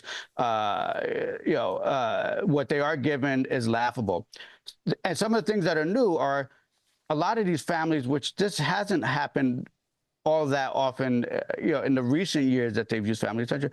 We're seeing a lot of families that have been here in our communities for a long time, taken into detention centers while they're still trying to process the case. So you're talking about kids who have been going to school, understand the difference between a rigorous academic curriculum and they're giving coloring packets, right? And so that's the level of conditions. And despite all the protections that exist, and let me say, there's very few protections that exist. ICE has taken a position that they don't actually apply because they don't want them to anymore. And they're just ignoring them and flouting them. So you have families in there that are in there up towards 100 days, upwards of 100 days, as high as Eric's client, who has been there an unimaginable amount of time, right? So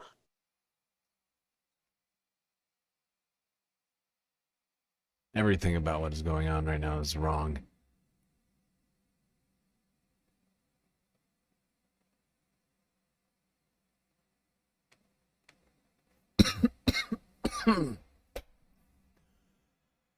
This infuriates me. This country is repeating dark history.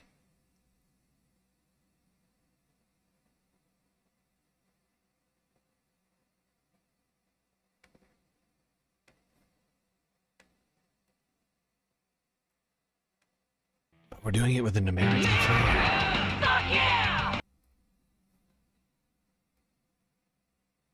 All right, let's try and move on from the state of detention centers, which are literally subhuman and unacceptable under any rule of law or any consideration for human beings. It is fundamentally wrong what is being done to people in detention and out of detention, of course, as well, just in different ways. And a fuckload of people have died in detention. One guy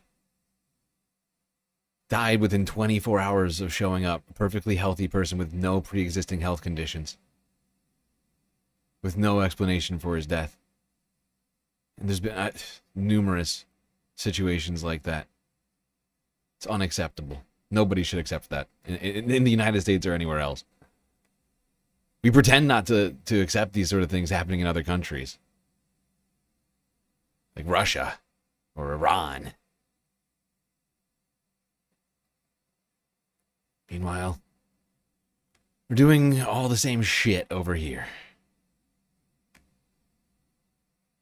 People are being traumatized by the actions of the federal government that they're witnessing every day.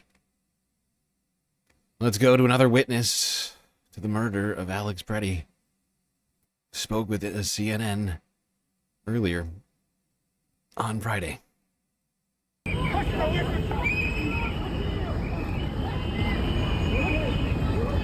Whoa!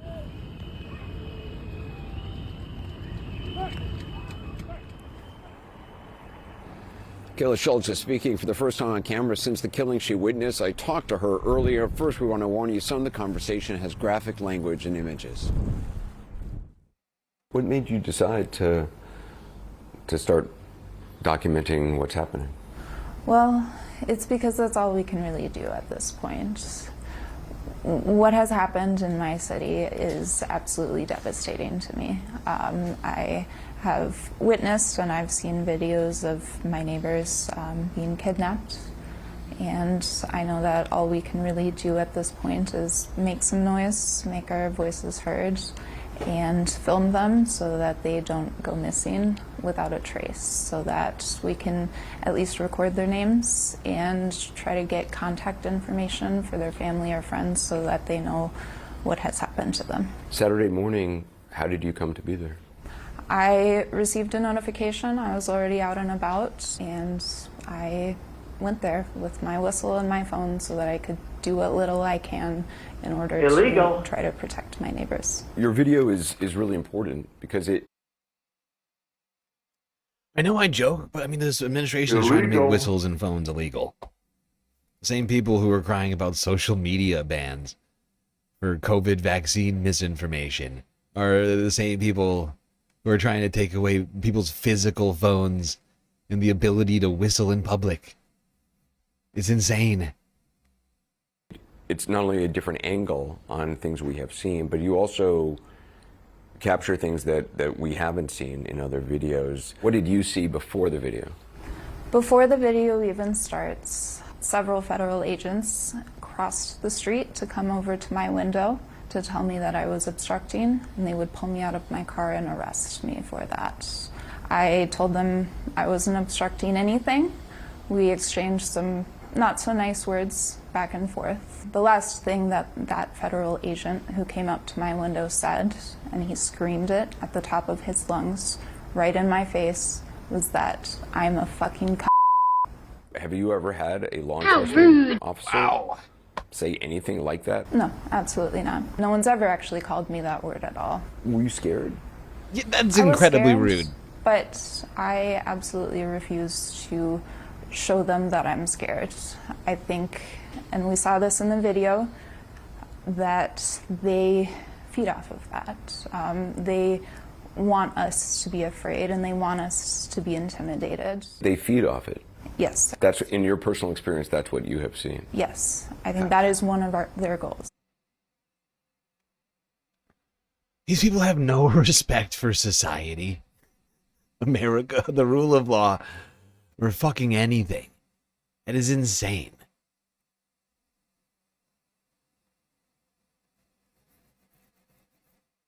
Why is this woman having to deal with this? Why is this young woman having to deal with this shit? I ask you.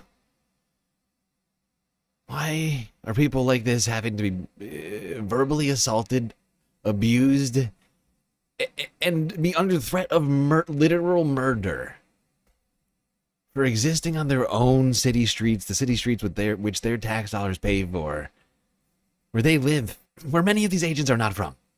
They're just an invading force. They're just an invading force. Get rid of the Second Amendment? Ridiculous. They escalate in every single way if they are not able to use that fear in order to intimidate us into backing down. So if you're not intimidated, they escalate. And that's exactly what happened to Alex. He did not let them intimidate him. Which is the... In fact, which is the behavior of a weak, fragile person. You didn't succumb to what I wanted? Well, my ego can't handle that, so I'm gonna lash out for it. It's a weak, pathetic thing to do. Weak. You should be ashamed of yourself for having that thought. Up for two women that they were absolutely brutalizing, and that made them mad that they were not able to intimidate him into tucking his tail and leaving. Your video shows the two women who are talking with some officers in a vehicle. They are. These people are only capable of feeling power when subjugating others. That's how weak and useless they are. These are the same people who are claiming to be protecting women. You know? Oh, we gotta protect the women and the fetuses. We must protect the women from being able to abort the fetuses. And from trans women for being in sports and bathrooms. We're protecting society. With some officers in a vehicle. They are right next to you. Those two women. Everybody feeling safe? Everybody in chat feeling good and safe right now? Also visible in Stella Carlson's video shot from the sidewalk not far from where Kayla Schultz's car is located. On your video, there's a man in a gray tan hat, an officer who pushes one of the women. I don't know exactly whose words were whose at that point, but he, in my opinion, is the one that instigated this. How so? He just seemed angry. He seemed like he wanted vengeance for I don't know what. He wanted to be the big, scary guy, and he just had absolutely no control over his emotions. I saw him shoving them very violently. It was not out of self-protection, in my opinion. It was purely out of rage. You believe that pushing was kind of the genesis of everything else that then followed? Yep, exactly. He was being so incredibly violent. You briefly capture Stella Carlson, the lady in the pink jacket. You can actually see her documenting this from another, and when you compare the videos, it really gives a much more kind of rounded view of what is going on. On your video, we see the Border Patrol agent who will end up shooting Alex Pretti. We see him spraying a chemical agent on a woman, or attempting to spray a small bottle of pepper spray or something into a woman's face. And he seems to have some issue with his bottle, and he checks it. He sort of turns away and checks it for a moment. Your video actually captures the gun. Did you know that? Yeah. I hadn't realized that when I first started looking at it. It's very grainy. One moment, there were people being pushed around, there were people being maced right in front of me. That was upsetting enough. All of a sudden, I see so many federal agents, way more than was necessary in order to take him down to the ground. The next thing I know, it's gunshots. It's so many gunshots. I couldn't believe it.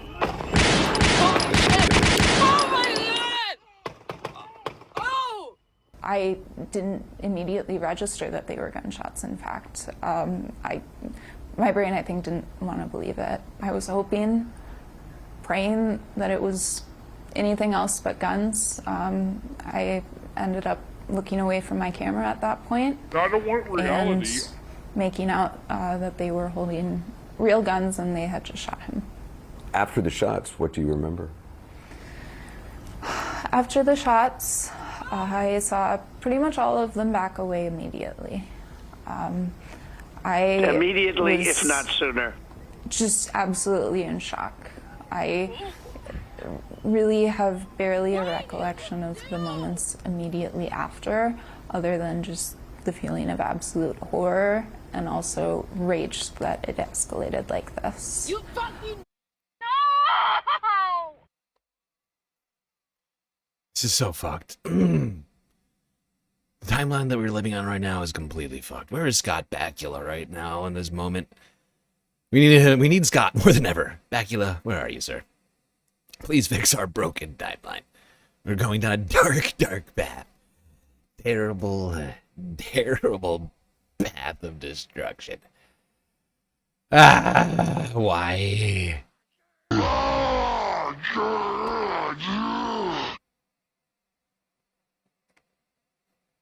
Why? Okay, I just blew through the third break. I got so dialed in to what was going on over here. We're like a half an hour past the third break just now. 4.5 hours in, we still got a buttload of content to get through on this week ending report. This week from hell, part 53, 4, whatever it is now.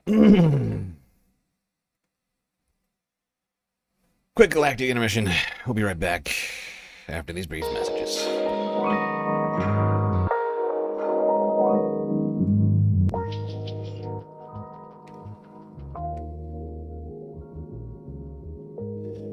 Okay, everybody, I hope you're enjoying the show so far. If you haven't already, hit the follow button on Twitch and the subscribe button on YouTube. And while you're at it, do not forget that we are completely funded by individuals like you, and your donations are what keep us alive. A lot of great ways out there for you to show your support. Things like YouTube, Super Chats, Super Stickers, memberships, gifted memberships, Twitch with the bits and the power-ups, subs, gifted subs, Twitch Prime subs. We got Cash App and PayPal. We got Throne. And, of course, the very best way to get most base benefits for your Earth dollars, Patreon, where for the low price of $3 a month, you can get access to a myriad space benefits unseen by the rest of the goddamn Milky Way galaxy. So many great benefits, I'm not even going to mention them. I just recommend you go onto the website and find out what lies in store. All right, everybody, enjoy the break. Grab yourself a drink, maybe a snack, and I will be right back.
All right, everybody.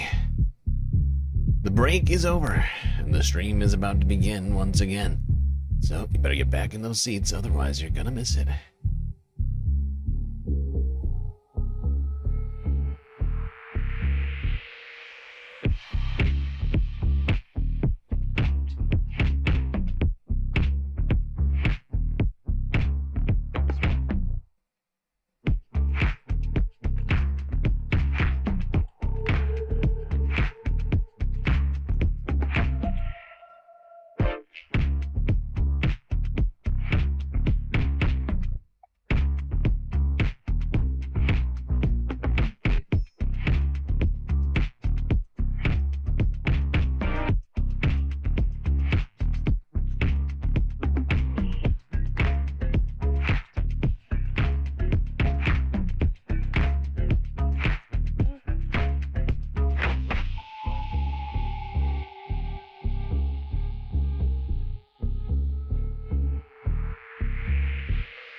Jesus Christ, I'm moving so slow today.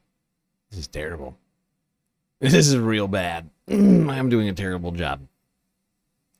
I think I'm just exhausted.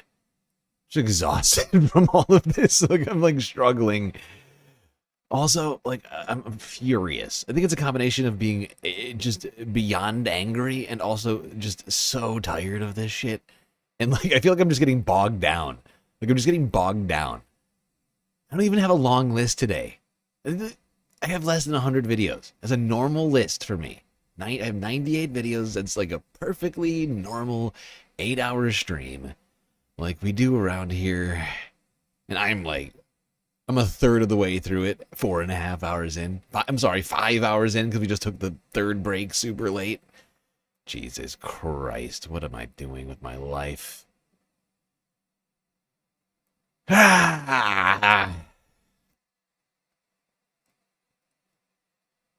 right, I'm going to skip a couple just for my own sanity. And I'm going to go here, back to CNN, talk about one Donald J. Lemon. I don't know what his middle name is.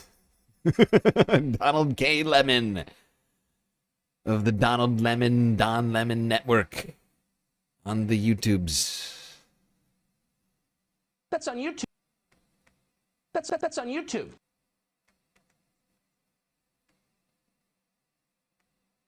Let's talk about Don. Now, we talked about Don Lemon. Been talking about Don Lemon recently, since he has been on the ground doing much needed journalism in the field in Minnesota at some of the protests that have been going on, documenting what is happening. Honestly, Don's won points in my book. When he first left CNN, I couldn't give any fucks. Like, I gave, like, negative fucks. Like, I was giving, you know, oh, God. But now, honestly, I feel like Don Lemon's managed to win some points in my book. At least a couple. Some of his recent efforts. Actually, I mean, he's out there, he's doing, like, actual independent journalism, whether or not we agree on everything. Another topic of discussion. I believe in his right to do his job. However, the Trump administration does not. Help, I'm being repressed! And they arrested Don Lemon earlier on Friday. These people exhaust me. What is wrong with them? Like, there's something fundamentally wrong with the people in the Trump administration.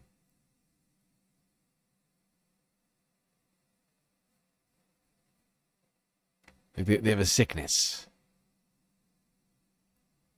These people are perverts.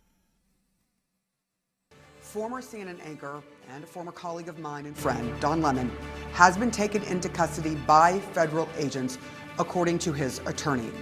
It comes after Lemon covered the protest earlier this month, dozens of anti-ICE protesters rushing inside of a church in St. Paul, Minnesota. Now, Don has said that he was just there as a journalist, photographing the incident as a journalist, asking questions as a journalist after the protesters went in. Thanks, Jeff, for the Clear question. he was not part of the protest group. In a statement, Don Lemon's attorney says, quote, "This unprecedented attack on the First Amendment and transparent attempt to distract attention from the many crises facing this administration will not stand. Illegal. Don will fight these charges vigorously and thoroughly in court."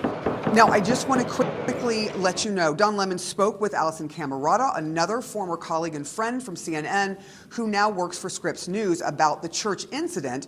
Let's go to what she told us just moments ago.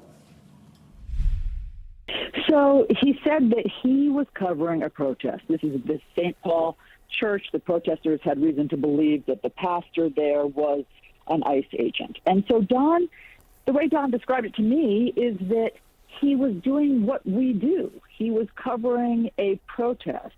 He wasn't conspiring with them. He knew that they were going to be protesting something. He wasn't in on their plans, he says, beforehand, which is one of the things that the DOJ has suggested.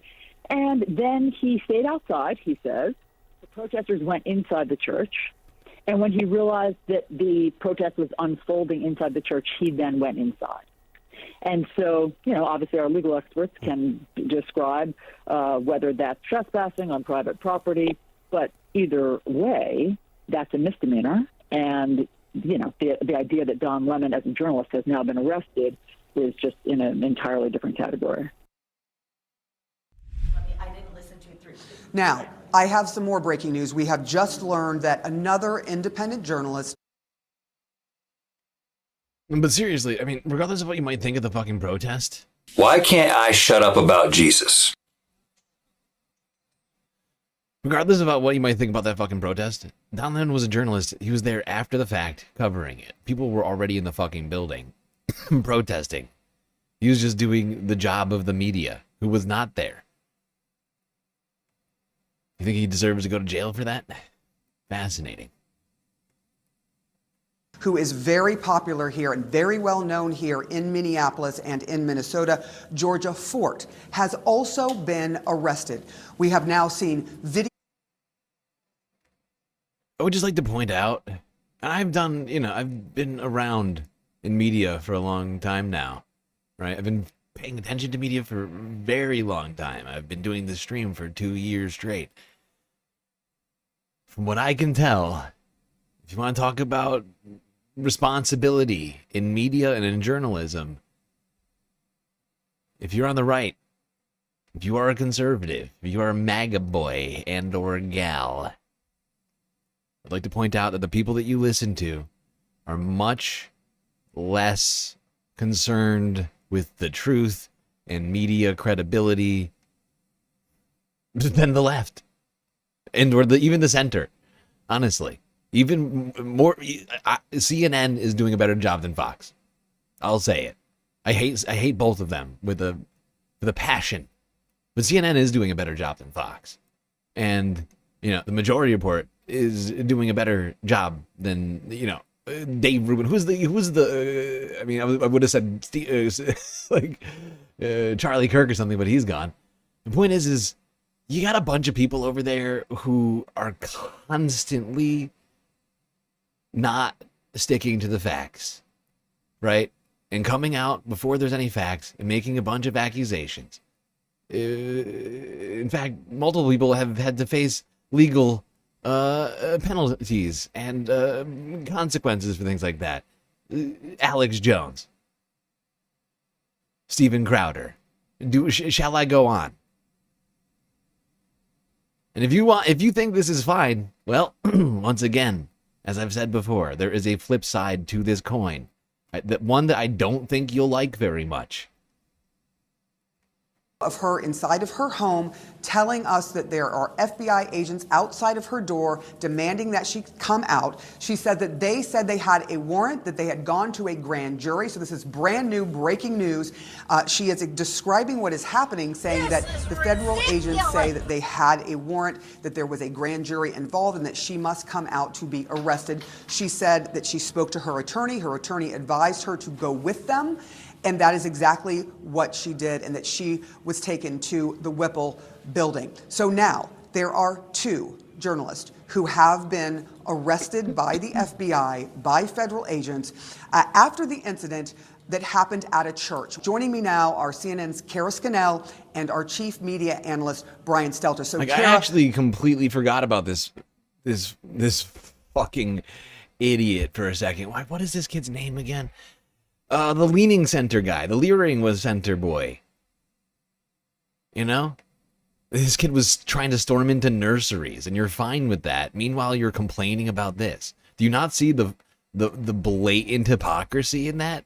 Like, you're cheering on this one moron who can barely string together a sentence, disturbing daycares around Minnesota. Meanwhile, one church gets bothered, and you're like up in arms over it. You're a fucking hypocrite. You're a fucking literally, examine your life for like 2 seconds. Are you that incapable of introspection? Like, you have to blame absolutely everything on everyone else? Take a moment. Take some fucking accountability. Okay? Have some fucking class, you piece of shit. And actually look at your life objectively. Because you're not doing it currently. If you think that those 2 things, like, that you're fine with those 2 things existing, you're an idiot. what are we learning about the situation with Don Lemon? Well, Sarah, we do know that Don Lemon was arrested last Nick Shirley, night in thank Los you. Angeles. That fucking moron.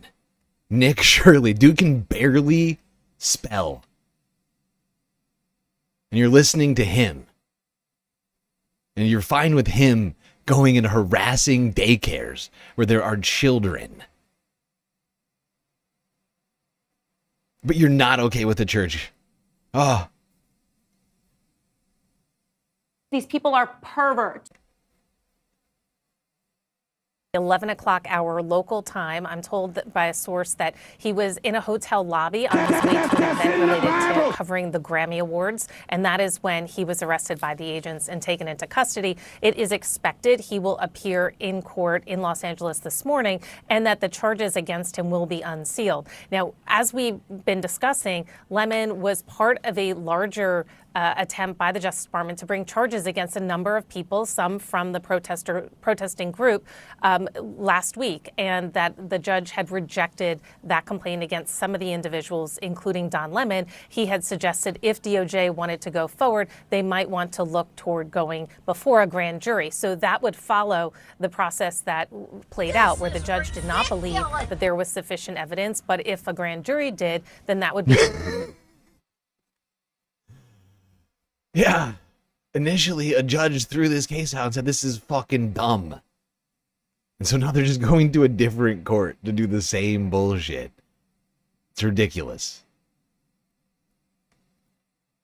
Hold on, I'm skipping ahead. Now that you are learning that there are 2 journalists who have been taken into custody, one of whom we know well, our colleague and friend Don Lemon, the other who is very well known here as an independent journalist, she also saying that she was taken into custody, Georgia Fort.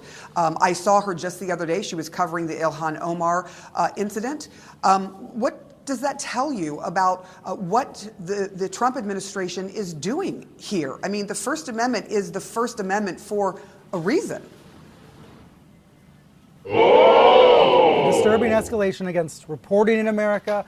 And I would also put it in the framework of protests. You know, this is part of an ongoing pressure campaign against protests, especially the kind of provocative anti-Trump protest action that we have seen makes the administration so uncomfortable. And frankly, makes some voters very uncomfortable. This is an action, this arrest of Don Lemon, this arrest of this independent journalist who is live streaming and reporting in Minnesota. This is something that some MAGA loyalists have been demanding. They've been wanting to see it happen. When Trump... You know what makes me uncomfortable, Brian?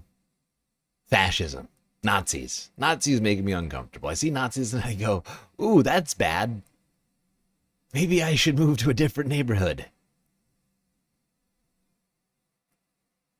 That's what makes me uncomfortable. Brown shirts. Brown shirts make me concerned.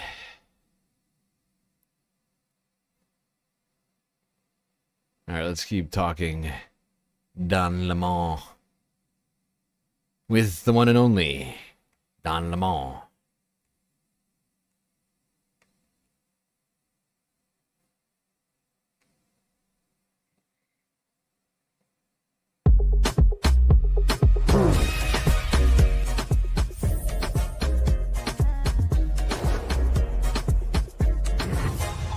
Don.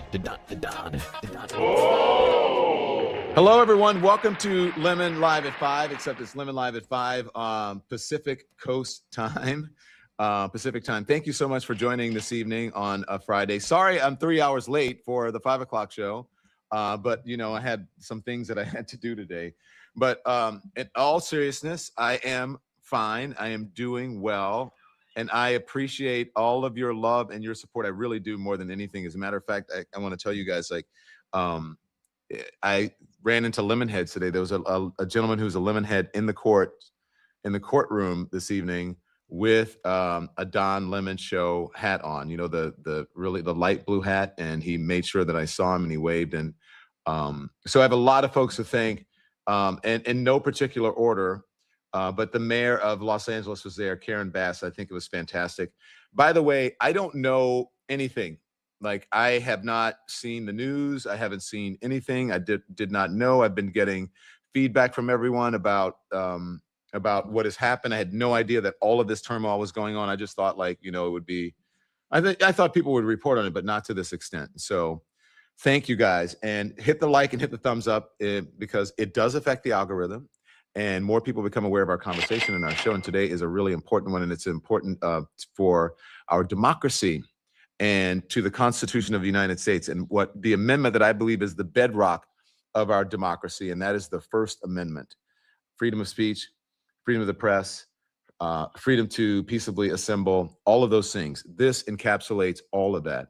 And I'm glad that, at least to the extent that it has, that people are realizing the critical moment that we're in this country, that our rights are under assault. It may have started with people having their due process rights violated on the streets, violently violated on the Illegal. streets. But now they're trying to silence journalists, and I will not be silenced. And I think journalists, obviously, I think journalists should not be silenced. I think this is a very critical time for journalists in this country to stand up to this tyrannical administration. Immediately, And if not sooner. look, journalists are going to be, I believe they can be the folks that save us. I actually believe that artists will be the people that save us as well. And that's why I'm here in Los Angeles, is to cover the artists who are exercising their freedom of expression rights and creating fantastic music. And so I'll explain to you in a moment what happened, because I was actually covering, I had just been on the red carpet at the Black Music Collective, the Grammy Black Music Collective, and we were talking about the power and the importance of representation in music and black music. I had just seen Ketanji Brown Jackson. I just waved hello to her as she walked by. She didn't want to do an interview. I saw, Pharrell and all of the wonderful artists who are contributing to what's good in this country, the very best. But so look, I have been, guys, a journalist for 30 years, if not more. I'm a man of a certain age. I always say old people be knowing. And the only job or profession that is protected in the Constitution, I believe, and in the very First Amendment, is a job that I do, is a job that I have, and so many journalists around the world. So this is a moment for journalists, I believe, around the world. And I am so grateful to everyone who has voiced their support, who has put out statements, who has reached out to me, who has said, yeah. The thing is, I don't watch Don Lemon, right? Like, I don't really watch him. Like, I think me and him generally have some fundamentally, like, different views about things. Unless he's changed a fuck ton since leaving CNN. Like there's plenty of things I do agree with him on. But like I have a lot of sources I go to, but I 100% support his right to do what he does and what he did on that day. He was just doing journalism, and honestly, it's needed. Because the fact is, places like CNN are failing in a department that Don is succeeding in, and that I give him 100% credit for doing. And this is an incredibly frustrating thing for me because I see, I see journalism as being integral to our Constitution, to our democracy, just like Don is saying here. And it's under threat. It's been under threat all the last year. And it's not good. And it's good to see him getting someone to support. You can see all these super chats and new members going by. Clearly people support him. Whatever you need financially, whatever support that you need, it has been overwhelming. And I do think right now that people understand that, again, this is a very critical time. And I hope that this continues and to support not just me. If I can be the catalyst for or the inspiration for people to say, finally, stand up to the powers that be in our government. And also, quite frankly, having come from corporate media for a long time. Yay8 Larson gifted a tier 1 subscription to Skid Kids. Hey, thank you, Jaeger Larson, for the gifted sub over on Twitch. Incredibly generous. You became a member on Hassan's YouTube channel today during his live stream? Nice. Nice. He's gonna make so much money if he starts dual streaming to YouTube. I swear to God. He's gonna suck up like so much money. Twitch is gonna be pissed. Twitch is gonna be pissed because fact is, I'll bet you there's a bunch of people who watch Hassan on Twitch who will no longer watch Hassan on Twitch if he starts streaming to YouTube. And it will be them. They will have foiled themselves by their own petard, banning Hassan for mentioning the terrible Z word or whatever happened exactly. I don't know. I don't know. I don't have a full grasp of what happened, but I generally get the gist. I saw the post. I didn't see the stream or anything else, but I know that much. And it's just, I think they're going to be sad. Also, let's not forget that YouTube stores all of your live streams, which is hugely nice. It's like a great thing. And honestly, I remember when I got banned from YouTube, I lost all the streams. I lost my fucking mind, right? It's such a good place to store like all of your streams and not worry about it, so long as you don't suddenly lose your channel. Hassan, I'm sure, won't have to. Maybe. Honestly, who knows? But like Twitch doesn't store all your live streams, so all of a sudden people are going to start going to YouTube to watch his streams like after the fact too, instead of Twitch. Terrible business decision. He's the biggest streamer on Twitch, and they're like, nah, it's fine. To stand up to the gatekeepers, the corporations, and say, no, I am not going to bend. Like, everybody gets what I'm saying, right? Like, on Hassan's VODs, after the fact, after he's done streaming, people go and watch those. Clippers go and watch those. All of his fans go and watch those. All of his haters go and watch those. And they run ads. They run ads on those VODs. People are getting hit with ads when they watch those VODs. And now, maybe, I don't know what portion of people will start watching those VODs on YouTube. To this administration, I am not going to put on liars and insurrection deniers and election deniers. I'm not going to give my platform to those people. Yeah, Hassan said they were looking into switching to YouTube. That's why I'm talking about this, because I'm aware enough of the situation to be able to know that is something he already discussed. I'm way too dialed into what's going on out there. Somehow I put together an 8-hour. Honestly, this is probably like a 12-hour show, considering I put together like an 8 to 12-hour show today, and also caught up on some of the Hassan drama. So I'm at least aware of the fact that there's a discussion around him multi-streaming potentially in the near future, once he gets the Twitch back. I think Twitch is going to be very sad if that becomes the case. At this point, if I were Twitch, I would just be bribing Hassan. Just like with physical cash. Here, Hassan, here's $5 million. Please don't start streaming to Going to YouTube. put people on television and give them a platform, people who come on just to lie and to offend and to insult people. It's insulting to the American people. This is not folly. It's not funny. This is not a game. If you look at any tyranny or any autocracy, any sort of dictatorship, the first thing they do is they get rid of the media. They try to silence the media. Ask Turkey about that, Erdogan. Ask Iran about that. Ask any country that has lost its way, that has been overtaken by a dictator. They get rid of the press first. And so we need to start standing up. Mm-hmm. And I got to say that from what I've heard, I haven't had a chance to see it. I've heard that my former colleagues at CNN all came out pretty unanimously, pretty strongly to support me. I understand. I believe that CNN released a statement. I've heard that CNN released a statement. Thank you very much. I have no animus for CNN. I have no animus for anyone, but I tell the truth as about what I see. And I think it's time for all journalists to stand up for each other. So I appreciate that. And at CNN, I worked with the best journalists in the world. So I wish them nothing but the best. But I believe those journalists as well need to stand up to the corporation. They need to tell Warner Brothers Discovery, stop playing and get your hands out of the newsroom. CBS needs to tell Paramount and David Ellison and whatever, get out of our newsroom. Get out of our journalism. Barry Weiss, take your hands off of it. Let the journalists be the journalists. Oh, shots fired. Shots fired, dude.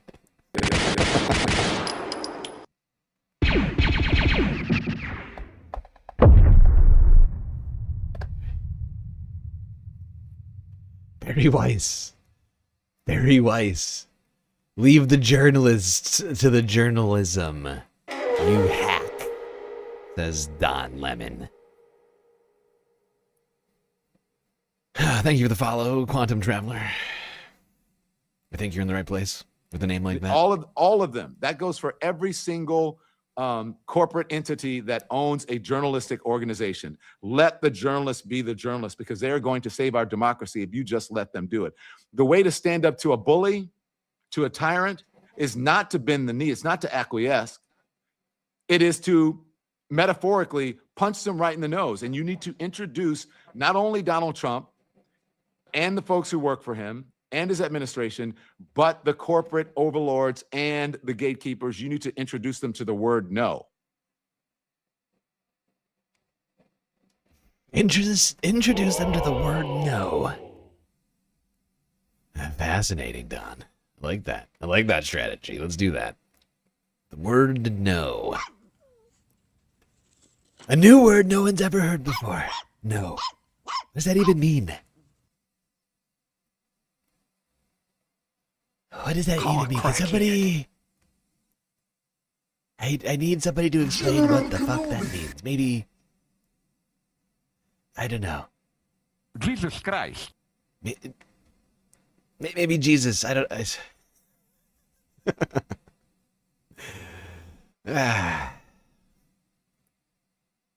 a new word no one's ever heard before.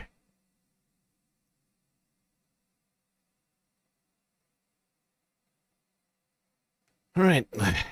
That's it on Don Lemon for the night. We still got a hell of a lot more to cover here. Let's keep this moving now. Let's go to the majority report. Bunch of people over on Twitch trying to feed the space corgi some treats. That's very thoughtful of you. You all know how much she likes those treats. She like them a lot. A lot. Everybody's saying it. Everybody's saying Leica loves her doggy treats.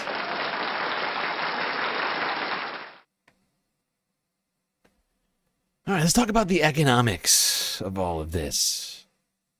With things like the general strike happening yesterday. And other sorts of boycotts and things going on.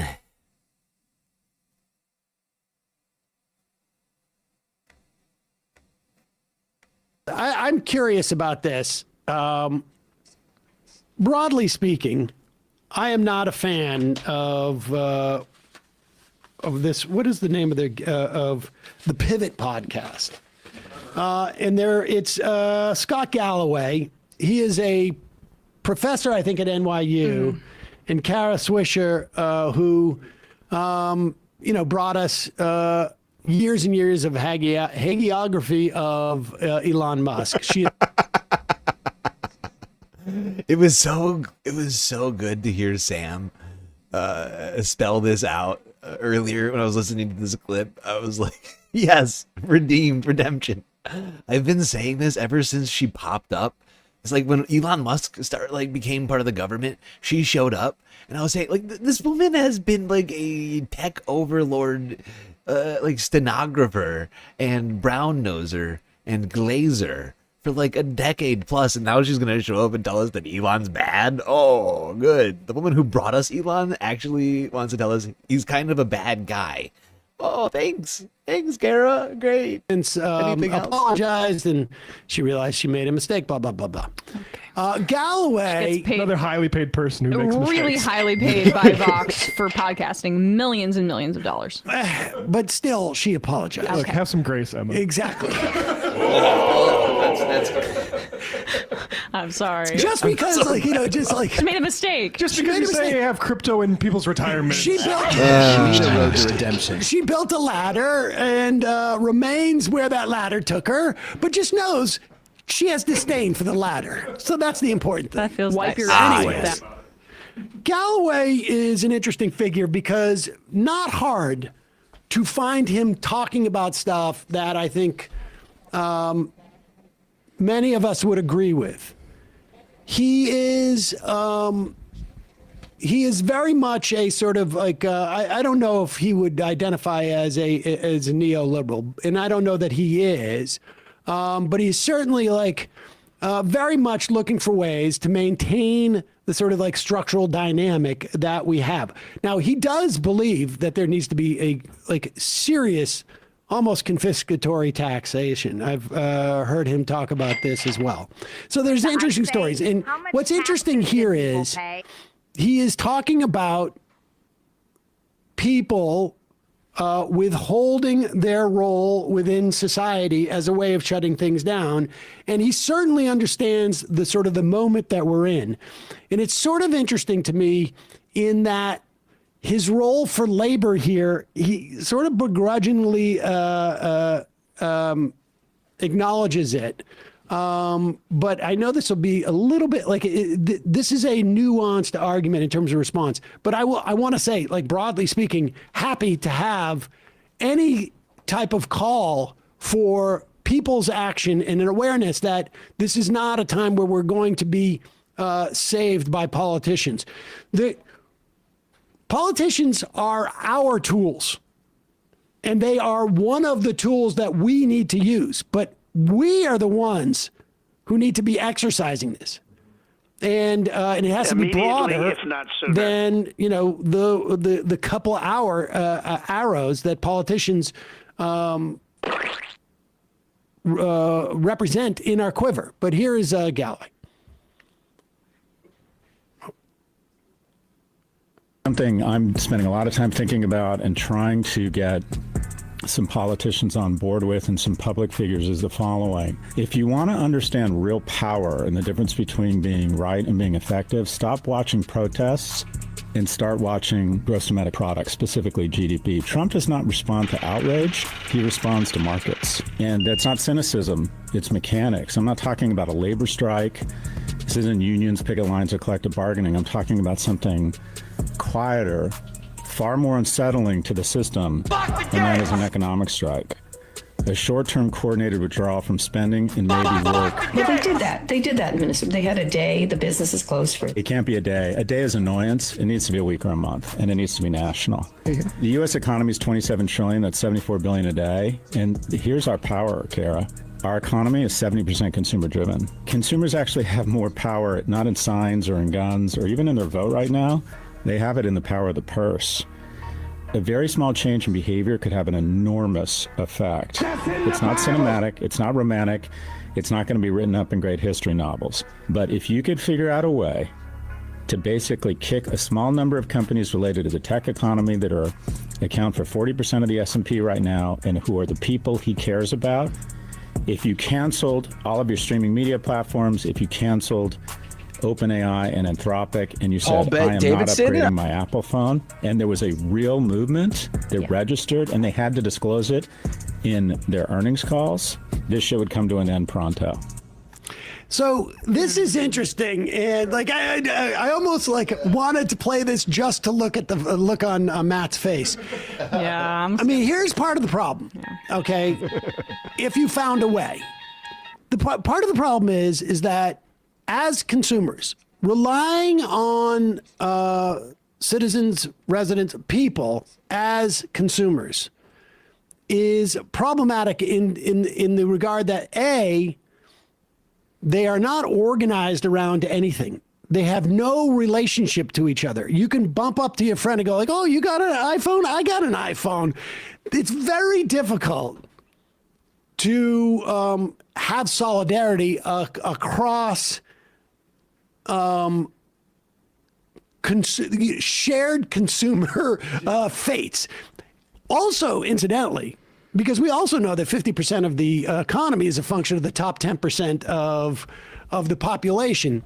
So you can get everybody to stop their streaming, their Netflix streaming, based upon their just being Netflix subscribers.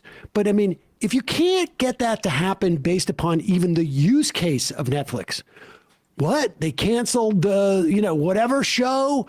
I'm going to quit my my Netflix. It's not going to happen that way. I mean, the idea of shutting everything down is a good one. And the idea of shutting everything down for an extended period of time is also a good one. But you're going to need an existing network, A, and B, it needs to be from power that is not a function contingent upon what product is or is not available. Yeah, Sam's right. It has to be broader than that. It really does. Sam thinks big. He's a big picture guy, I feel like. Like, he's capable of getting in the weeds on stuff. I feel like Sam, he's like a big picture guy. He's like, give me the thing that actually is going to work. It has got to be shutting down the availability of the products. And the way you do that is by shutting down, by exercising what you are giving into the system. In one instance, it's money as a consumer. But the other thing is in the actual production of things. There is all of those products that he's talking about will not make it to marketplace if the labor associated with them decide, I'm not doing this. I believe what Sam is saying is the working class needs to throw themselves upon the gears of the machine that is oppressing them.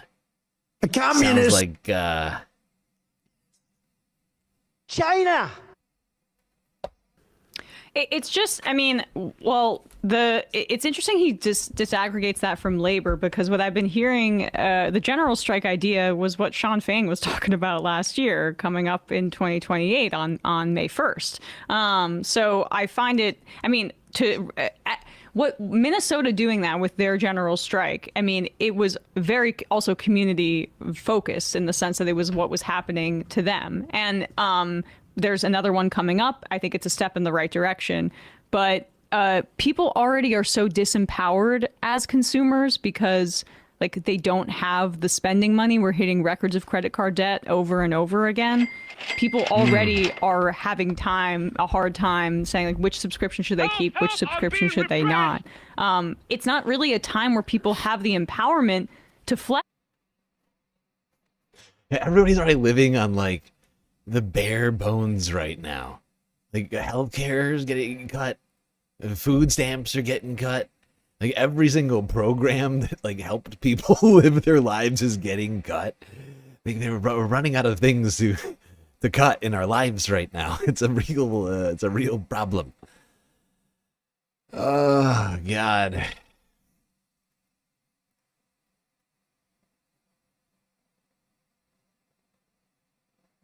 The machines just need to do a ukulele song and apologize.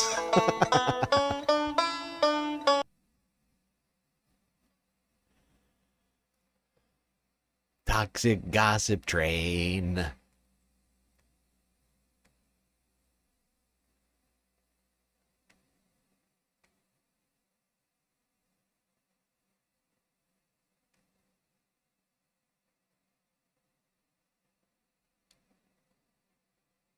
You only get $12 a year. $3, 2 pencils, that's it. That's too much.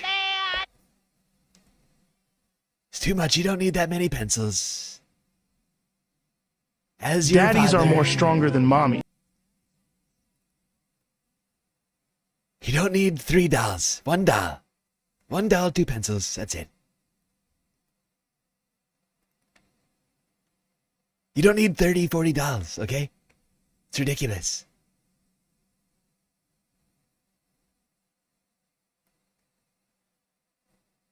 Okay, now people across the nation did observe and participate in the Ice Out strike, including in Portland, Oregon.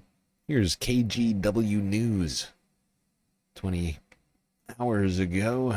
Businesses in the Portland metro and across the country set to shut their doors on Friday as part of a nationwide protest against the tactics of federal immigration agents. Catherine Cook spoke with 2 local businesses taking different approaches. Catherine? David, both share the same goal. They're sending a message to the federal government demanding that they stop separating families and killing protesters.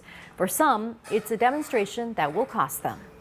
At Ice Queen in Southeast Portland, Rebecca Smith works hard to grow her vegan ice cream shop, especially this time of year. January is slowest month for like any restaurant. So why then, on a Friday, one of her busiest days of the week, would she and her employees agree to close up shop?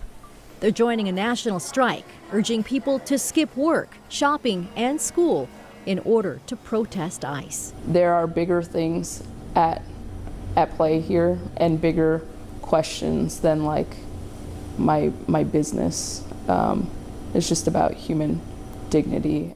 The strike comes after federal agents killed 2 people, Renee Good and Alex Pretti, in Minneapolis, spurring protests nationwide. I hope people come out in droves. I hope we see record numbers on the streets, not just in Portland, but across the nation and across the world. Cyrus Ichiza is executive chef at Jade Rabbit.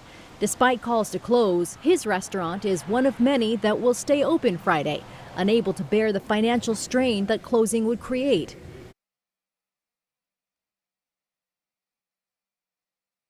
He's grateful for his customer support and for anyone standing up against ICE. We're going to do what we can to stop this machine, to stop what's going on out into the world in whatever ways that we can.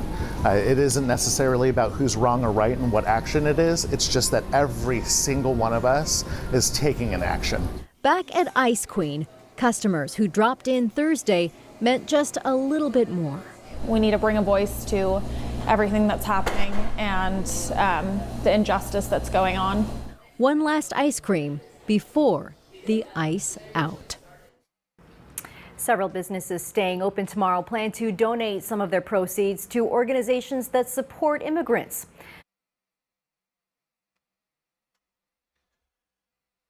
Yes, indeed. Everybody trying to do their part whatever way they can. Not everybody can, and I understand it. I understand that not everybody can participate in something like this, and that's one of the flaws of this, what Sam is saying, to some degree, right? Is and what Emma was saying before. You know, about people already being stretched thin and not having a lot of places to cut. Struggling with the tariffs and everything else the Trump administration has done this year, last year, and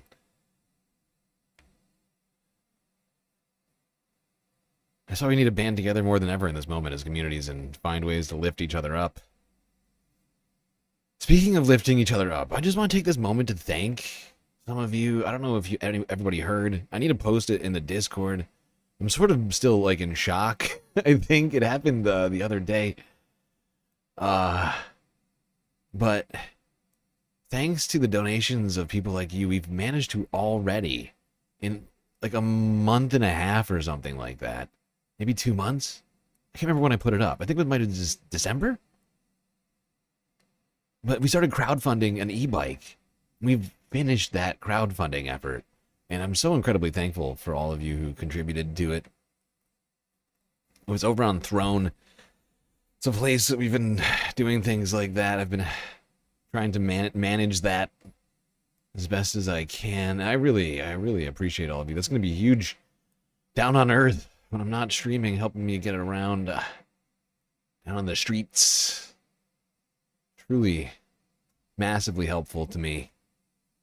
Couldn't have done it with all of you. I've been pinching pennies over here.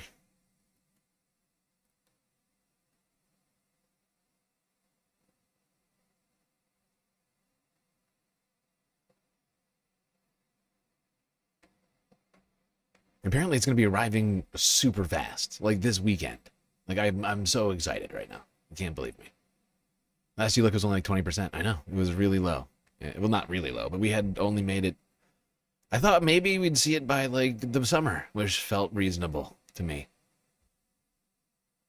But now I can have it set up and be prepared before the snow even thaws, I think. Still going to be like an Arctic wonderland out there. Well, I'm going to be tempted to try and use it in the snow, but we'll see. Honestly, it might be safe in the snow. It's huge tires, 4-inch wide tires. Things are humongous. I'll be cruising down there.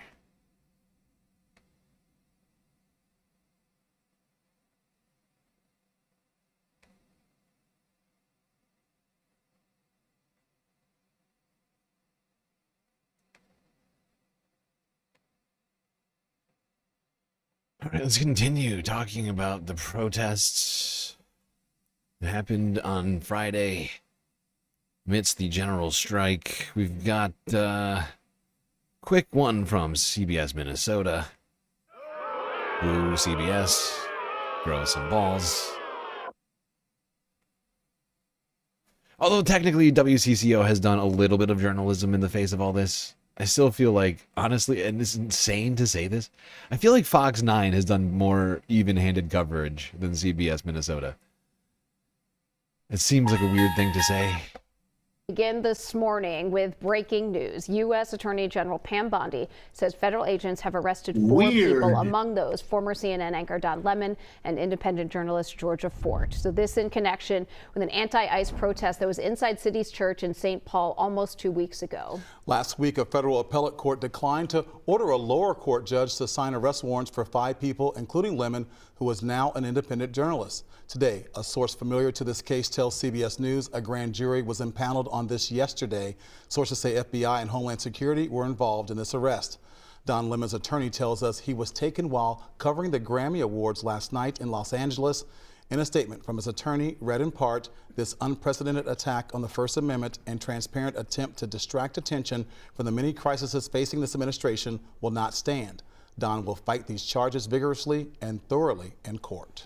And we've been following this since it happened. We told you that multiple people had already been charged with this protest. This is when demonstrators entered St. Paul City's Church after discovering an ICE official appeared to be one of the pastors at the church. So it's not immediately clear what charges these 4 new arrests would be facing. CBS News has reached out to the Department of Justice for comment. Pam Bondi said this morning on X that more information will be coming, and we'll share that breaking news as soon as we learn it.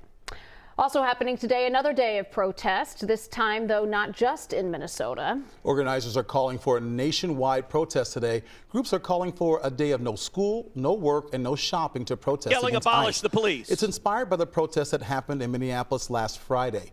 Tens of thousands of demonstrators marched through downtown, and hundreds of businesses closed. Another march is planned for this afternoon as well. We're also seeing protesters at the Whipple building this morning. That's where our Jonah Kaplan has been throughout the morning. Jonah, what's it look like right now? What the fuck is going Heather on? and Reg, I mean, you see a lot of people here, and there was marching, and they keep marching now. You could see down this way, and look also by the barricades and the fences. So we are very far back from the Whipple building itself. If people have been down here before, or maybe you've been down here, you haven't even noticed it. This is the building over here. It's a federal office building. And now it's been turned in, at least some parts of it, to a detention center. And a lot of people also making their way down this way. We watched them march earlier, and everything has been peaceful. Marching, and there's been some sheriff's deputies, but there's been no confrontations. There's been no threat of any kind of... Okay, that's enough from CBS Minnesota. Completely peaceful protest here in Minnesota. And now to Status Quo, who's been on the ground this whole time covering these lawless ICE actions and the protests in the wake of those actions. Doing the good work that we truly need in this moment. If you're not subscribed to these guys, you should be, because they are keeping me updated. I know that much. We've been watching a lot of Status Quo news videos lately. Of us, we are here on this morning because that's what we do. And I know this is exhausting. That's on YouTube. And I know this is scary, and I see you, and we see you. And it's stunning. Yes. And it's simple. And it's beautiful. And it is our calling. God bless you, beloved ones, for doing exactly what we are called to do. Amen. That's in the Bible. That's in the Bible. Good morning. My name is Jennifer Arnold, and I'm the parent of a second grader at a South Minneapolis elementary school. And for the last 8 weeks, me and other parents from my son's school have been organizing to make sure that our immigrant neighbors, whose kids also go to our kids' school, have the food that they need to feed their children. We're organizing to make sure that they have the money they need to pay the rent so our immigrant neighbors can be safe at home. We're organizing to make sure that the children in our community can get safely to school if they want to go to school, and that their parents can get safely to appointments if they need to go to appointments. Because without us, our neighbors would risk being kidnapped by masked federal agents. And so I have stood on street corners with my whistle outside of my son's school, at bus stops. I have organized people to get kids ride to school. I have delivered food to my neighbors. And when I heard that other Minnesotans, that the federal government would like to punish Minnesotans for doing these acts, for loving our neighbors, I am outraged.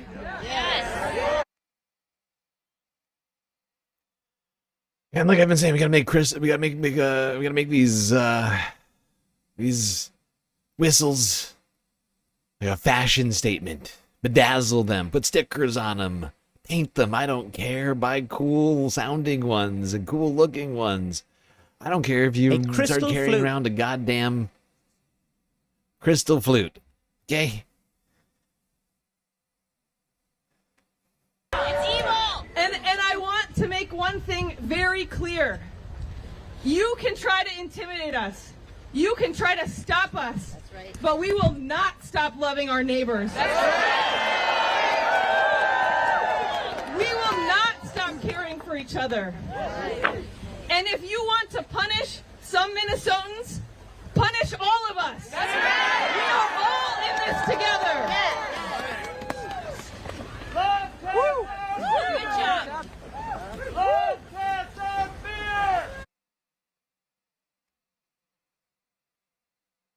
All right, I'll let this guy talk, and then I'm gonna skip ahead. We can't watch all the incredibly long coverage. I mean, they had over 3 hours worth of live stream coverage today of Status Quo. They really are working hard right now in the freezing cold, I would point out. It's like negative 15 degrees in Minnesota right now.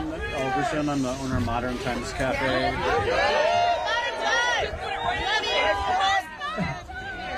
Postmodern Times in Minneapolis, and I'm here to represent independent businesses in the city, the state, and across the country. No matter what you believe in right now as business owners, we can all agree that ICE is bad for business. And we, as independent businesses, will not succeed until ICE is out. And it's time we take a stand. Let's shut it down. ICE out of Minnesota. Thank you.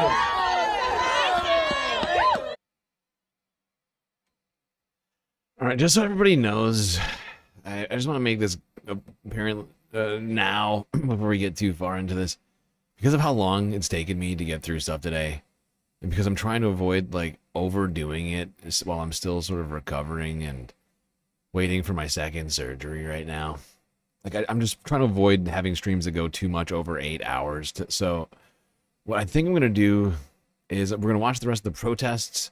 We're going to cover Chuck Schumer and his failure to lead, his failure to do what the people want, and a couple of things relating to like U.S. other U.S. news in terms of economics, and then I'm going to cover the storm that is coming, the second storm, which is looking worse and worse by the day, which we're going to see in like a week from now. Or maybe a little bit less, actually. I just want people to be prepared for that. And then I'm gonna skip we're gonna not do the Earth news today. We're not gonna do the global, like the geopolitics half. We're gonna do that part 2 weekending report tomorrow, Saturday, instead. Just because I'm moving so fucking slow today, it's ridiculous. We're 6 hours into the stream, and I'm halfway through. I'm being generous. I'm less than halfway. I'm less than halfway through my list, and that's bad. That's historically bad. That is a pace I cannot stand today. Not gonna do it. Wouldn't be prudent at this juncture. ICE out now! ICE out now! ICE out now! ICE out now! ICE out now! ICE out now! ICE out now! Abolish the police. ICE out now! My name is Aisha Gomez. ICE out now! ICE out now! ICE out now! There we go. Good morning. My name is Aisha Gomez. I serve as the state representative for District 62A.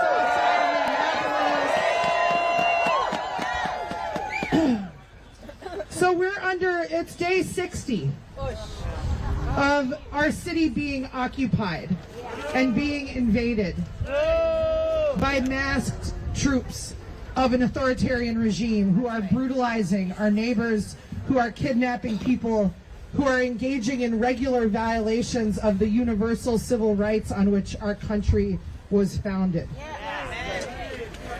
It's also day 60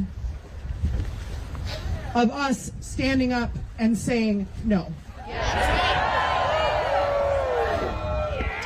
And what we've seen from day one is a concerted effort to get us to go back in our houses, to get us to look at our neighbors with suspicion, instead of looking up at Stephen Miller, at the billionaires who lined up behind President Trump at his inauguration, at the forces that would have us divided from one another. They want us looking at our neighbors with suspicion. But they don't understand Minnesota. They don't understand us. Don't mess with winter people during the winter, because you cannot make us go back inside. -20 didn't do it. Murdering 2 of our neighbors in the streets did not do it. And this effort to pick out